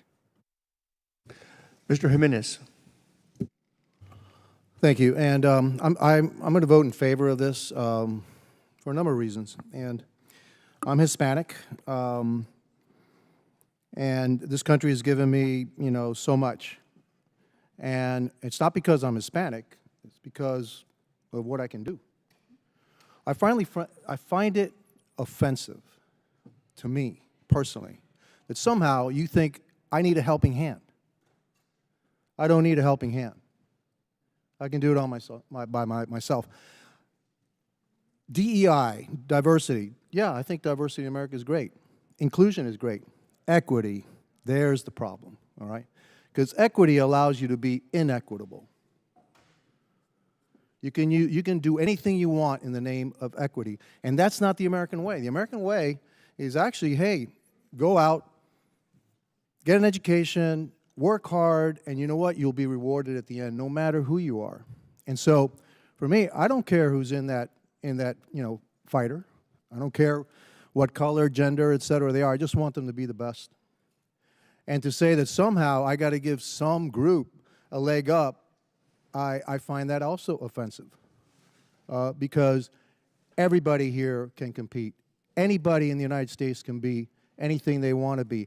You can't be a colorblind society if you are color conscious. If that drives your decision, that means that you're not a colorblind society. And we need to get to a colorblind society where everybody knows that they can get to wherever they want through their own, sweat equity, intelligence, studying, I just find it amazing that, we need help. I need help. You need to give me a helping hand. Thank you very much.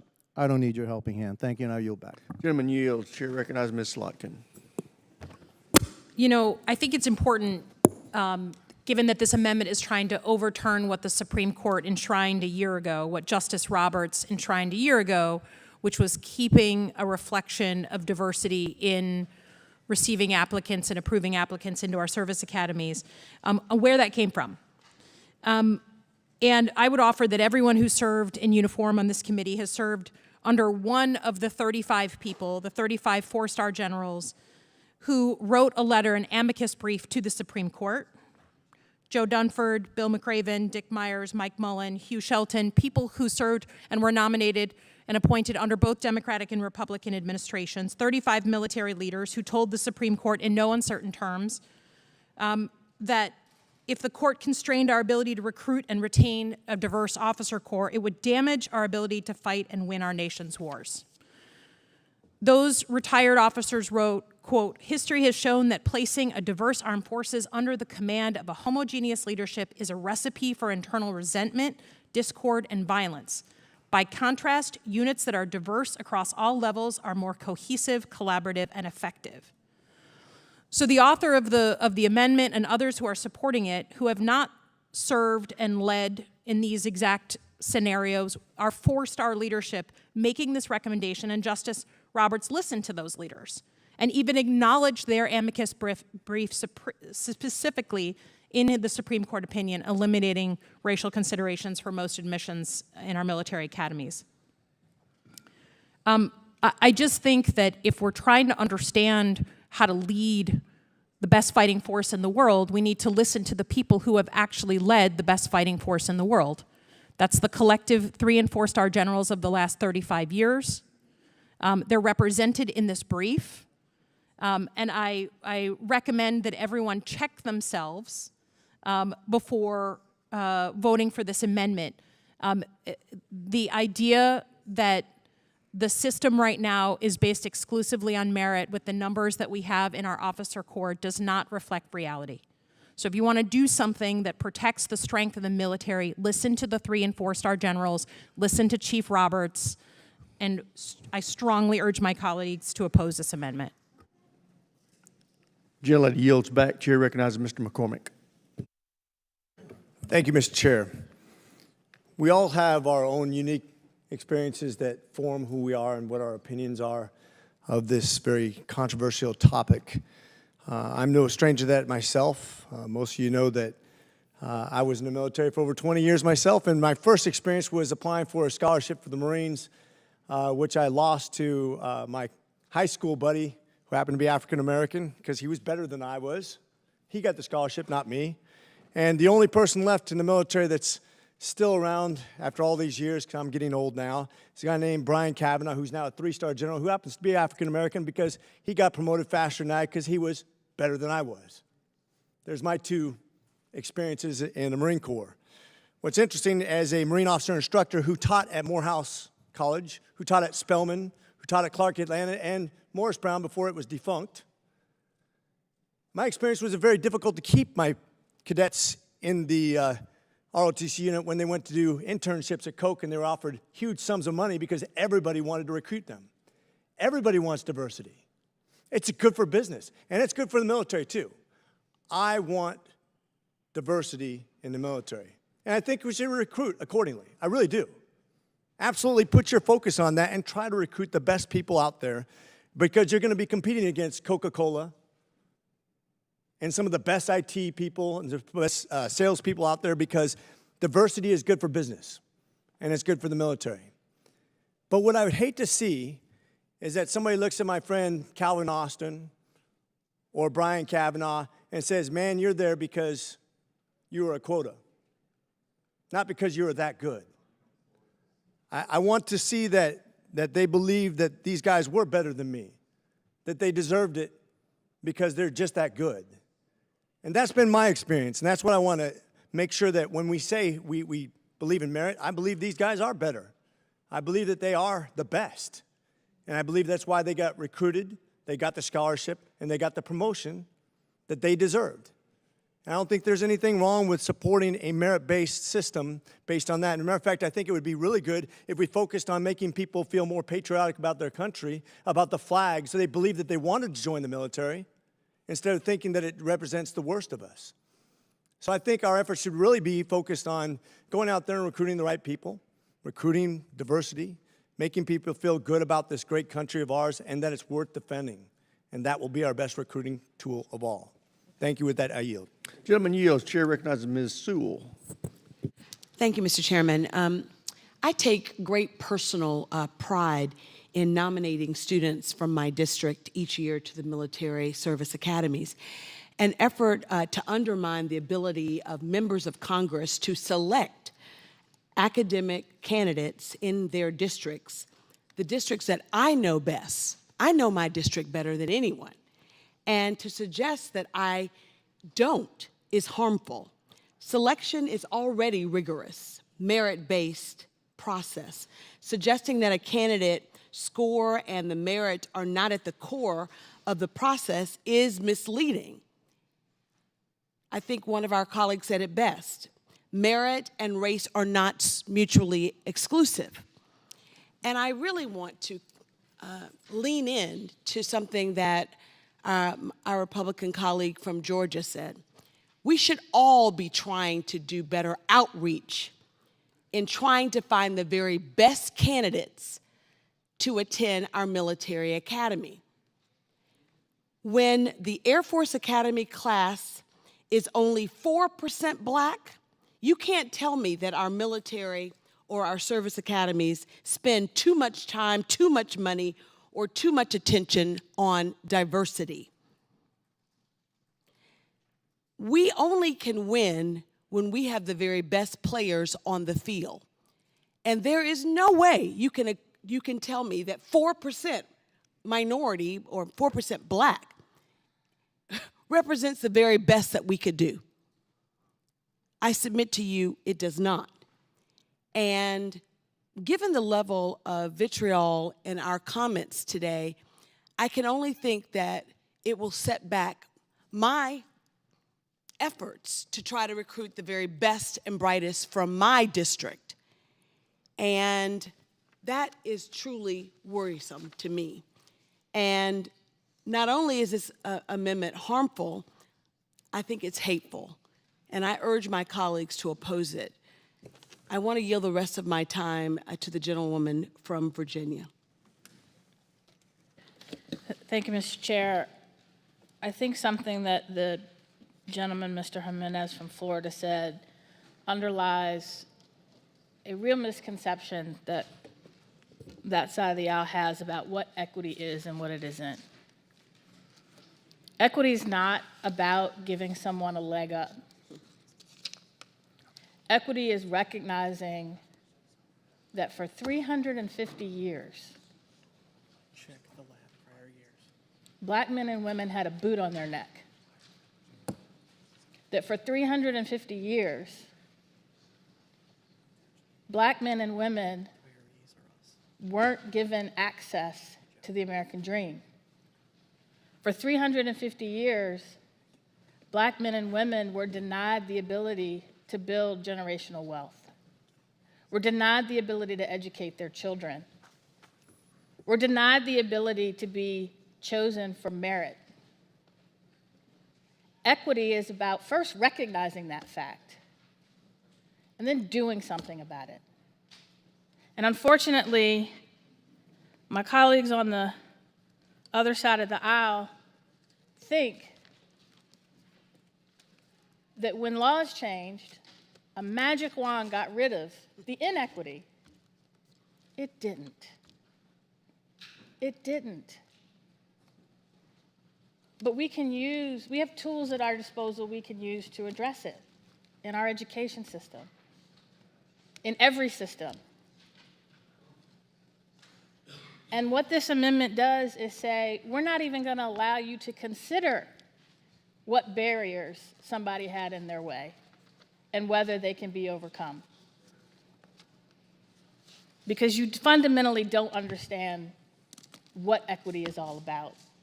And I hope at some point we can fix that. Thank you. I yield back. Chair recognizes Mr. Fallon. Thank you, Mr. Chairman. You know, I have to say that our greatest strength in this country, greatest country history's ever known, isn't diversity, it's equal opportunity. And talent, skill, and ability comes in all shapes, sizes, and shades. And I was writing some notes a few minutes ago and wrote about, I think it's ironic in some sense because we seem to have the same goal, just two different pathways. And then I heard one of my colleagues talk about the fact that there are some members of this committee that don't want Americans of certain extractions to feel welcome in the military. And then my heart started racing, and I got angry, and my blood started boiling because that is a condescending, lazy, and wholly inaccurate, ludicrous, and absurd shot. That has no bearing whatsoever. I agree that we should be looking at the whole person and their experience, not their pigmentation. Because let's be very honest here, this country, I think, is far more classist than it is has anything to do with having racial issues.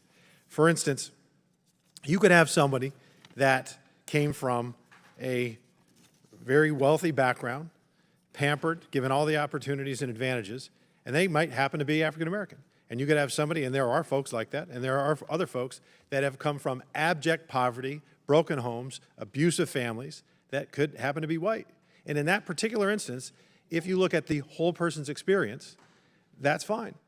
But it shouldn't be that, in that case, the African American shouldn't given any advantage over that particular person that happens to be Caucasian. It's about their life experience. And we do root for the underdog in this country. And so when I heard vitriol and hateful in this committee, I haven't seen vitriol, I haven't seen hate. I've seen love of country, I've seen disagreements on occasion, and I've seen a lot of respect across the aisle. So I think that we should sharpen our comments and not devolve into some of these other committees that we all see, of which I sit on one. I know this is a delicate topic, and we should learn from the past. But one of my colleagues made a very good point, too, that if you want to recruit from all segments of our society, you're not going to fight for a country or serve a country if you don't believe in it, if you don't believe that it is on balance good for the world. And you see it a lot, particularly on these college campuses of late, that there's not a love of country, there's a hate of country. You're not going to get anybody that's suspect, that has those kinds of suspicions about the United States of America to sign up and serve. So promoting patriotism is one way to solve this issue as well. Mr. Chairman, I yield. Chair recognizes Mr. Vasquez. Thank you, Mr. Chairman. And I want to talk just briefly here on a success story of diversity in our military. Not sure if you're all familiar with the Navajo Code Talkers, but between 400 and 500 Native Americans helped win a number of decisive victories in World War II in the Pacific Theater, not because perhaps they won some type of meritocracy, but because they spoke languages that enabled us to encrypt messages that gave us an advantage against the Axis powers, which was incredibly important. Now, this primarily includes the Navajo, but it also includes the Lakota, the Muscogee, the Mohawk, Comanche, Tlingit, Hopi, Cree, and Crow soldiers. They were chosen to serve our military based on the merits of who they were and the language that they spoke. Now, I would argue that when we talk about diversity in our armed forces, it also has to do about gelling together with folks that represent a diverse nation together, that can speak similar languages, that share different experiences, that offer different opportunities.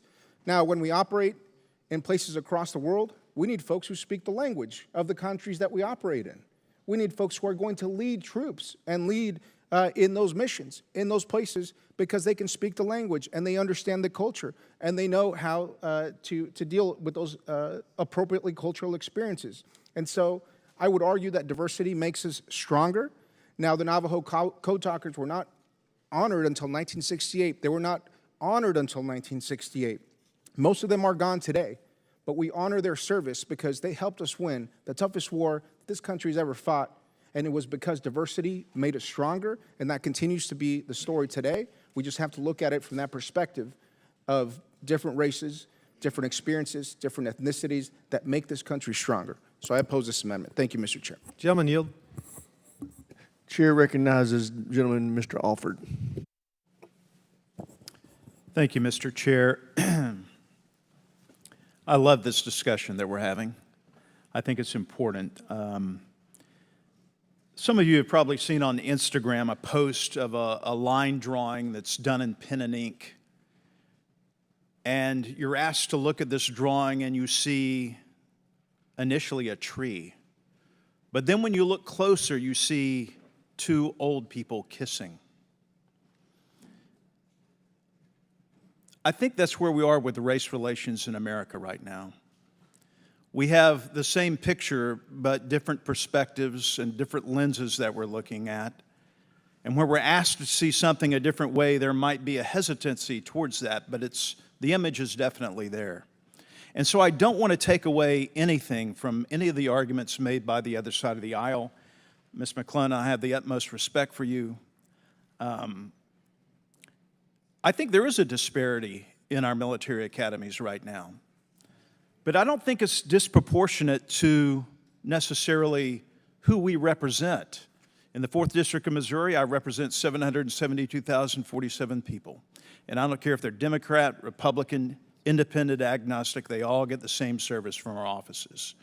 And so it's the same with our military academy appointments. The greatest pleasure that I have had as a freshman congressman is to be able to call up the 6 individuals this year and tell them that your life is going to be changed forever because you are going to a military academy. We have very skilled panelists on our panel. Frank Cavuti, a lieutenant colonel, U.S. Air Force retired. Andrew Swedberg, lieutenant colonel, U.S. Army. Perry Johnson, commander, U.S. Navy. And Steve Holmes, captain of U.S. Coast Guard. And Grace Townsend, working with our office, who's also a veteran, who coordinates this. And, you know, not one time has race ever come up. And I don't even know the race of the individuals when I call them. I've looked at the information, I've looked at the recommendations from the panelists. But it's based solely on, are they mentally fit? Are they physically fit? Do they have the gumption to stick with it, to be a good investment for our taxpayers of this $500,000 education? I think this is something that we have to look at. I agree with Mr. Scott. How do we increase minority participation? How do I get, you know, we're struggling all the time. We've got this great academies that we're trying to get people into, and we struggle sometimes getting people to even file these applications. Maybe that's on us to do a better job. And I'm going to take the information that we are talking about here today, and I'm going to try to do a better job of that.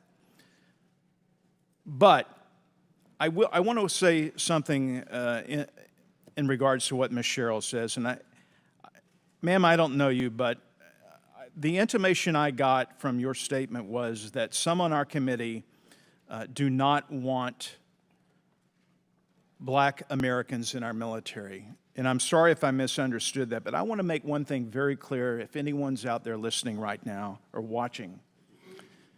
I don't care what color you are or where you're from, we want you and we need you in our military. We have only 9% of American young people right now having any interest in joining the military. And we are up against some serious foes in the future. We've got to get our act together as Americans. We've got to be able to see both drawings inside that Instagram post. We've got to do better as a nation. Thank you. I yield back. Chair recognizes Mr. Ryan. Thank you, Mr. Chair, and I recognize that this is an extended discussion, but one, I think it's important, and two, I want to be clear who introduced this topic and who decided to bring this up. I think that is also important. It's incredibly disappointing, having served, having graduated from one of our service academies, now representing one of our service academies, that rather than focusing our collective time on the real wars happening and that our troops are preparing for, God forbid they have to go into them, we are continuing to fight culture war BS. It's disappointing, especially given the comments my colleagues have made, reminding us of the Supreme Court's explicit carve-out. You heard from Mr. Horsford and Ms. Slotkin compellingly, but I think it's important to reiterate. Certainly not a radical conservative Justice Roberts calling out a, quote, distinct interest. So what is that distinct interest?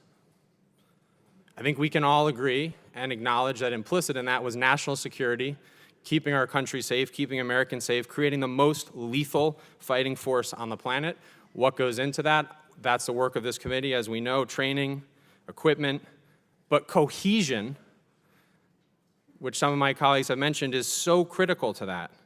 And foundational to cohesion, I believe, as did all the senior ranking officers mentioned by Ms. Slotkin, is an officer corps reflective of the troops that they're going to lead in harm's way, whose trust they have to earn. And my colleagues who have served in uniform, regardless of party, you know when you look your soldiers in the eye and you have to ask them to do something incredibly dangerous and risky, it is about trust. That's not exclusively built, of course, on any one factor, but to take any factor away from the ability to build trust and cohesion will absolutely do harm to our national security.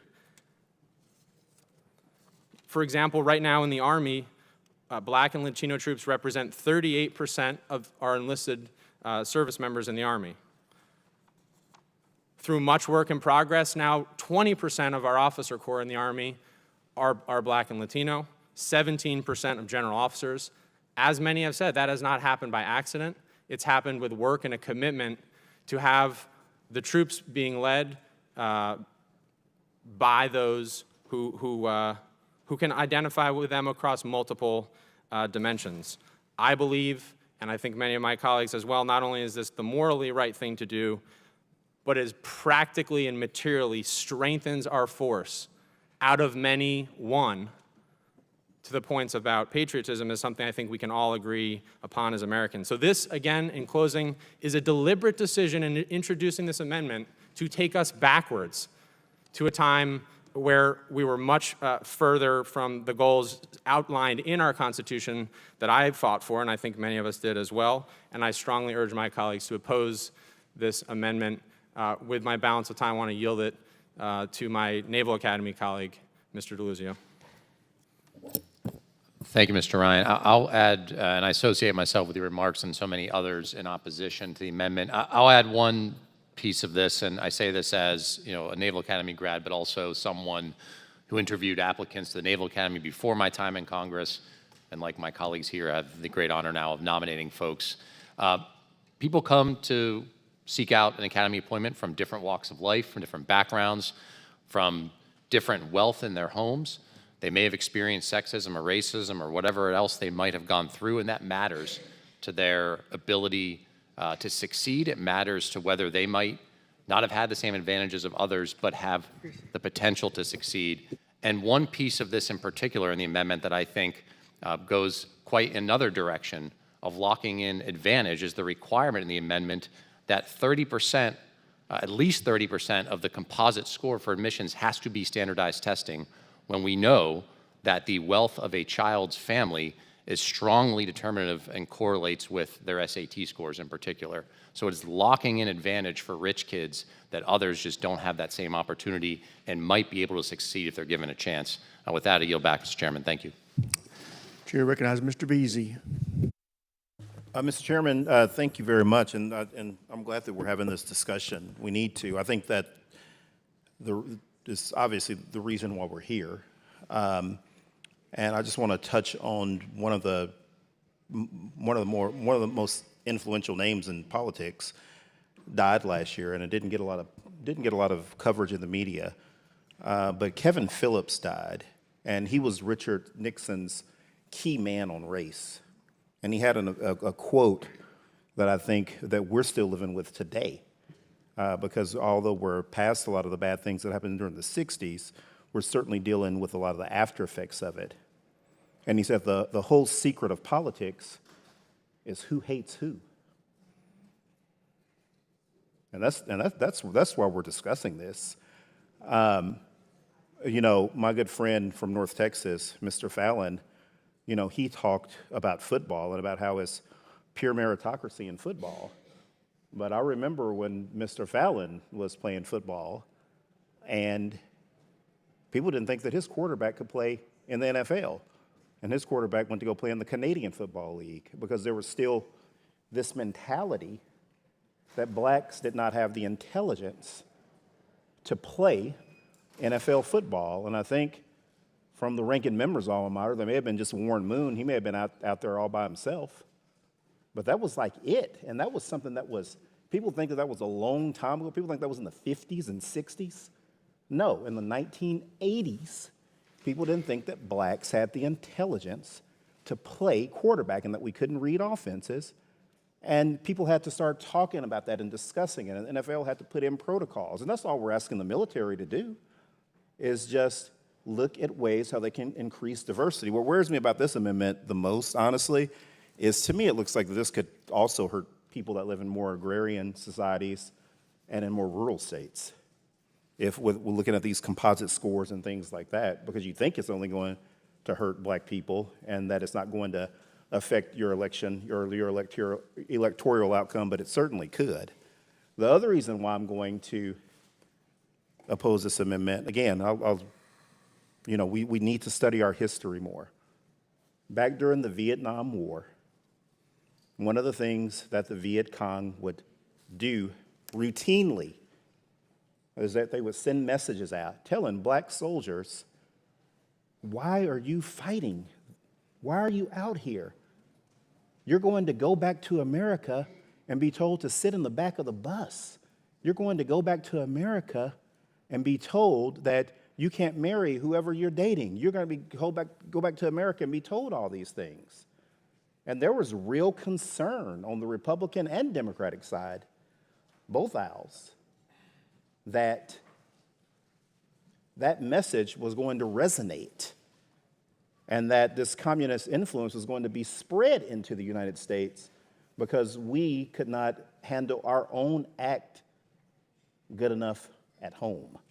We don't want to go back to that because I guarantee you if something goes down, and hopefully we'll never see anything on the scale of Vietnam or World War II ever again. Hopefully that won't happen. But I guarantee you that we're not going to be having this discussion because all of us, Republican and Democrats that are sitting in this room, whether we're in office or out of office, just like I mentioned before in previous discussions about the Negro soldier in the 1940s that the military begged Frank Capra to produce to try to get blacks to become more involved because we were living in the middle of discrimination. If something goes down, we ain't going to even be having this discussion. We're going to all be on the same page. We're going to be like, well, how can we get more black officers? Because the people in European communists or China communism, they're using this rhetoric saying that there aren't enough black officers, and so why should black people be fighting this war? So that's what's going to happen. So let's just be realistic. Let's be honest and admit that this is about politics. And I want to yield the balance of my time to Mr. Horsford of Nevada. Mr. Thank you. I just want to point out that no one on the other side has refuted the U.S. Supreme Court's decision, which was led by Chief Justice Roberts, providing for this potentially distinct interest exclusion regarding our military academies and what your amendment would do to overturn your Supreme Court's decision on this issue. Secondly, no one is lowering the bar to get into the military academies. We know it's rigorous, and it's becoming more rigorous. I've had applicants who have been denied and who have tried 2 and 3 now times recognizes gentlelady Ms. and gone through Escobar. prep academies. Gentleman's time's expired. Ms. Escobar is recognized. Thank you, Mr. Chairman. I would like to associate myself with the remarks of my HASC Democratic colleagues on this issue. I have yet to hear a problem articulated by the other side of the aisle with regard to why we need this workaround for a Supreme Court decision. What I have heard some of our colleagues on the other side of the aisle say is that you embrace diversity. I've heard a couple of you say you embrace diversity. You want to see that diversity. One of my colleagues on the other side of the aisle even said he's looking for ways in his own district to increase diversity.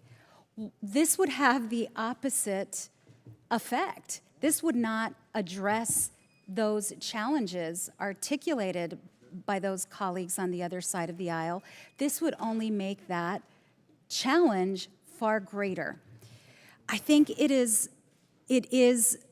really unfortunate that we are having to spend so much time talking about this issue of how we eliminate, or actually how we work around a decision by the Supreme Court that is in place in order to ensure that our service academies create the diversity that represents our great nation and that will open doors for all of our future leaders in different parts of the country. I represent an incredible community that is 85% Latino, that is economically disadvantaged, and the young people in my community have very different opportunities or lack thereof than people their age in other communities.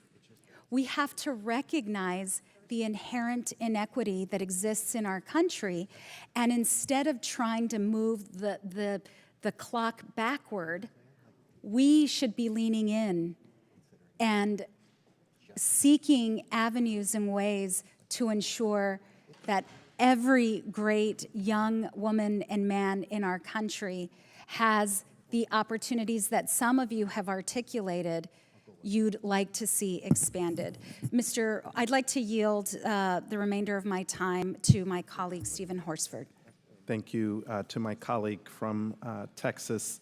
I just wanted to reiterate, and I hope we all agree, and I would love to work with my colleagues on the other side to figure out a way that we can all improve our outreach, our engagement, because this is actually one of the difficult areas. One of our subcommittees looked into this specific issue about recruitment into our military academies. But I just wanted to underscore that we have the rigor for military academies is high. And there's somehow an assumption that when you look at diversity, that means there's less rigor. They still have to meet the minimum requirements to get in. And I've had applicants from every background, of every race, who have not gotten in their first time, their second time, their third time. But they go to prep academies, they do the work during the interim, and they reapply. That is how great the people of America are. They don't give up on their hopes and their dreams. And so we have to keep these opportunities open and available in a way that's inclusive for everyone. And again, I would urge my colleagues to reject this amendment, and let's do the right thing and promote our military academies for everybody. And before I yield back, I would just ask those colleagues on the other side of the aisle who have expressed an interest in maintaining diversity in our service academies and who have actually said they seek ways to increase diversity in our academies to please vote against this amendment. Mr. Chairman, I yield back.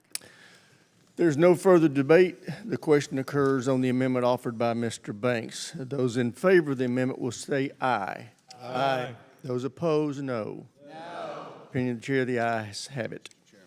Recorded votes requested. Recorded vote will be postponed to a later date. I had hoped we would make much more progress and have a vote series before 4:30, but we just spent 2 hours on that amendment. So we probably will have our next vote series after, what?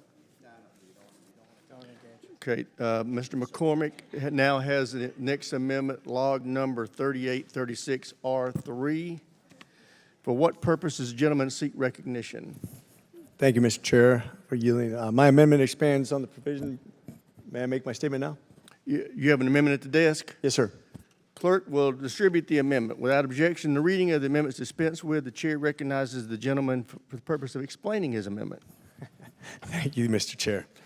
My amendment expands upon the provision that was included in the final 2024 National Defense Authorization Act to combat the indirect censorship of conservative news outlets in the Department of Defense. Section 1555 of last year's NDAA required that the DoD, when contracting with organizations that place military recruitment advertisements, must include as a condition of such contact a certification that the organization does not place advertisements based on political bias or the determination that a media outlet spreads so-called misinformation. This language is necessary because the DoD has contracted with the organizations such as NewsGuard and the Global Disinformation Index. According to the Media Research Center, the average NewsGuard score for the left and lean left outlets was a Green Shield rating of 91 out of 100, while the average rating for right and lean right outlets was low, around 66 of 100. A global disinformation index report on online news lists the 10 riskiest online news outlets as New York Post, The Federalist, The Blaze, The Daily Wire, Newsmax, One American News Network, The American Spectator, The American Conservative, Reason Magazine, and Real Clear Politics, all conservative, while left-leaning sites like ProPublica.com, NPR.org, NewYorkTimes.com, WashingtonPost.com, BuzzFeed News, and Huffington Post were among the 10 lowest risk online news sites, according to their opinion. We should not be excluding large swaths of Americans simply because they watch or read conservative news. My amendment would modify Section 1555 by adding language to clarify the standards on what exactly bias looks like, as well as by striking the one-year sunset included in the subsection C. I'm not an expert on placing advertisements, but I suspect that if we want to ensure the lethality of our armed forces, we should, at the very least, not exclude advertisements in publications where the audience actually knows how to shoot a gun. I ask for my colleagues' support on amendment number 3836. Thank you, sir. With that, I yield back. Ranking members recognized. Thank you. The last point the maker of this amendment, or offerer of this amendment, I should say, made, we're not excluding people from advertising. I mean, those decisions will be made, but there's nothing in law that we've put in the law that excludes people from advertising there. This amendment is what excludes us from advertising in certain places, and it excludes any entity that uses basically fact-checking. You may not like that fact-checking, but the basic idea that if you engage, and it mentions some specific organizations, NewsGuard, the Global Disinformation Index, but it then says, or any other entity that engages in well, basically fact-checking in that type of behavior. I mean, information is out there in wide variety of forms, and one of the things we need to do is analyze it and figure out what's true and what's not. And so now what this amendment does is it excludes the military from advertising with any organization that uses a fact-checking organization. That's just not something that we should be doing. We shouldn't be prohibiting from people from trying to figure out whether or not information that is being provided is accurate. We fought this last year. I hated what we put in the bill last year. We agreed to a compromise, and that's the way it goes. But then to come back and try to double down and expand it, I mean, basically what we're saying is puke out whatever information you want, and nobody should be in a position to question it. I mean, you can question the questioners if you want, and that's fine. But I don't think we should be saying you shouldn't be able to question the information and putting in place a policy that discourages fact-checking. Some information is inaccurate. I think people ought to be able to check and see and figure out for themselves whether or not it is. So really don't like this amendment, don't like what was put in the bill last year, and I would hope that we would not vote in favor of expanding that. And we are reopening something that we took many months to settle last year, and I don't see the necessity of that either. With that, I yield back.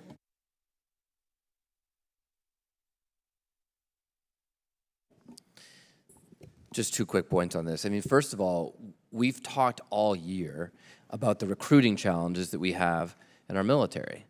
And this amendment is going to make recruiting appreciably harder for DoD by restricting all these places where you can have advertisements. Now, if you need fake news to support your belief system, then fine. We live in a free country. One of the principles of a free country is that you should be able to fact-check your news.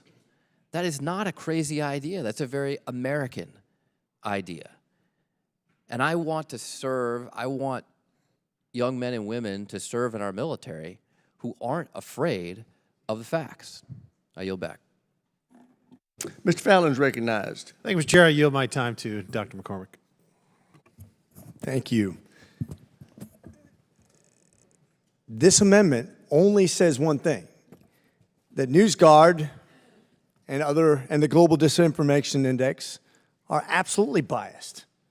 Their fact checks state that any conservative media outlet shouldn't be advertised on, and it does limit who they can advertise through, to the media sources that you're most likely to recruit people who join the military.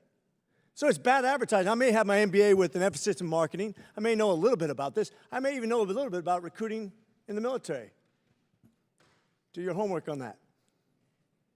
But the fact of the matter is, if you want to recruit the right people in the military, if you want to have an open discussion, let people advertise without a bias and saying you cannot recruit on conservative outlets. What you said, Mr. Moultrie, was absolutely the opposite of what this is about. This is to allow people to advertise wherever they think is most effective, based on how can I get people in the military, not saying you can't do something because they're not truthful enough. That's the absolute opposite of what this bill was intended to. This was to allow you to advertise where it's most effective to recruit people into the military, and that's all it's about. With that, I yield. Mr. Garamendi is recognized. A lot has been said, but not everything. I'd like to yield a minute to our ranking member. So the plain language of the amendment is not what the gentleman just said. Whatever these NewsGuard or Global Disinformation Index may say, there's nothing in the law that requires the military to listen to them and not advertise where NewsGuard or Global Disinformation says they shouldn't advertise.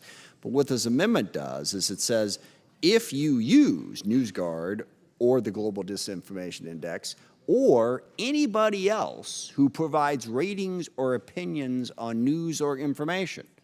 So if you use any service that provides opinions on news or information, the military will now be blocked from advertising there. That's what the amendment says, okay? I'm reading it right in the computer here.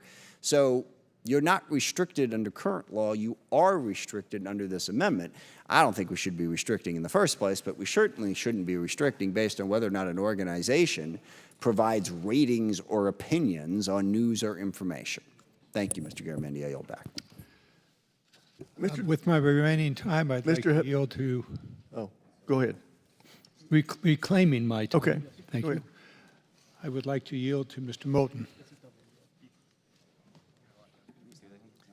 I mean, I'm not quite sure why we're having such a debate over just literally what this amendment says. But it's very clear to me that, as the ranking member just stated, this restricts the DoD's ability to recruit. It's saying that because the New York Times actually checks its facts in ways that the Blaze or whoever else don't, you can't advertise in the New York Times. That is not helpful. That is not helpful for a diverse, qualified force. It's not helpful to our recruiting challenges, and I would add, as I said before, it's un-American.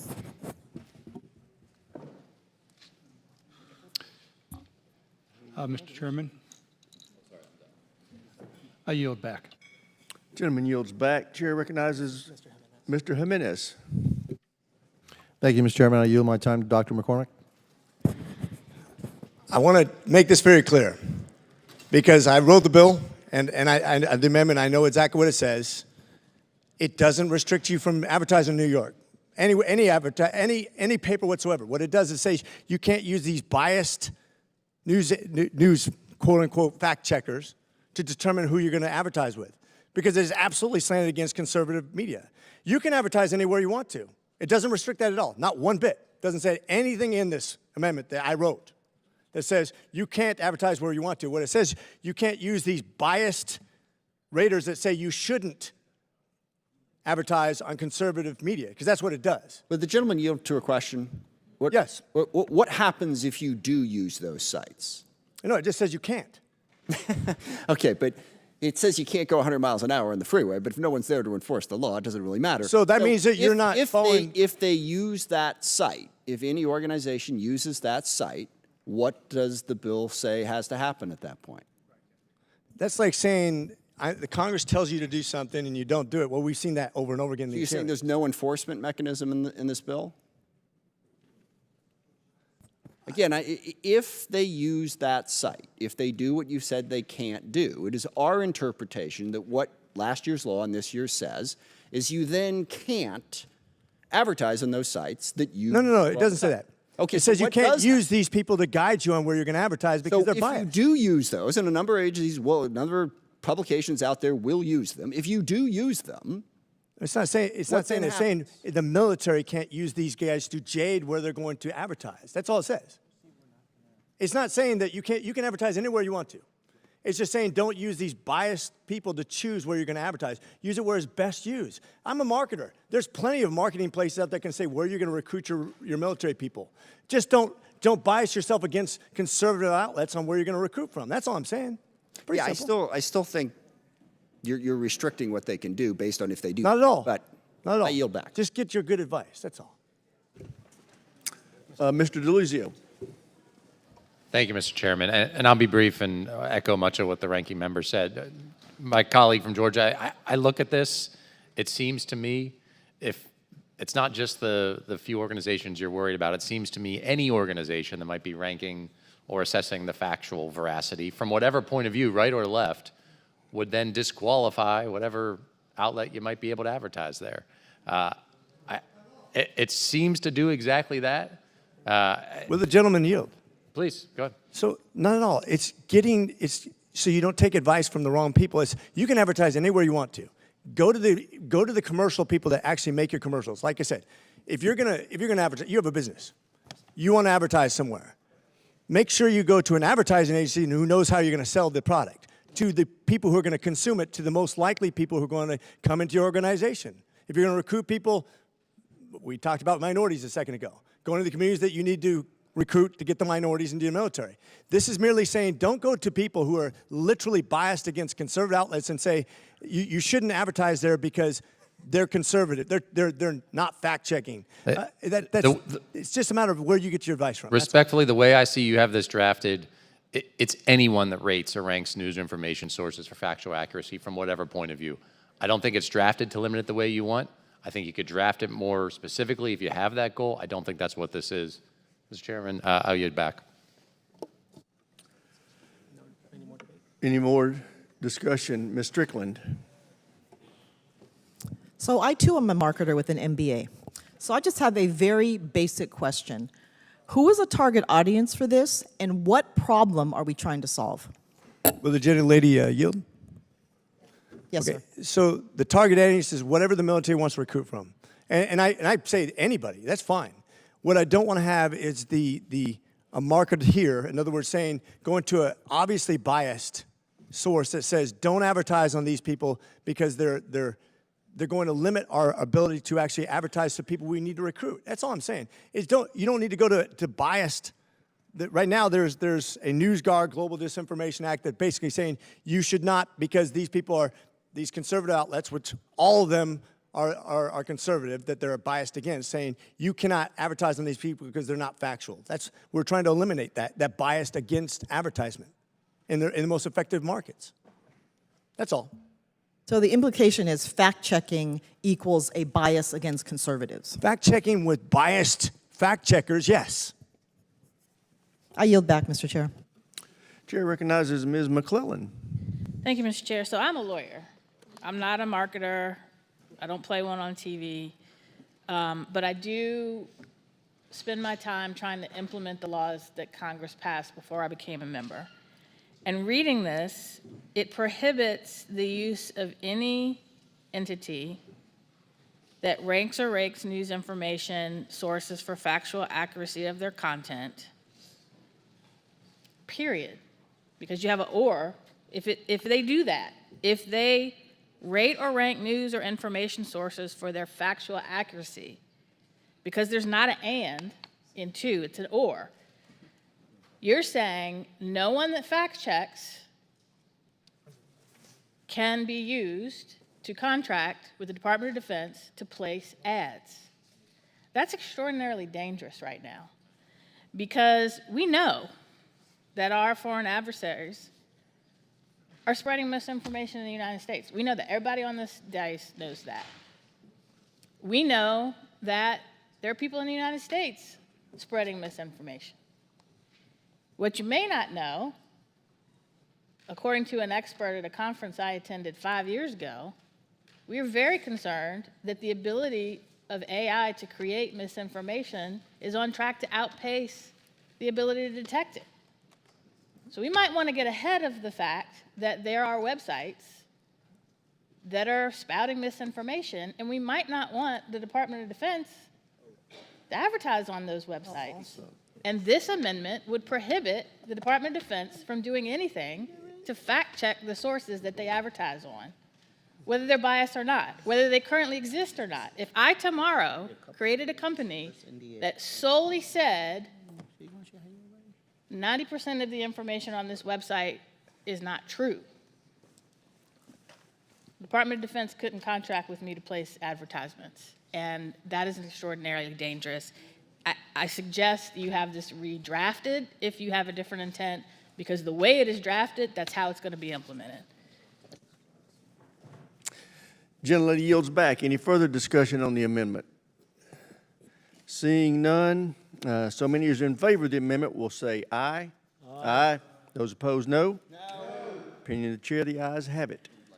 Recorded votes requested. Recorded vote will be postponed to a later date. We will now consider log number 4016 by Mr. Alford. For what purpose? No, Ms. Mace. I thought Ms. Mace is. No, she's here. Oh, she's back now? Okay, I'm sorry. I was told that you had to leave the hearing for a few minutes. 4576. We will now consider the amendment by Ms. Mace, log number 4576. For what purpose does the gentlewoman seek recognition? Mr. Chairman, I have an amendment at the desk. Will the clerk please distribute the amendment?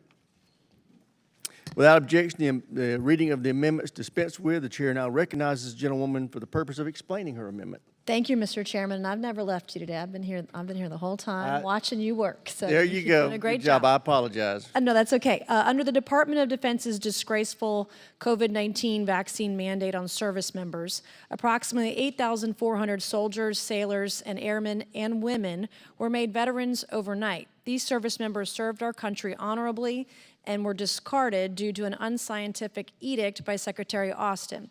This committee ended the Department of Defense's COVID-19 vaccine mandate 2 years ago, and last year mandated a path back to service for these and a strategy for the department to communicate that path to these service members. I was extremely discouraged that in a hearing before this committee on April 30th of this year, Secretary Austin said, "I don't know of any efforts to recruit from that population," end quote. And when I asked him about recruitment efforts targeted at service members discharged due to COVID-19 vaccine mandate, it was very disappointing to hear that response. This amendment directs the Secretary of Defense to develop a comprehensive strategy to recruit individuals who are separated from service due to their refusal to receive the COVID-19 jab. These individuals, many of whom have had exemplary service records, found their military careers abruptly ended.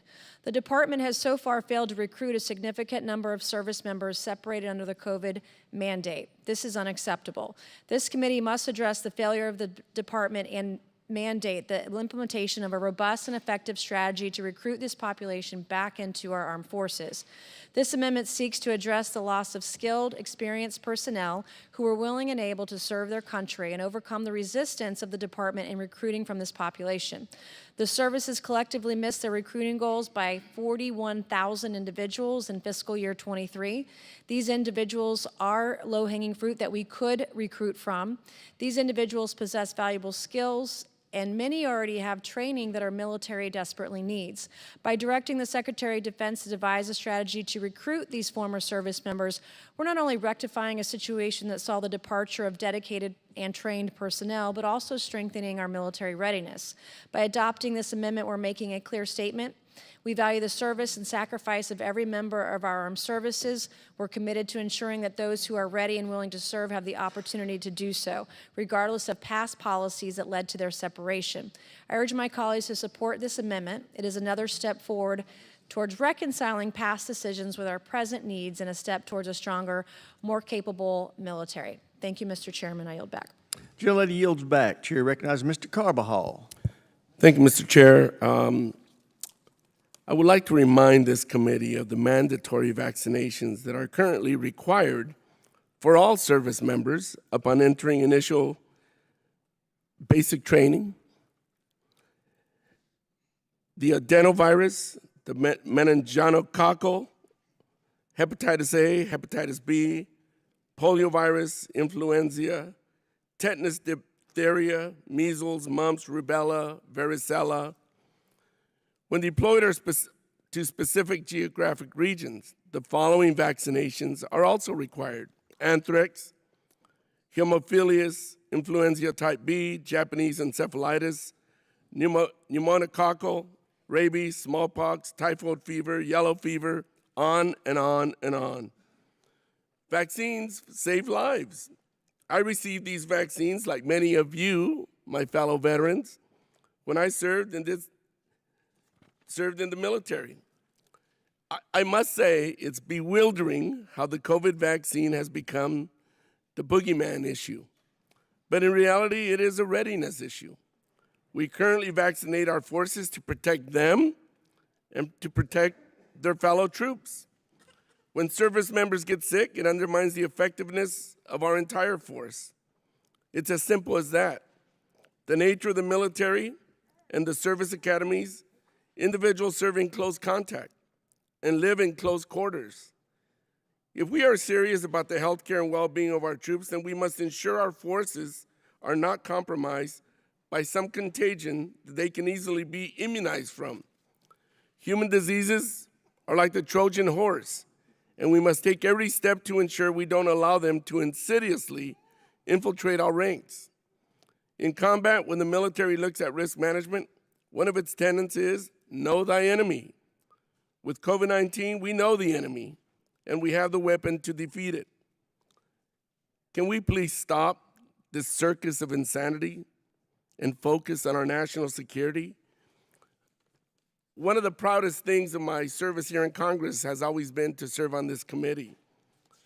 But I must say that if the American people are watching us, it's an embarrassment. Let's focus on the issues that are really important for our national security and stop these cultural wars. It is so disappointing and so demoralizing as a member of this committee. Mr. Chair, I yield back. Gentleman yields back. Mr. Fallon's recognized. Thank you, Mr. Chairman. I yield some time to my good friend from South Carolina, Ms. Mason.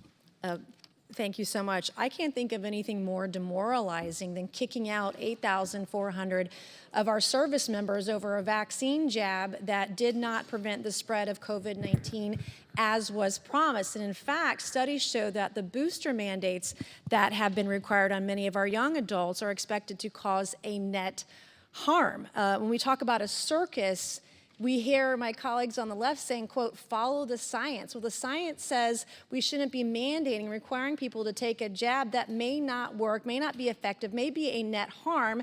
And if they were required to or mandated to take this vaccine and were vaccine injured, then there are long-term effects. So not only did I have the jab twice, I was vaccine injured. I have asthma now. I have tremors in my hand, and I have chest pain that started a few weeks after the second vaccination. I voluntarily took it. It wasn't even required to, but thank goodness that there are people out there that decided to follow the science and said, let's wait and let's look at the science and see maybe it might do harm to my body if I were to take it. And I'm grateful that I didn't mandate my kids to take it because they were better off without it in terms of their health experiences. But the cultural war on this vaccine is about the science. It has done damage to people. We know that. There has been a circus, in mandating people to take a vaccine that may not help them, but also we shouldn't be kicking people out of the service who want to put their lives on the line for our nation over a vaccine mandate that isn't going to make the difference that we were promised that it was going to do, because it didn't prevent the spread of COVID. And we should follow the science in that way. And if there are people, men and women in uniform, that were kicked out of the service for not taking the vaccine, they should be allowed back into the service. We need them. Many of them are trained. Many of them have the resources and training that our service could use right now, since we aren't meeting our recruiting quotas. This is a hindrance to recruiting, and I can't think of anything more. If you're on this committee and you want to see us have the best, the brightest, the strongest military defenses in the world, then we need to make sure we hit our recruiting goals and not put this mandate on our service members, and those that were kicked out should be left allowed back into the military. Thank you, Mr. Chairman, and I yield back. Any further discussion on the amendment? Seeing none, the question occurs on the amendment offered by Ms. Mays. Those who are in favor will say aye. Aye. Those opposed, no. No. Opinion of the chair, the ayes have it. The ayes have it. Here's my plan. We're going to be called for votes in a few minutes. We have 3 offer and withdrawal amendments, and then I would like to break for votes and supper, and then we'll come back and pick up with Ms. Houlihan's amendment. We have interest in allowing more than one member to speak on offer and withdrawal items. In order to allow this, the ranking member and I have agreed on a unanimous consent that allows that and remains within the 5-minute time limits. So this is the offer and withdrawal that we've agreed to. Without objection, the gentleman, gentlewoman may offer and withdraw amendment number whatever and divide their 5 minutes to offer their own remarks and yield to others for the purpose of debate as they see fit. And at the conclusion of that 5 minutes, the gentlewoman or gentleman shall withdraw their amendment. Without objection so ordered, the gentleman is recognized. If you know you have multiple speakers for your motion to withdraw, please indicate that when you're called up for your bill. And with that, we have Mr. Alford of Missouri has log number 4016. For what purpose does the gentleman from Missouri seek recognition? Mr. Chair, I have an amendment at the desk. The clerk will distribute the amendment. Without objection, the reading of the amendment is dispensed with. I reserve a point against the amendment. The chair recognizes the gentleman for the purpose of explaining his amendment. Mr. Chair, I'll be the sole presenter on this amendment. This piggybacks off Ms. Mace's amendment that we just heard about. This has to do with COVID-19 back pay and reinstatement to service members. As you heard Ms. Mace say, 8,400 individuals who were persecuted for refusing to take the COVID-19 vaccine were wronged for political reasons. I understand Mr. Carvajal's argument. I respect you greatly, sir. But the measles vaccine is not causing myocarditis in teens and young people. With hindsight, it is clear that the decision to mandate the vaccine for service members under punishment of removal for service was rash, it was immoral, and it forced many selfless Americans out of the service they loved and deterred an unknown number from even joining. While recruitment numbers have improved somewhat this year, our military continues to face recruitment challenges, as we all know. We should not have punished and pushed away service members as we're experiencing such a recruitment crisis. Now, Mr. Chairman, we have the opportunity to right this wrong. As you know, last year we took the first step by ordering the Pentagon to review cases and provide a pathway to reinstatement. We can do better. Now it is my belief that it is time for full automatic reinstatement and full back pay for these servicemen and women. Over the course of the last year, 120 of those individuals eligible to find the pathway back to military service have done so. It is my firm belief that if we give back pay to the individuals who were wrongfully kicked out of our military, many more would follow this pathway back. As a former pastor of mine, Dan Jenkins of Florida, said many, many times, it's always right to do right, it's always wrong to do wrong, it's never right to do wrong, and it's never wrong to do right. Mr. Chairman, as we move forward as a committee to concentrate on the quality of life for our servicemen and women, let's find a way, let's find the money in the future to do right by these heroes. Unfortunately, due to the increase in mandatory spending, I will be forced to withdraw my amendment. But it is my hope, Mr. Chairman, that as a committee, we can right this wrong and do it soon. And with that, I yield back. Gentleman withdraws his amendment. We will now consider log number 4203 by Mr. Garamendi. For what purpose does the gentleman from California seek recognition? And I reserve a point of order against this amendment. I have an amendment at the desk. Gentleman has an amendment at the desk. Clerk will please distribute the amendment. Without objection, the reading of the amendment is dispensed with. The chair now recognizes the gentleman from California for the purpose of explaining his amendment. Mr. Chairman, given your previous admonition, this will be an offer and withdraw. This deals with a very unfortunate, tragic situation on the USS Ronald Reagan. Mrs. Seaman Danielle Lucky died of sepsis while serving on that ship. She went to the medical facilities on the ship, was turned away, and given inadequate care. At the age of 23, she died of medical malpractice.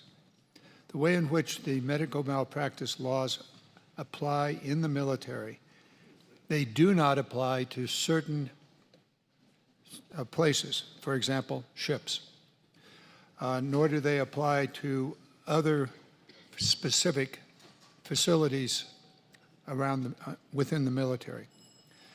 Unfortunately, this addition of medical malpractice application to shipboard malpractice cannot go forward because this requires a judiciary referral, which has not been forthcoming.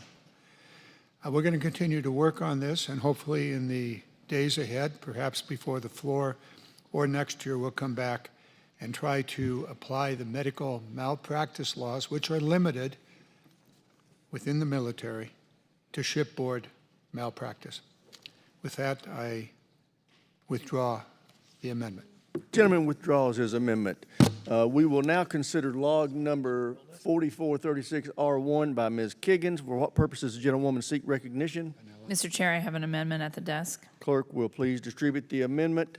Without objection, the reading of the amendment is dispensed with. I reserve a point of order against the amendment. The chair recognizes the gentlewoman for the purpose of explaining her amendment. Mr. Chair, there's one other member in the room right now to speak to my amendment as well. Thank you for letting me speak to my amendment. In April 2023, the Department of Defense issued a final rule requiring TRICARE to reimburse children's hospitals for outpatient services using a modified version of the Medicare Outpatient Prospective Payment System, which the Centers for Medicare and Medicaid Services currently use to reimburse general hospital outpatient services. Prior to the finalization of this rule, children's hospitals like Children's Hospital of King Goddard, located in my district, and cancer hospitals were exempt from being reimbursed under the OPPS for outpatient services due to concerns that OPPS reimbursement rates were not adequate. Under this rule, the Defense Health Agency has authority to grant general temporary military contingency payment adjustments to help offset the impact of this reimbursement change on children's hospitals if the hospitals meet the criteria to qualify. Unfortunately, hospitals are not guaranteed to receive this GTMCPA, even if they meet all the criteria laid out by DHA, creating tremendous financial uncertainty. My amendment would make the general temporary military contingency payment adjustment mandatory and guarantee these healthcare facilities would receive the adjustment. Unfortunately, the CBO estimates that this amendment will increase mandatory spending. I strongly urge the DoD to amend its rule in order to ensure that it is mandatory for children's hospitals to receive the general temporary military contingency payment adjustment if they meet the criteria.